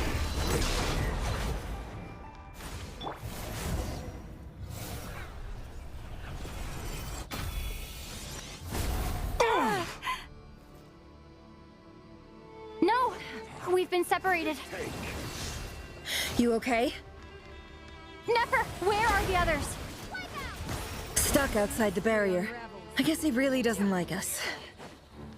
I told you before, knowing too much is always a death sentence. No more lies. Be careful what you wish for.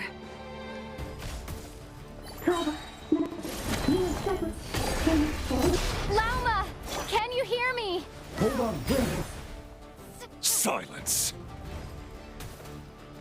Voices are gone. But at least I know they're still there. I need to focus. Stick to the plan. Remember my most important task. Just keep stalling him. If I can stall him for long enough, the moment will come.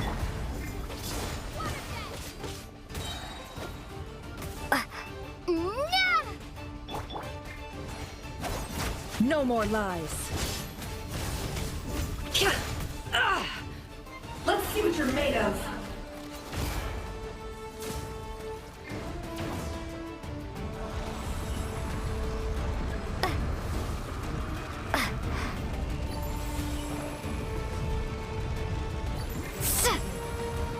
I've got this.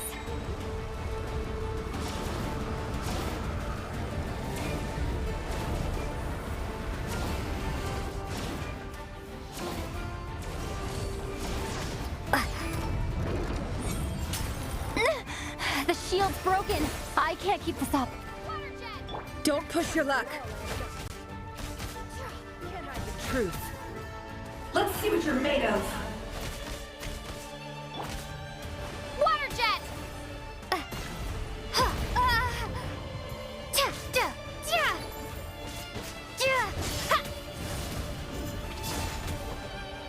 Go! Bombs away! It all adds up. No more lies. awake within.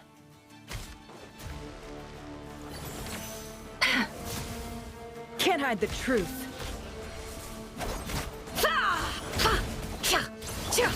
Go!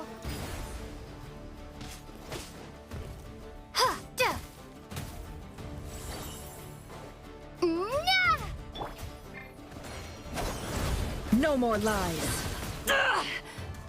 The mystery unravels. Can't hide the truth. I better wrap this up. It all adds up. Time to come clean.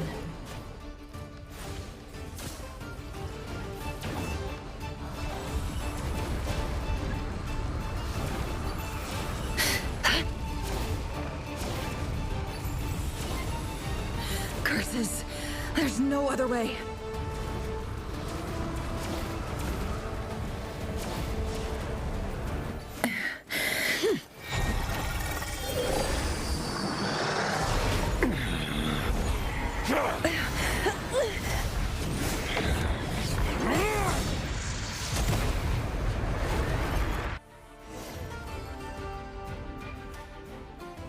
The only way to defeat Rarer is to borrow his own power.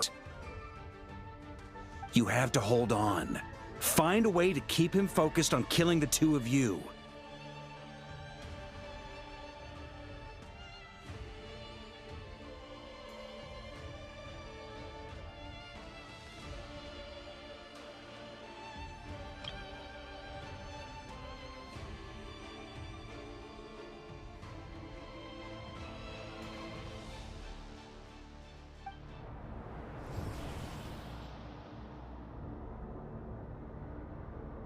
Never!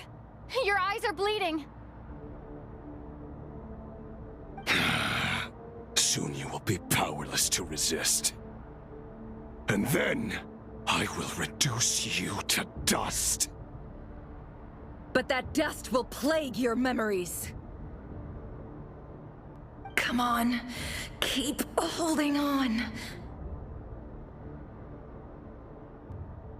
Any other tricks up your sleeve? Let's see them.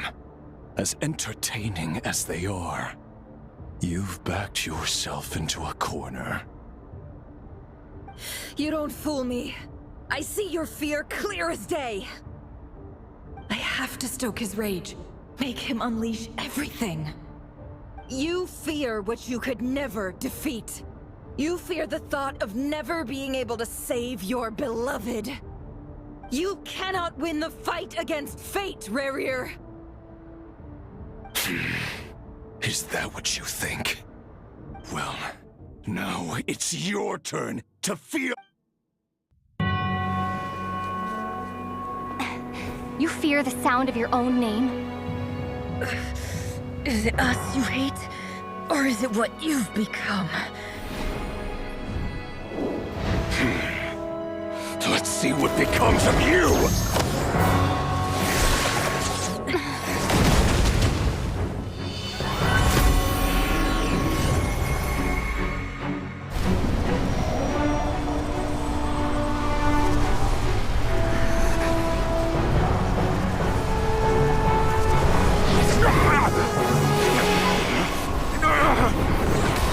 What's happening? That power... I've seen it before!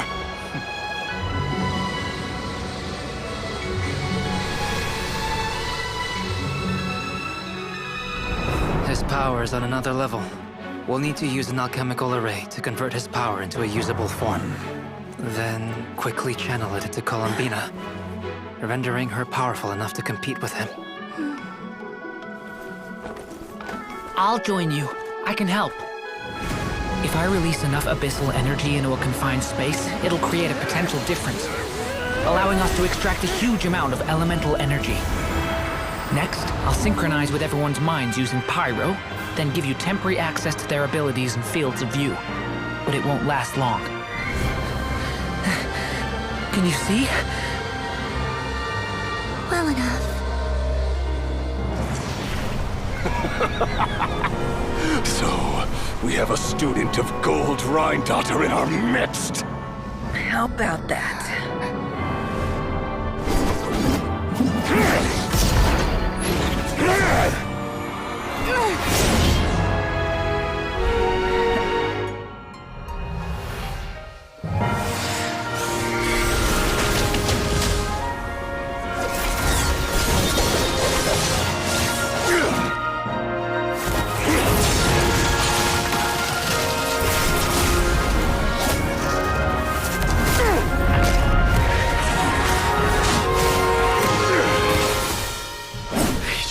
my own power against me? Just like how you stole Kuvaki. Look familiar?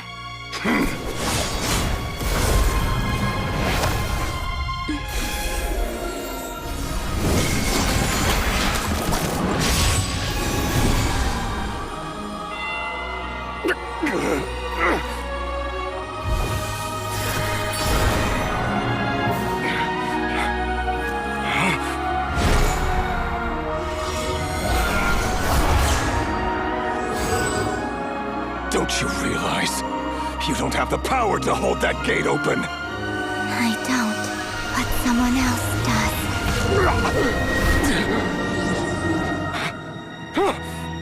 Goodbye, Rerir.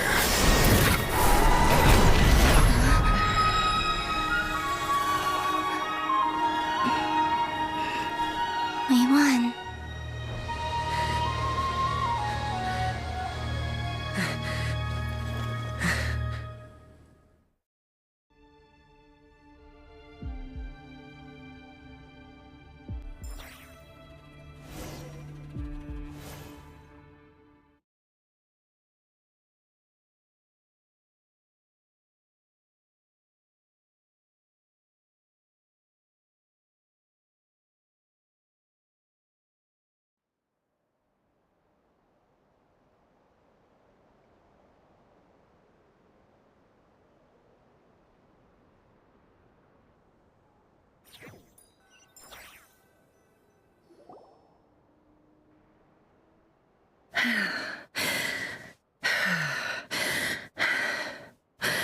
Nefer, how are your eyes?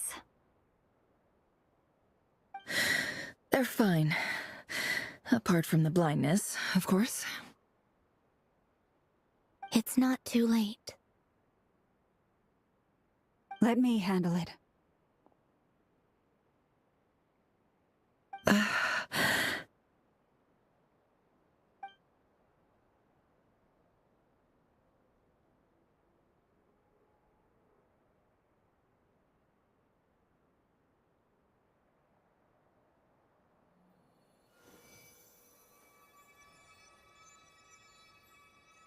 Miss Nefer, it's not like you to lose your composure. That was the most reckless thing I've ever seen you do. Reckless how?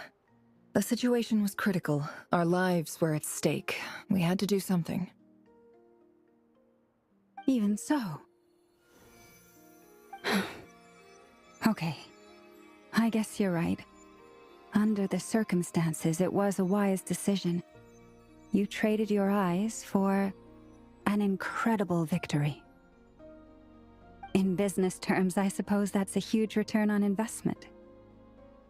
I'd be hard-pressed to argue otherwise. Still, I don't like this outcome, and I don't want you to lose your sight for good. People suffer when they make sacrifices they shouldn't have to make, whether that means faith, strength, or in this case, your ability to even see. I had hoped you could win without sacrificing so much as a single hair on your head. Thank you. Really. All done.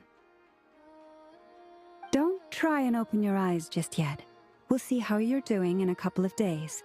Until then, please follow your recovery plan to the letter. I'll send full details through Yehoda. For now, just get yourself home, relax, and rest. My dear friends, we have fought bravely and achieved a spectacular victory. A dark cloud has been lifted from the skies of Krai. All in this land will be grateful for what you have done. The moon will remember this day. Thank you both.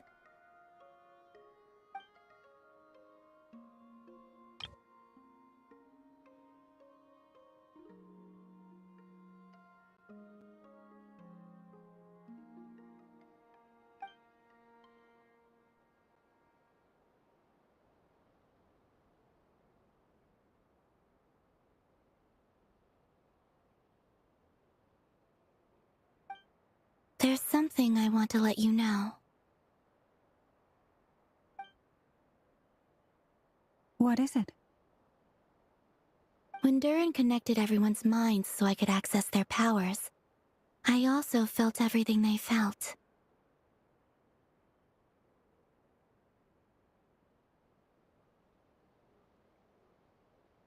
And since Nefer's eyes were injured, my eyes are hurting now too.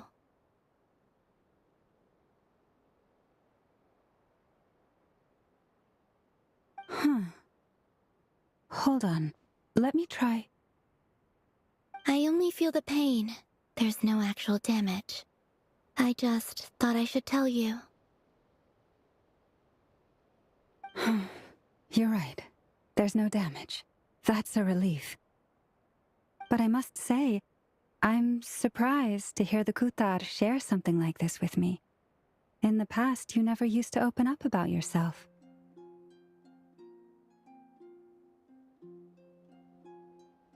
Things are a little different now from how they were. I'm learning to share how I truly feel with my friends. Friends? You have no idea how glad I am to hear that.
How are you feeling?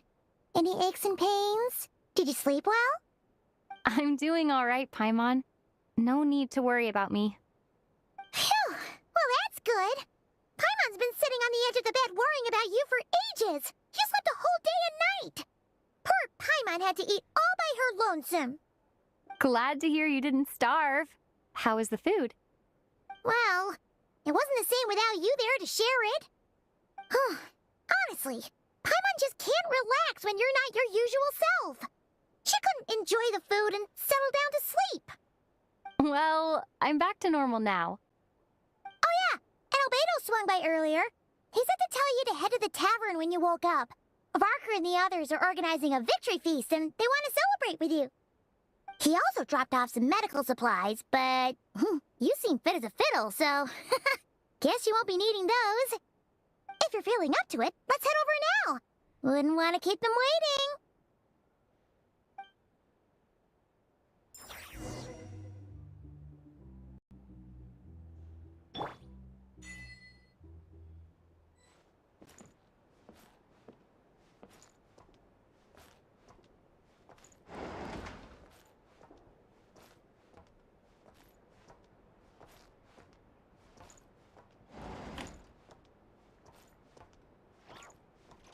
It's so noisy here. Back in my day, we'd... Rise with the sun!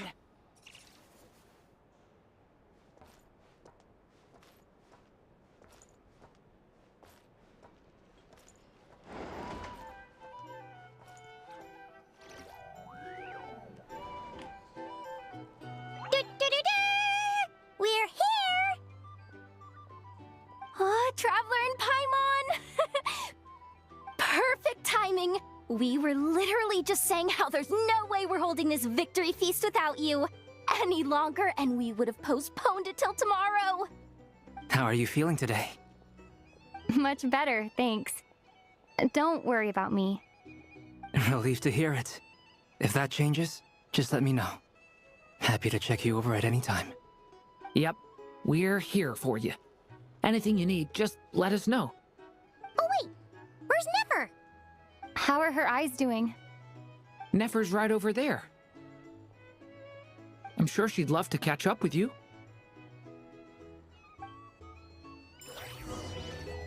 Our drink recommendations? Hey there. Well, For starters, light it up! a drink or two? I recommend you or drink perhaps less. a room for the night? If you're here to sign up with the Fatui, make sure your paperwork is all in order.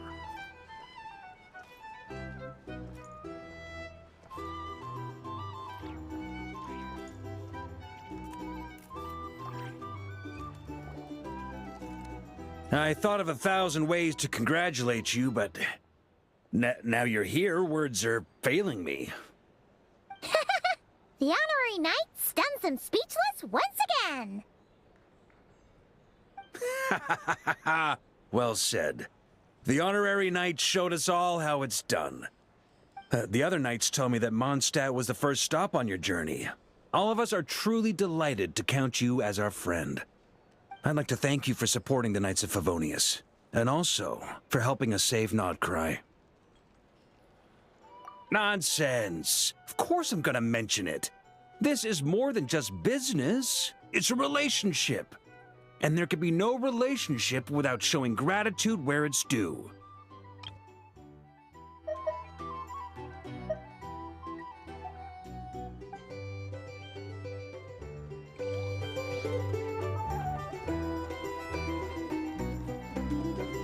Rise with the sun!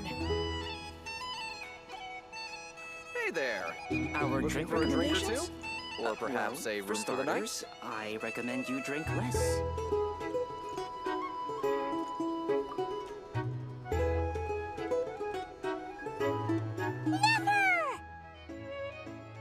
Traveler, Paimon, are you recovering well? Turns out that moon chanter has some real talent after all. My eyes were mostly recovered after just a couple days' rest. I can actually open them again now.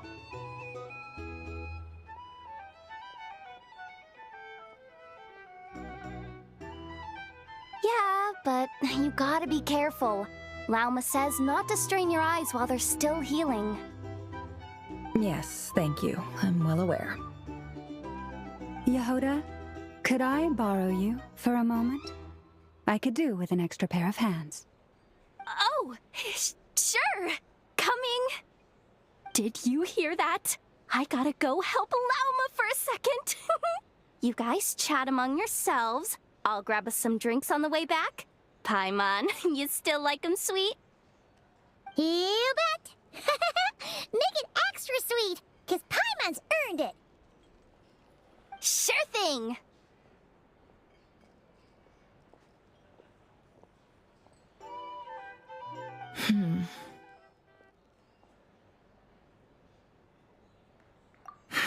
The Raker of Solnari. Kind of a snake, don't you think? No, definitely a snake. A poisonous one who spewed his venomous hatred everywhere. Anyone who seeks revenge out of hatred for other people has become a snake. That's something my dad used to say.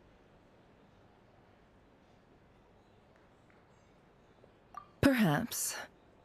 I'm sure it sounds like a very wise and open-hearted perspective to your ears.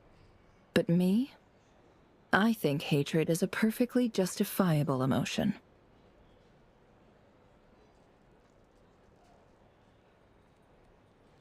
What else is left when everything you depended on in life gets stripped away? Something's gotta fuel that drive to keep on living. If you're worried about me, you can nip that in the bud.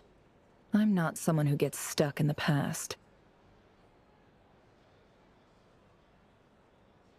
It's just... I suddenly feel like I was wrong to call my father a liar.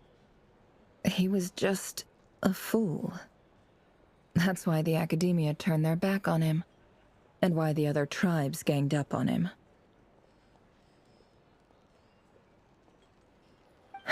Oh, Father. How much better things could have been if you were a skilled liar. Look at the Ibis King. Thoth is a fiendishly cunning liar. And yet, strangely, he feels more like a father to me than my real dad ever was. He's never brought it up, but I'd bet he feels the same way. Why else would he give me the power to perceive the truth, while at the same time training me in the art of deception?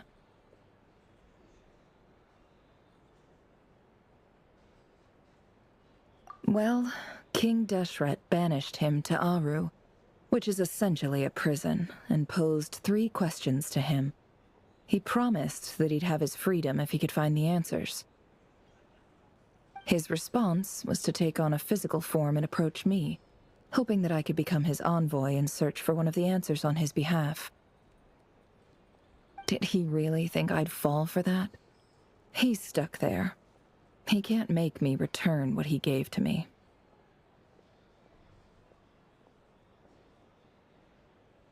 So that's enough for you to decide he's nice, is it? He's a prisoner, and he was scared. So he decided to perform some good deeds to win people's approval. He lives in fear because he's a deceiver. How is Rerir any different? You can't work as a spy your whole life and expect a happy ending.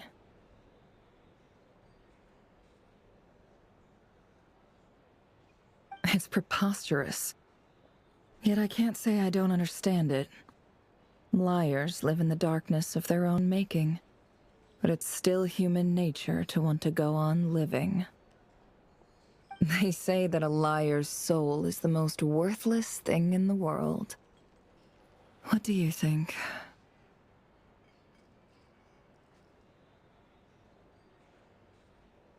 Good. If you understand that, it means you're smart, and you see things objectively.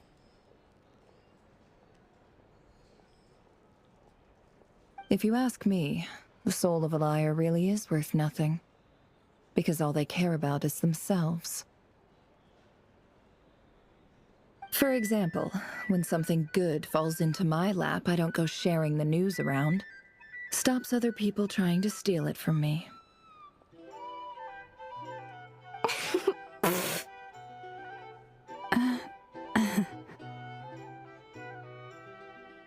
So be it.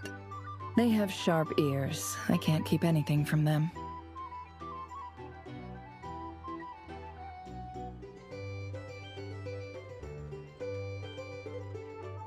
Wow, is that what it looks like?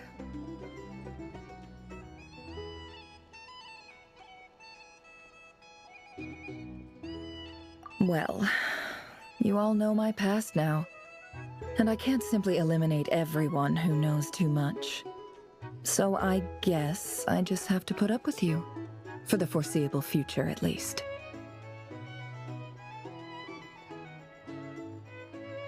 When you find yourself in a situation you can't control, the safest play is to keep calm and start monitoring everyone involved like a hawk.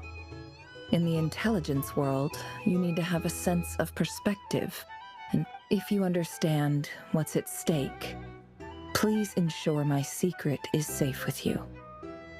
I trust you'll respect my wishes as a friend. But don't forget, I will also be watching you like a hawk. Very good. Oh, wait! Now that the panic's over and we've all calmed down, Paimon suddenly remembered something. After all that build-up, our mystery ally never showed up even once!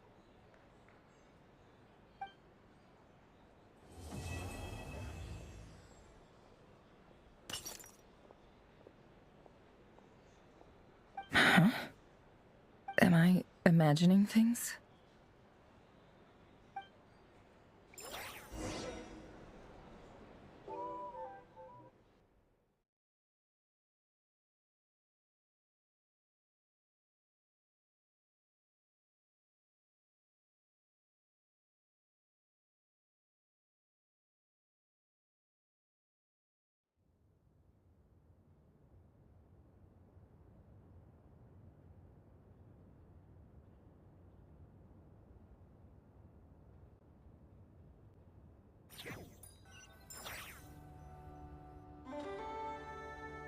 So, that close colleague who stayed behind with you?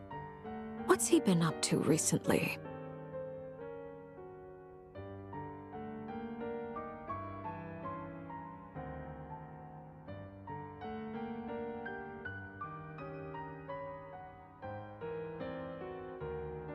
Don't know, don't care.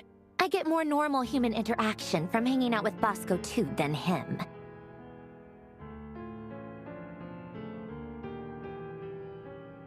Although, now you mention it, he hasn't bothered me in a while. I wonder if...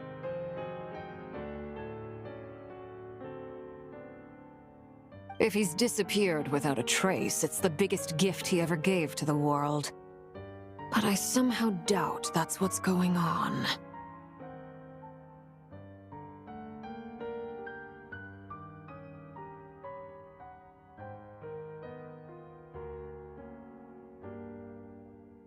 He won't lie low forever, so we'd better stay on guard.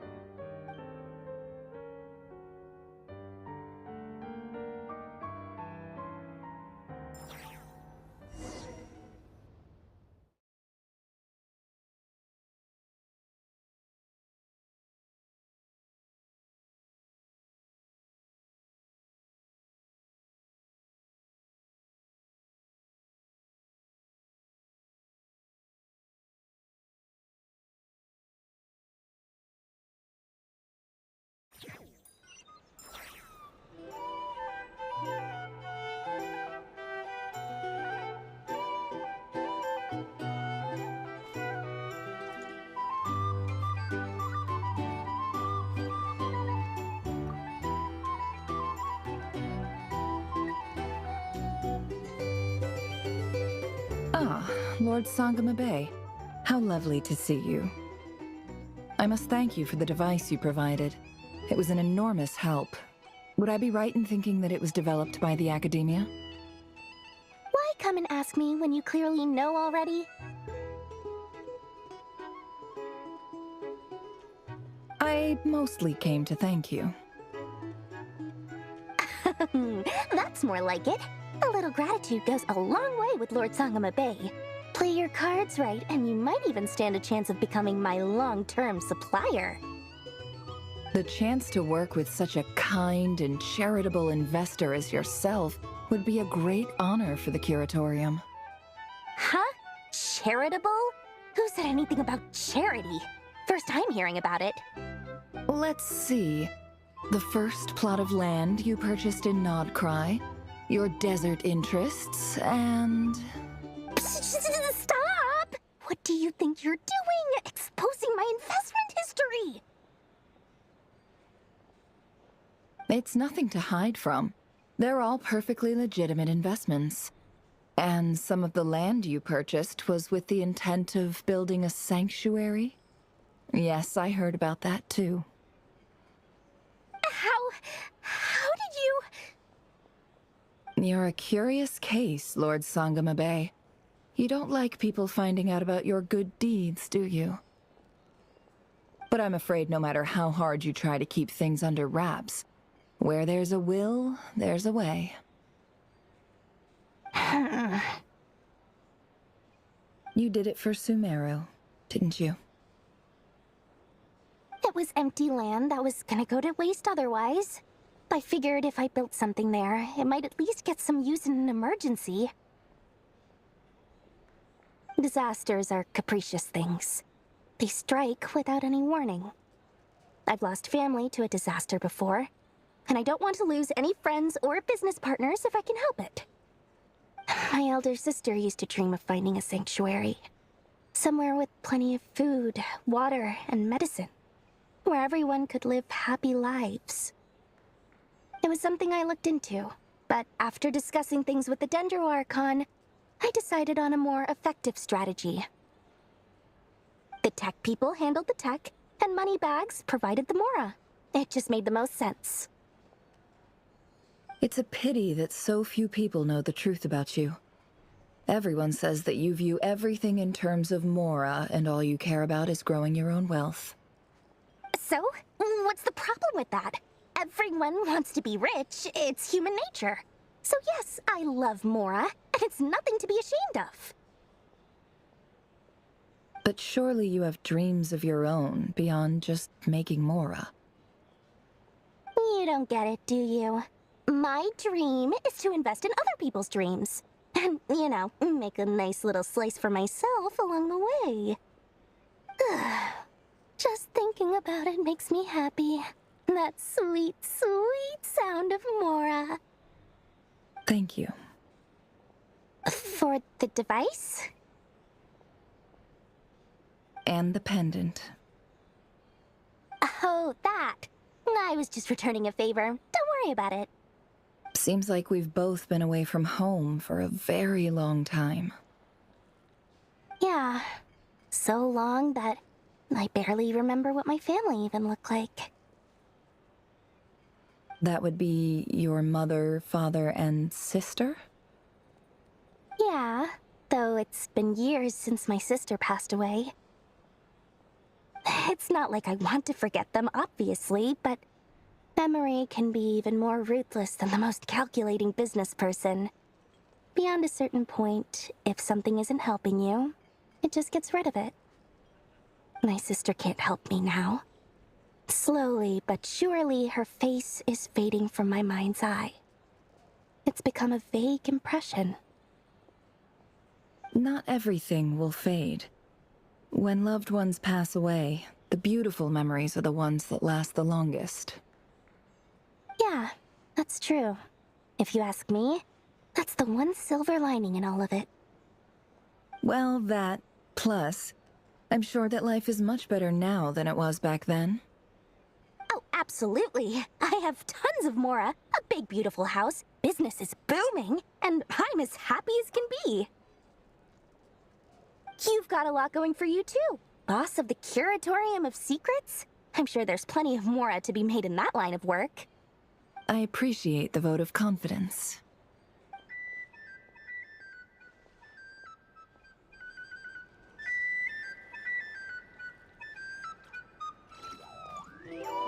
Here's the thing.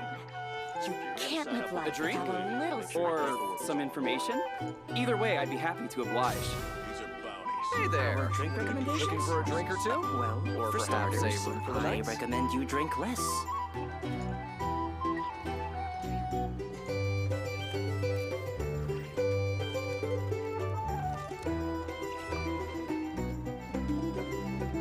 If you're here to sign up with the Fatui, make sure your paperwork is all in order.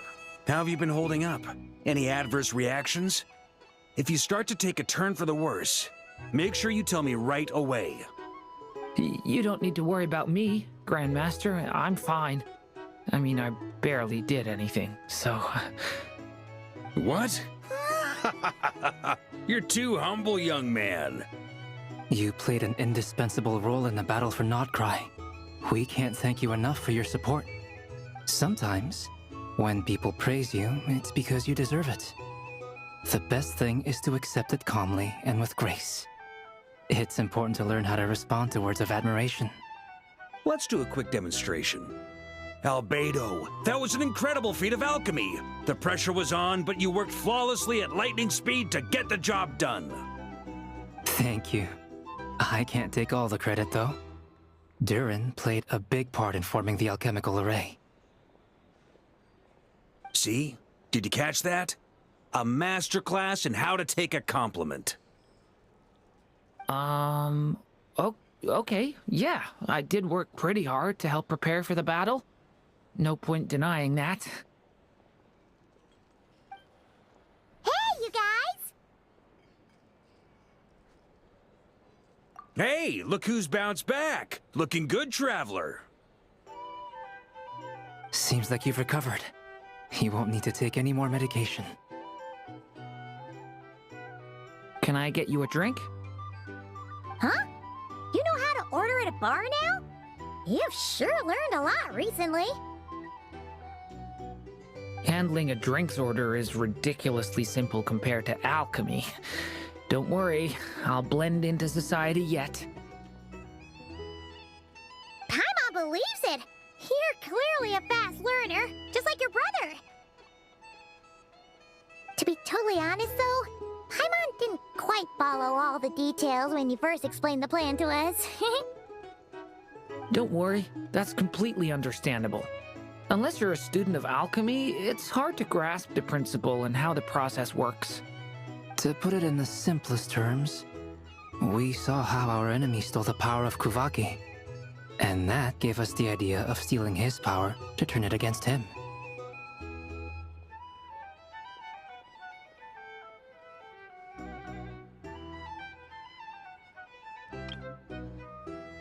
To put it in the simplest terms, we saw how our enemy stole the power of Kuvaki, and that gave us the idea of stealing his power to turn it against him. When facing an enemy, engage them in battle. So, instead of looking for a way to overpower him, we decided to help Columbina get strong enough to at least stand up to him in a fight. For this to work, we had to analyze his modes of attack, confirm who his main target was, and make sure that he wouldn't go beyond the range of the alchemical array. For added security, we prepared a total of 4 arrays. But to mitigate the impact of the battle, we identified one location in particular as the ideal spot, which is the alchemical array absorbed his abyssal power. Then Durin processed it to render it usable by Columbina. That power enabled her to do what would otherwise have been nigh on impossible. What surprised me was that Dainsleif actually agreed to join us. Given his history with Rerir, he had every right to sit this one out, but we're extremely grateful for the decision he made.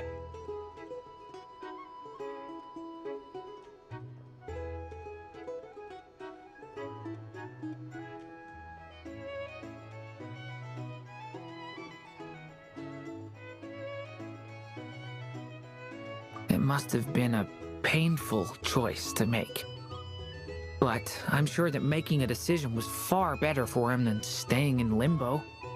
Absolutely. He was torn between 2 paths, but in the end, he made his choice and stuck to it resolutely. He doesn't strike me as the sort of person who'd stay trapped in limbo for long. Anyway, however you cut it, everyone gave a stellar performance. And now, it's time to kick back and celebrate.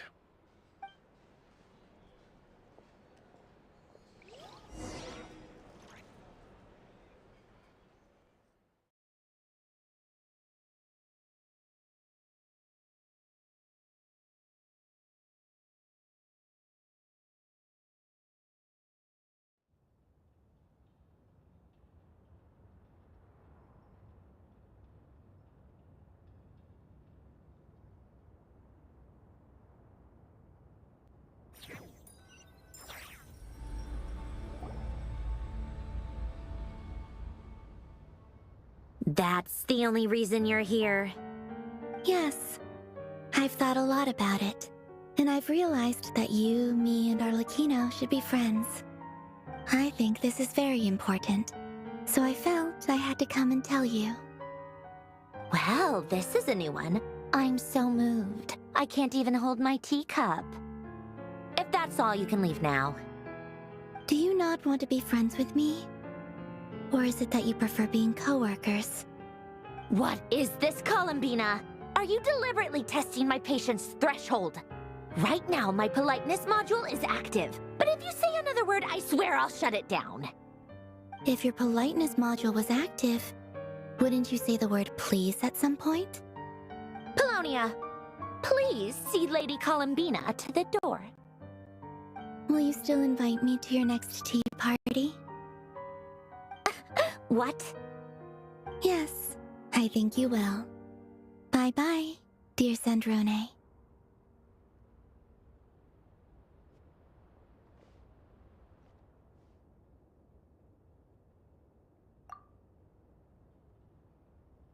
Last time, the Wild Hunt escorted you out. Would you rather I handled it myself this time? We just wanted to, see how you were doing now that it's all over. Why? Out of concern for my safety? I hope you didn't seriously think that the Rahir of Solnari would be able to lay so much as a finger upon me, given how prepared I was. Mostly because you kind of helped us out, so we just wanted to check you were okay. Looks like all your robots are fixed, huh?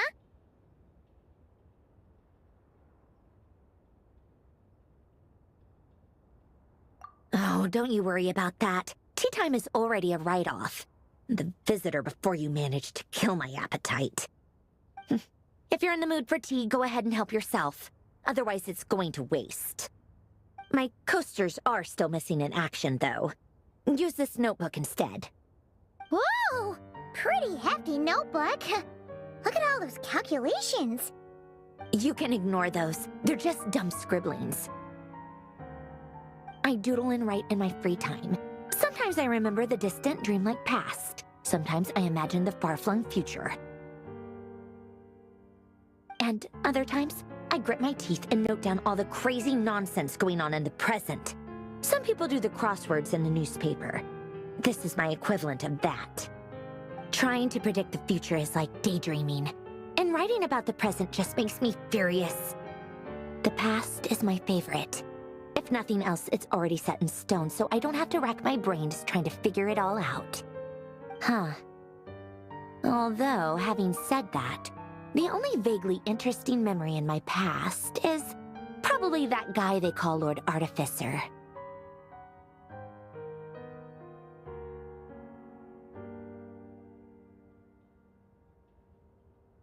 Who else? Pretty much all the mecha and Fontaine are his personal handiwork. Wait, are you saying you know him? Like, personally? As a friend? I mean, I guess we were friendly enough.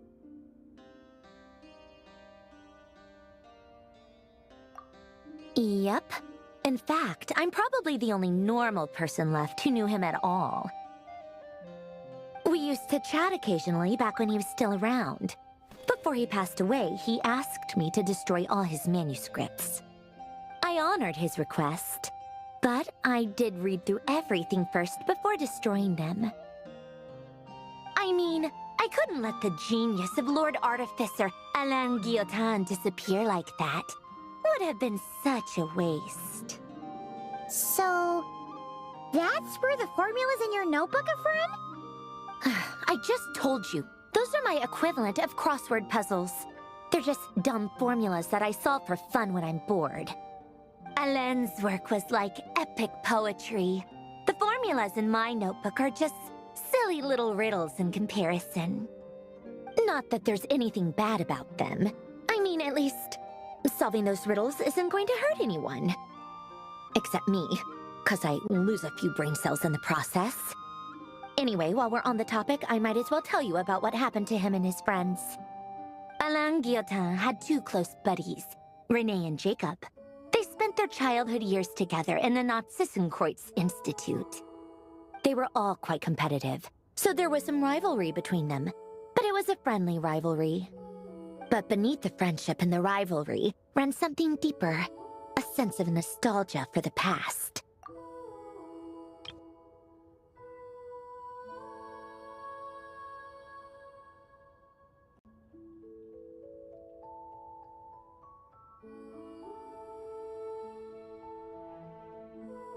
Unfortunately, childhood would end, the prophecy would come true, the apocalypse would arrive, and the future would never be. A mad dream that would normally only capture the minds of lunatics began to take root in their hearts. A dream of saving the world. And if Renee and Alain had been people of lesser wits, that dream would probably have ended up as something for them to joke about in their older years.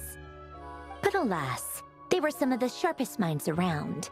They nurtured that dream with the full power of their intellect, and it grew into something that ate away at their souls. The first of them to fall under its spell was Renee. Against Alain's wishes, he persisted in experimenting on a mutual friend of theirs to try and save their life. Alain did not approve and parted ways with Renee. It's complicated. Alain wanted to believe that Renee only did what he did for the sake of their friendship. But when he told me about what happened, I could tell he still had some suspicions about Renee's motives. Perhaps the seed that would grow into a nightmare had already sprouted in Renee's mind. Even then, the next time they met, Renee's soul had been completely engulfed by the dream of salvation. His futile attempt to change the tide of fate only resulted in a wave that swallowed up the world, even before the apocalypse came. And although that wave died down eventually, I hear that it just recently came back with a vengeance. As I understand, Renee wanted to live out his dream of salvation once more. But I'm told that the attempted resurgence finally died out for good. At long last, Renee awoke from his deluded dream. Though of course by then it was far too late. What do you think of Renee? Do you admire his transcendent genius? His view that any price was worth paying to achieve the lofty goal of saving the world? Or do you despise him?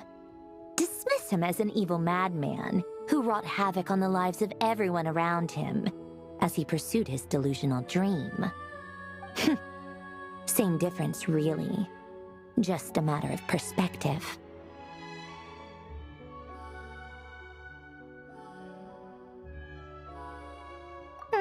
What a cop-out. But I suspect you'd have a more incisive and insightful answer if we dug into it further. I don't like fanatics who give up their whole lives for their ideology. Nor do I like fools who let their delusions take control. Maybe I could understand if Renee had just been an ordinary person. But he had a sage-like intellect. And still managed to get himself lost in the labyrinth of his own desires. Anyway, that's enough about Renee. Now, moving on to Alain Guillotin, the Lord Artificer. He managed to put a stop to the first storm whipped up by Renee. But after that, Alain lost his friends and family. To his credit, I suppose, the loss of his family and friends was purely a tragic accident. It's not like Alain sacrificed them for his cause or anything. After that, the only thing supporting his work was the same dream that had dragged his closest friend down to the abyss. But although the desire to save Fontaine drove him to found the Fontaine Research Institute, Alain continued to reject any form of transcendental knowledge or power. He was suspicious and fearful of it, having seen the way it had affected his closest friend. I think that formulas and machines derived solely from human intellect were the only thing that gave him a sense of spiritual comfort. Yet Alain's intellect was simply too great. It barely left him space to breathe in his lifetime. Once he realized that the end of his life was approaching, he finally accepted the truth. The Nazissenkreuz Institute needed someone, and a human being, to see its story through to the end. He quit working on his formulas, trading them in for the fairy tales that had played such a formative role in his childhood, but which he barely touched in his adult life. He told me that the director of the Nazissenkreuz Institute used to read those fairy tales to the children as bedtime stories. Apparently, they worked wonders at sending kids off to sleep. I think that all he wanted at that time in his life was to be able to sleep deeply without being plagued by depression. By that point, nothing else really mattered.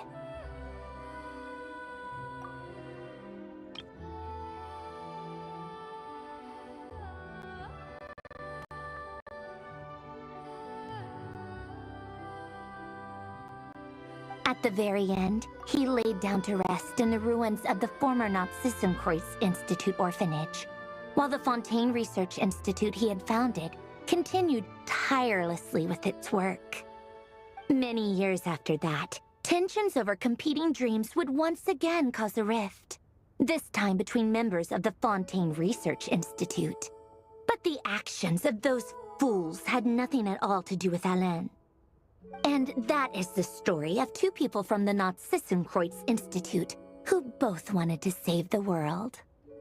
One went all in on his fantasy of salvation without ever looking back, and ended up calmly sinking to the bottom of the deepest sea. The other sought desperately to burn bright in his life, even though he wasn't sure where he was going. I do sometimes wonder, why is it that people like them have such grand hopes of saving the world? Even the grandest tree starts as a tiny seed. So perhaps, for each of them, their mission to save the world began with a very simple desire: to save themselves. They were young children with friends and family who mattered to them, desires to explore the meaning of life, ambitions to have a successful career. They didn't want to see all of that taken away in one fell swoop. Or maybe they just wanted to find something to anchor themselves within the chaos, to stop them getting quietly swept away by the storms of life. But instead, the search for their own salvation took them down the rocky road laid out by fate. Do you think the desire to save oneself is enough of a justification to try and save the world?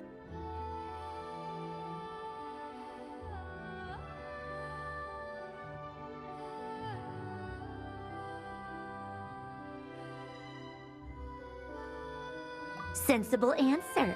Glad to know you've got your head screwed on straight. Alain would disagree, though. I asked him the same question back when he was in his prime, putting all of his energy into his work. Yes, it's enough. No elaboration, just a quick, short answer before getting right back to his work. He was always that way. All right, tea time's over. I owe Arlecchino a favor for telling me these stories. I'll have to bring a whole sack of gifts the next time I visit the House of the Hearth. I'm gonna go tinker with Polonia now. You guys can do whatever you want, as long as it doesn't involve interrupting me. Polonia, exit hibernation mode. Begin diagnostics.